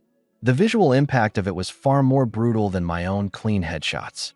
Gun on my back, I crept quietly behind a big tree out front. Lu Wanshan followed close, glaring fixedly at the gang. Enough, let's go, call it a day. Since we're here, let's bag a bit more. I don't want to keep coming up the mountain. This godforsaken place is freezing. And one slip and you're lost. Push in a bit farther, maybe there's more to find. They had no idea someone lurked in the shadows. I gave them a glance and turned my attention to that pile of game. Brutal, indeed. They could have given the animals a clean death, but chose not to. These guys have terrible aim, worse than me. Lu Wanshan griped, following my gaze. I gave a wry laugh and shook my head. A hunting gun's aim is poor to begin with. For them to get this far is already impressive. Then what about you? Lousy aim and still headshot after headshot. I'm different. My marksmanship had been ground out of countless brushes with life and death, carved into my bones long ago. Transmigrating hadn't washed it away. The gang talked a while, then dragged their game off, never once noticing anyone in the shadows. Only when their figures had vanished did I emerge from behind the tree, meaning to follow and get to the bottom of it, and was stopped by Lu Wanshan's grabbing arm. Chen Zhao, what are you doing? Following them to take a look. Don't joke around. It's too dangerous. Right? Chen Zhao, you saw all those animals. That gang's vicious. Follow them, and who knows what'll happen. Don't go. The villagers ring me in, frightened. Before, with no competitors, they could care nothing for whether I lived or died. Now it was different, with their future livelihood riding on it, and they wouldn't let me go court death for anything. Helpless, I was about to say something. A figure came stumbling up from down the mountain, gasping for breath. Chen Zhao, Wanshan, I finally found you. Hurry down the mountain. Something's happened in the village, he panted, pointing back toward the village.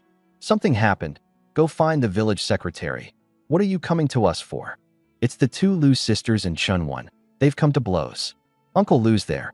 You two hurry and go take a look. What? Without the slightest hesitation, Lu Wanshan and I wheeled around and charged down the mountain, the villagers right behind. Before we'd realized it, we'd been up the mountain the better part of the day, nothing to show for it, and several competitors gained out of nowhere besides. Chen Wen, this time, had truly walked into the muzzle of a gun. Meanwhile, down the mountain, Chen Wen, get lost now, or don't blame me for getting rough. At the village entrance, old Lu had the sisters shielded behind him, gun leveled, glaring savagely at Chun Wen close before him. Chun Wen smiled disdainfully. Go on, shoot, if you've got it in you. You really think I'm scared of you? Aren't your arms tired holding that gun so long? I'm not after you, what's the rush? Take my advice, drag your cart back where you came from. A man your age, far too fond of minding other people's business. In his eyes, old Lu didn't dare fire at all. He said it purely to drive him off. He advanced unhurriedly, his gaze roving over the sisters, base in the extreme. The two women clung tightly to each other, eyes blazing with fury. Sis, what do we do? Don't be afraid. Chun Zhao will come save us. And if we can't wait for him, we'll save ourselves. Lu Zhuo ruffled her sister's hair, a faint smile curling at her lips, her gaze falling on the flatbed cart behind her. On it, besides the tethered wolf cub, were the two hunting guns Chun Zhao had charged her over and over to buy back. Worst case, she'd take him down with her. However formidable Chun Wen was he more formidable than a gun? Jiqing bit her red lip and nodded stubbornly. Never yield. Awoo. That wolf cub had grown a good deal, its fangs sharp, its wildness in full force, and the moment it saw Chun Wen it bared its teeth in a low growl, and would have lunged had it not been tethered. A wolf understands human feeling. A month and more away, it hadn't forgotten the sisters and could tell who was the enemy. The two sides stood deadlocked. Seeing Chun Wen and his men press closer and closer, old Lu's heart sank. He wavered no longer and decisively pulled the trigger. Bang! The shot stunned the whole scene. The next moment, Chun Wen dropped to the ground, clutching his shoulder in agony, staring at old Lu in disbelief. You actually dared to fire? He didn't doubt for a second that had old Lu not held back, that shot would have been enough to blow his head off. I made it plain. I'm an old man, nothing much to fear. Old Lu sneered, his eyes full of derision. The sisters were stunned too. Chun Wen had been targeting them. They'd never imagined old Lu would go this far for their sake. Moved, the two women didn't know what to say. Uncle Lu, don't say anything. Chun Zhao entrusted you to me, so it's my duty to keep you safe. With this old man here, no one's going to run wild. Old Lu held the gun aloft and swept the surroundings. Anyone else want to eat a bullet? See, cousin, are you all right? Chen Kai, stunned senseless by the gunshot, only now came to, and the sight of the blood gushing from Chun Wen's shoulder drained the color from his face. They'd only meant to grab the people and the money. They'd never thought old Lu would actually fire. However hard your fists, could they beat a bullet? Cousin, why don't we just go first? They've got guns, we can't win. Go where? He dares shoot me, and I'll make them pay. What are you standing there for? Grab your weapons and charge. Chun Wen roared. The few beside him didn't budge, watching old Lu warily, none daring to step up. Deaf? I said grab your weapons. Cousin, calm down. Old Lu's got a gun. We really don't dare. Chen Kai's voice was shaking.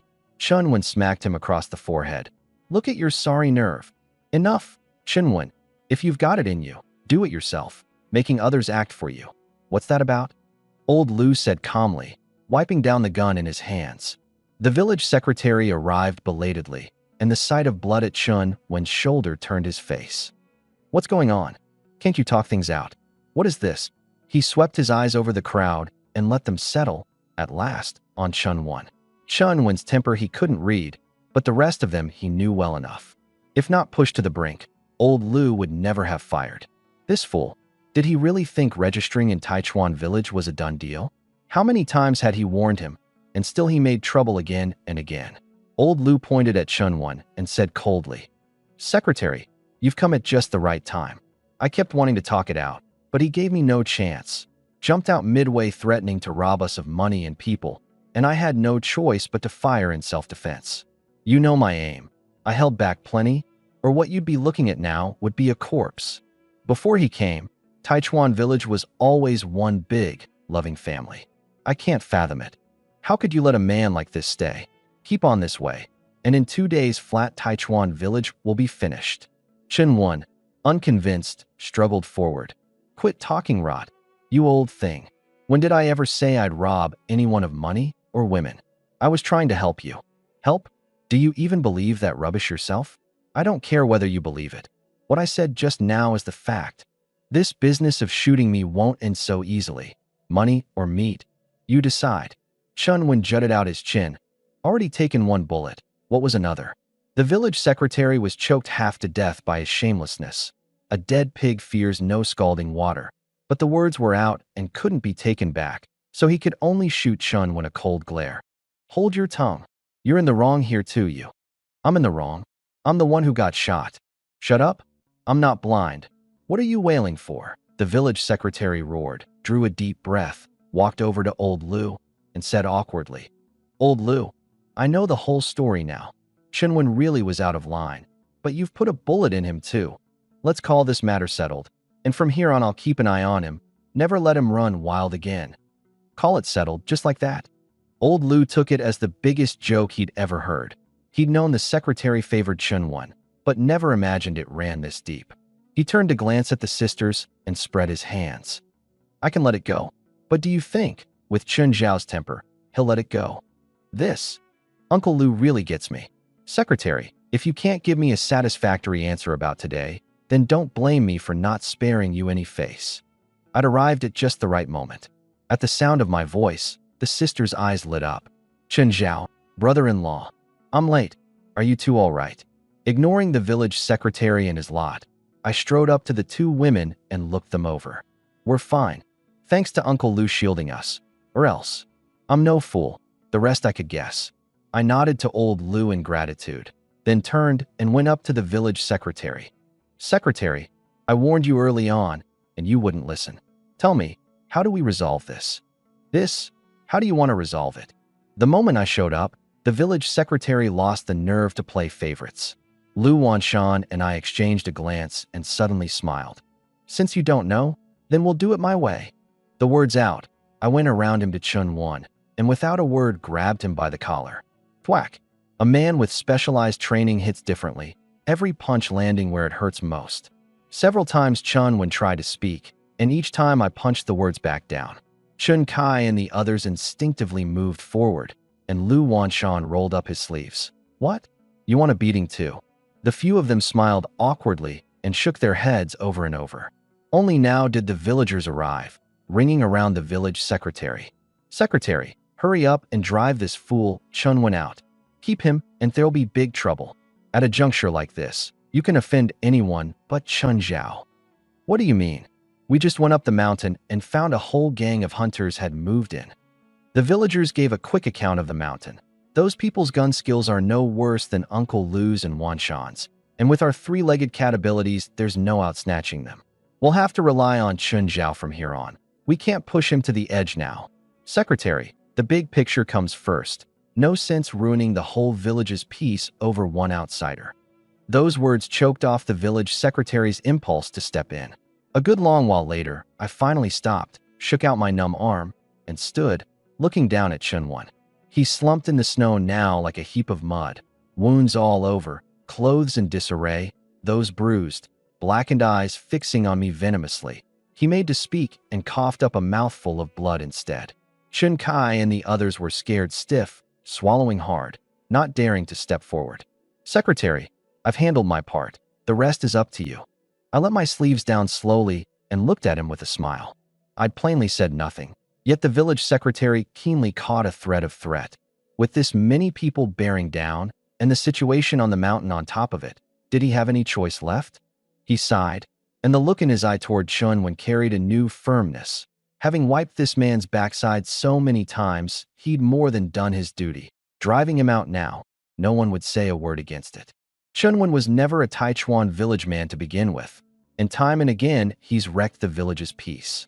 As village secretary, I've decided to expel him from Taichuan village and never accept his registration. Does that satisfy everyone? He swept the crowd as if seeking approval, settling at last on me. I nodded and said indifferently, "A trifle like this the secretary can decide on his own. It's not my place. It's getting late. I'll take my wives home." "Wait, Chun Zhao? Since everyone's here, let's discuss the mountain situation together." The villagers hurried to stop me, and as they spoke they hauled Chunwen up and flung him out before everyone. Chun Kai and the others watched in silence, not a word daring to leave their mouths. "Chun Zhao, somewhere else to talk?" The mountain matter did need addressing, fast. I nodded. The crowd moved off in a great throng, no one sparing a glance for Chun when lying in the snow. At the clearing in the village center, a villager spoke up first. "Chun Zhao, we talked it over on the way back. Before, we hunted however we pleased. No organization, no discipline, because the whole mountain was ours alone. Slacking off didn't matter. Now there are rivals, and we can't go on like that. If you and old Lu don't mind, we'd like you to lead. Form a proper hunting squad. Go up on a schedule, and everyone who joins will obey your arrangements absolutely. I hadn't expected them to come to this realization. Pity I had no interest in the job. Sorry, I'd rather not be involved. For this, ask Uncle Lu and Wan Shan. I refused outright. The villagers froze. Old Lu and Lu Wanshan exchanged a glance and nodded casually. We've no objection. This was how they'd gone up the mountain before. It was only the lack of hard rules that had bred so much conflict.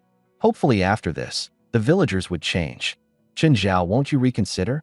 We mean it this time. From now on, whatever you say goes. You make all the calls, no objections. We were too far out of line before. Now we truly know we were wrong. Next to you, we're nothing. The squad needs you to lead, so join us. Chen Zhao, I don't defer to anyone but you. Without you, I don't even dare go up the mountain. Some apologized, some flattered, and some shot looks at the village secretary. The secretary took the hint. Chen Zhao, don't worry about Chun Wan. I'll never let him into the village again. From now on, anyone who spots his footprints in the village, drive him out on the spot. Does that satisfy you? Any reservations, just say so. We'll solve them together. Once the squad's formed, you're in charge of everything. I won't interfere at all. I truly had no wish to get tangled in this mess, and was about to refuse when old Lu clapped my shoulder. Chen Zhao, I know that with your skill there's no need to bring the villagers along. But you live in Taichuan village now, and socializing some must, agree for now. Worst case, I'll help you take them up the mountain later. Uncle Lu, there's no need for you to do that. Others I could disregard, but not old Lu. He genuinely had my interests at heart. Forget it. Agree one more time. The squad was mine to run anyway. Anyone who acted up, I'd drop the whole thing on the spot. I glanced back at the sisters. Do you two have any objections? None. You make the call. Right, brother-in-law, we trust your decision. All right, I'll take this on. But I've got a few conditions. Agree, and everything's easy. Disagree, and find someone better. I looked at the village secretary. This matter, plainly, was aimed at him. Our eyes met, and somehow he instinctively lowered his head. Whatever it is, say it. I had a good look at that gang on the mountain just now. Overall, they're a fair bit stronger than our village, but the crucial thing is the hunting guns. Without guns, you're a head shorter in spirit from the start, and however bold you are in a head-on fight, you can't stand against their guns. So I want the village to put up the money, 1 gun per person. 1 gun per person? The village secretary couldn't believe his ears. A hunting gun was no toy. If someone with ill intent took one to do harm, he couldn't wash himself clean if he jumped into the Yellow River.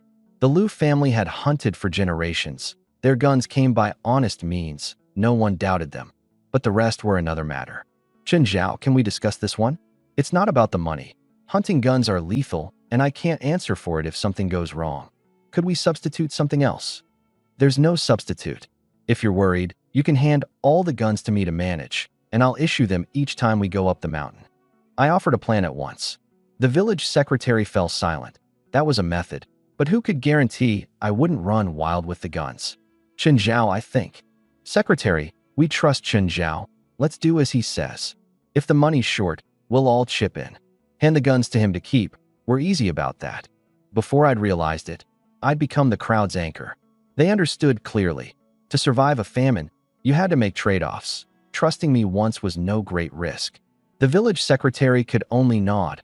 All right, as you say, I'll sort the guns as soon as I can. The village's affairs are in your hands. Easily done. Second condition, each trip up the mountain, I choose the team and I divide the spoils. I can't promise much else, but stick with me and at the least you won't starve. No problem. Hold on. Chen Zhao, you won't deliberately leave us out over old grudges, will you? Someone fretted. I shook my head with a smile. Absolutely not.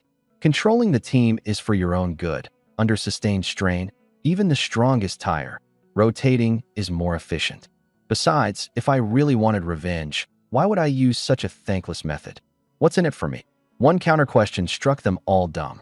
True enough, with my skill, I'd reap more going up alone. Bringing them along was a burden. They were the ones coming out ahead, and here they were questioning me. A touch ungrateful, frankly. Third, and most important, at all times you listen to my arrangements, and any action must be reported to me first. Anyone who runs wild is no longer welcome in the squad. Yes, all 3 conditions, we agree. Very good. These 3 points apply to the whole village. Go back and inform those who aren't here, and ready your guns as soon as you can. Once everything's in place, I'll take you up the mountain.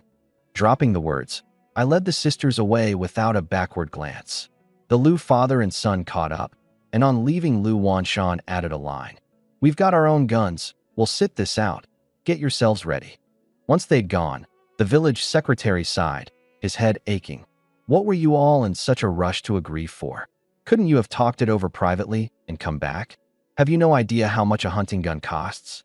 Where do we scrape together this many? Secretary, you saw the situation just now. How could we not agree? As for money, scrape it together and we'll manage. Pour on the surface, they each had a little something put by. Secretary, I don't think we need a gun for every single person.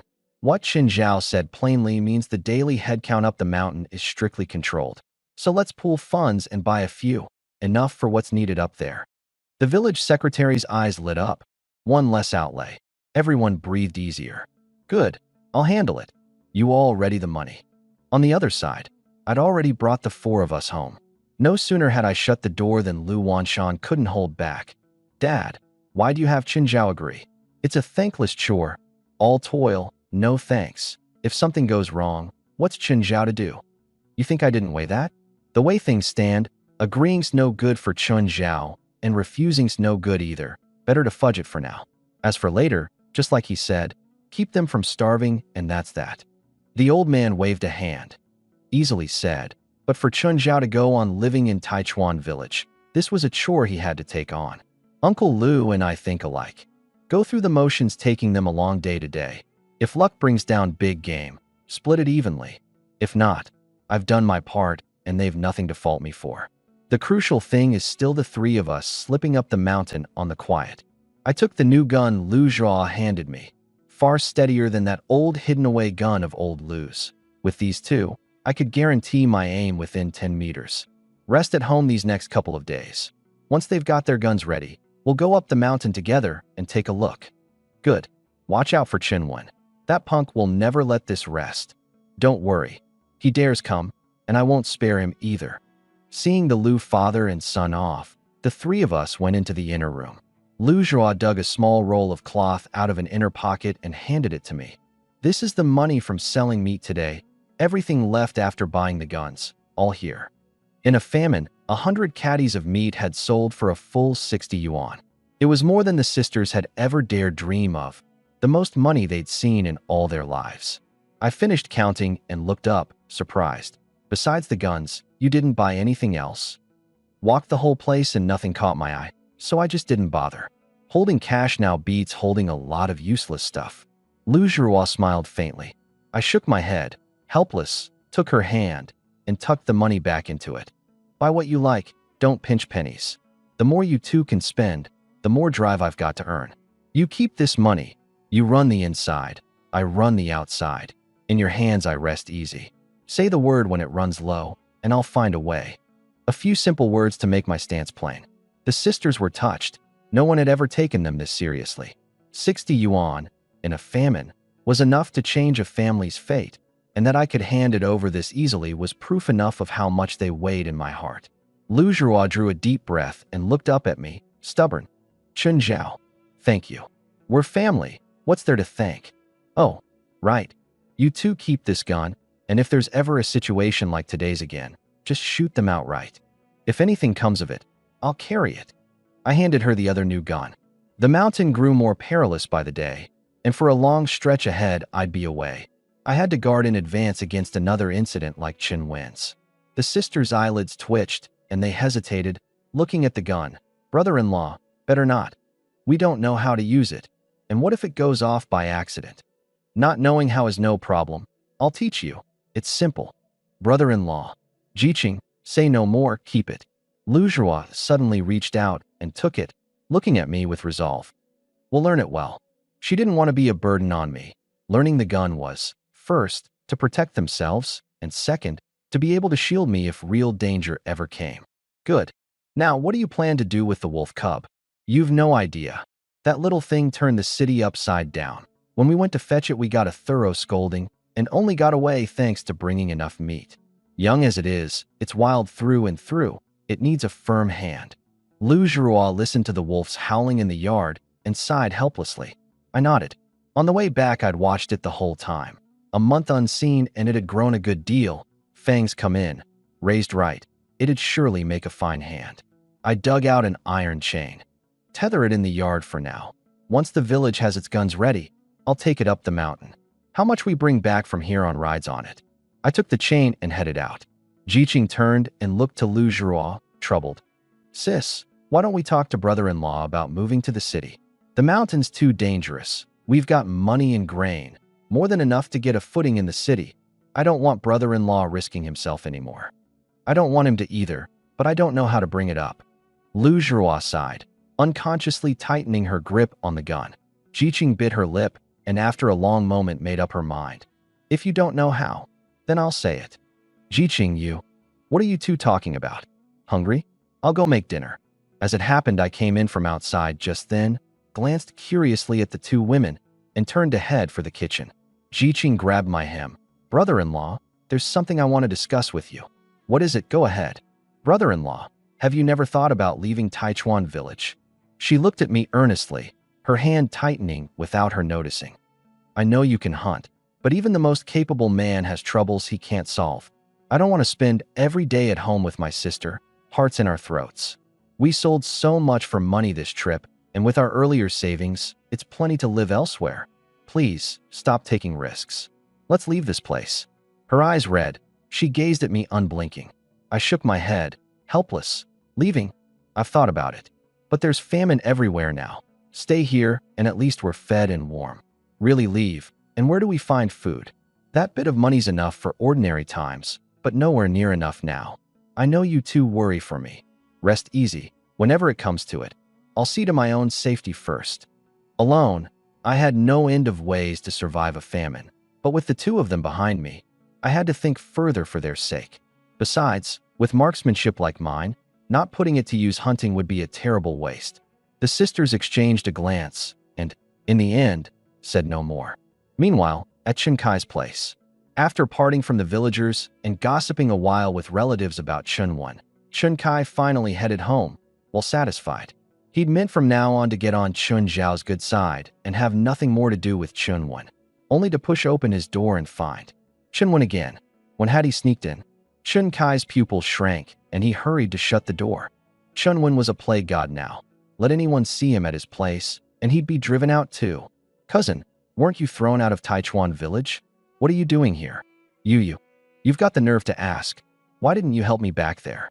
Just stood by and watched me get bullied. Chunwan leaned weakly against the headboard, alcohol-soaked gauze at his hand, the wound on his shoulder still seeping blood, his face pale. He'd meant to dress it himself, but the pain was unbearable.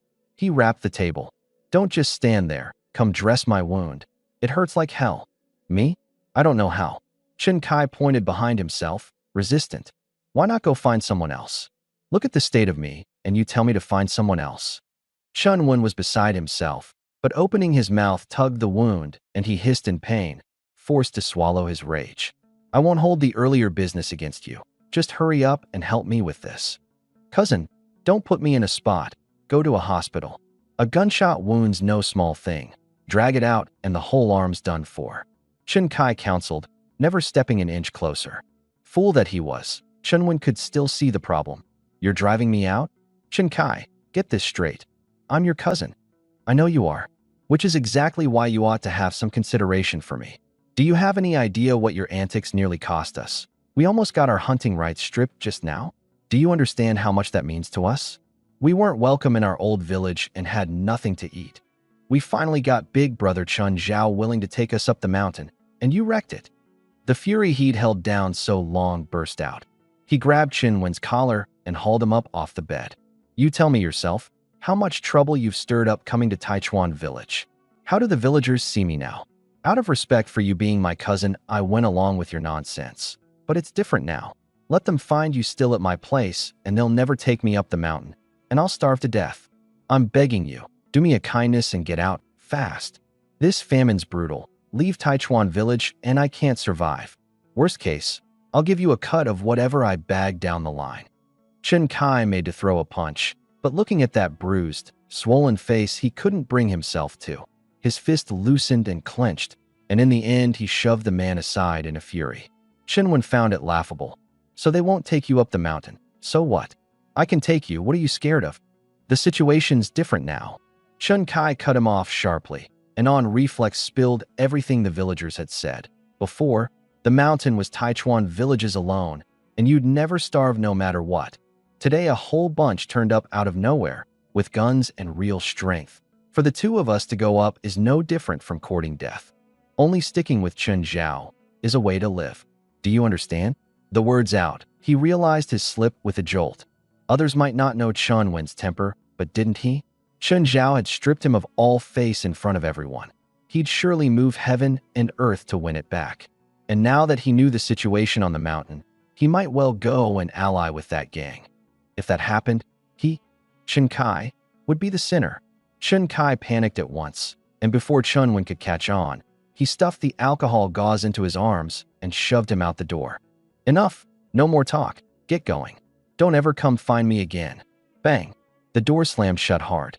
Chen Wen came to as if from a dream, turned and kicked it savagely, and let loose a tirade at the door, cursing him for a coward, demanding to know whether he was in or out. But inside there was dead silence, Chen Kai acting as if he'd heard nothing.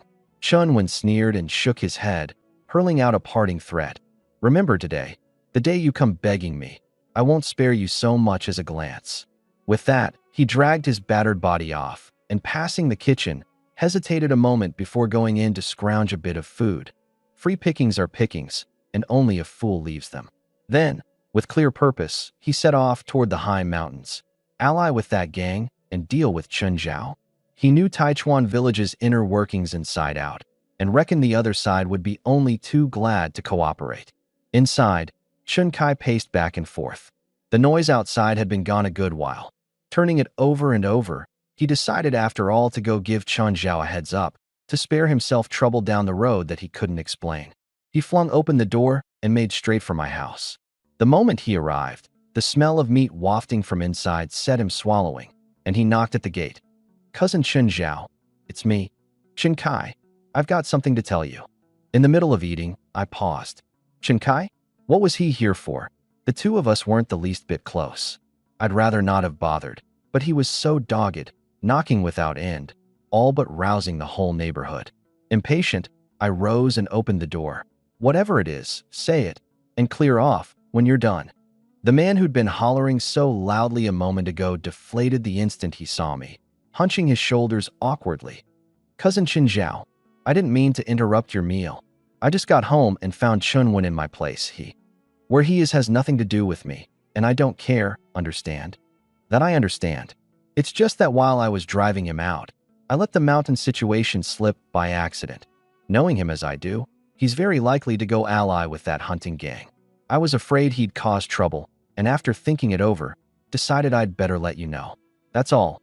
Enjoy your meal. I won't intrude." He didn't linger, nor give me a chance to speak, but dropped the words and bolted. I watched him go, baffled, and shut the door. The sisters had been keeping an eye on things outside. Seeing me come back, Lu Zhua said worriedly, "Is what Chen Kai said true? It couldn't be a scheme of Chen Wen's, could it? Doesn't look like it. Chen Kai's no fool. He knows the situation and what's most to his advantage now. Looks like I'll have to be careful these next days." I wasn't worried about Chen when making a move on me up the mountain. One-on-one he was no match, and even with helpers I was confident I could beat him to the ground. What I feared was that he'd take advantage of my absence to act against Zhao and Jiqing. At the thought, I looked up at the sisters, grave. "These next couple of days, soon as we've eaten, we'll all go up the mountain together and drill the guns properly. Remember, no matter who bullies you, shoot them on the spot. If anything comes of it, I'll bear it. When I'm not around, you must keep yourselves safe.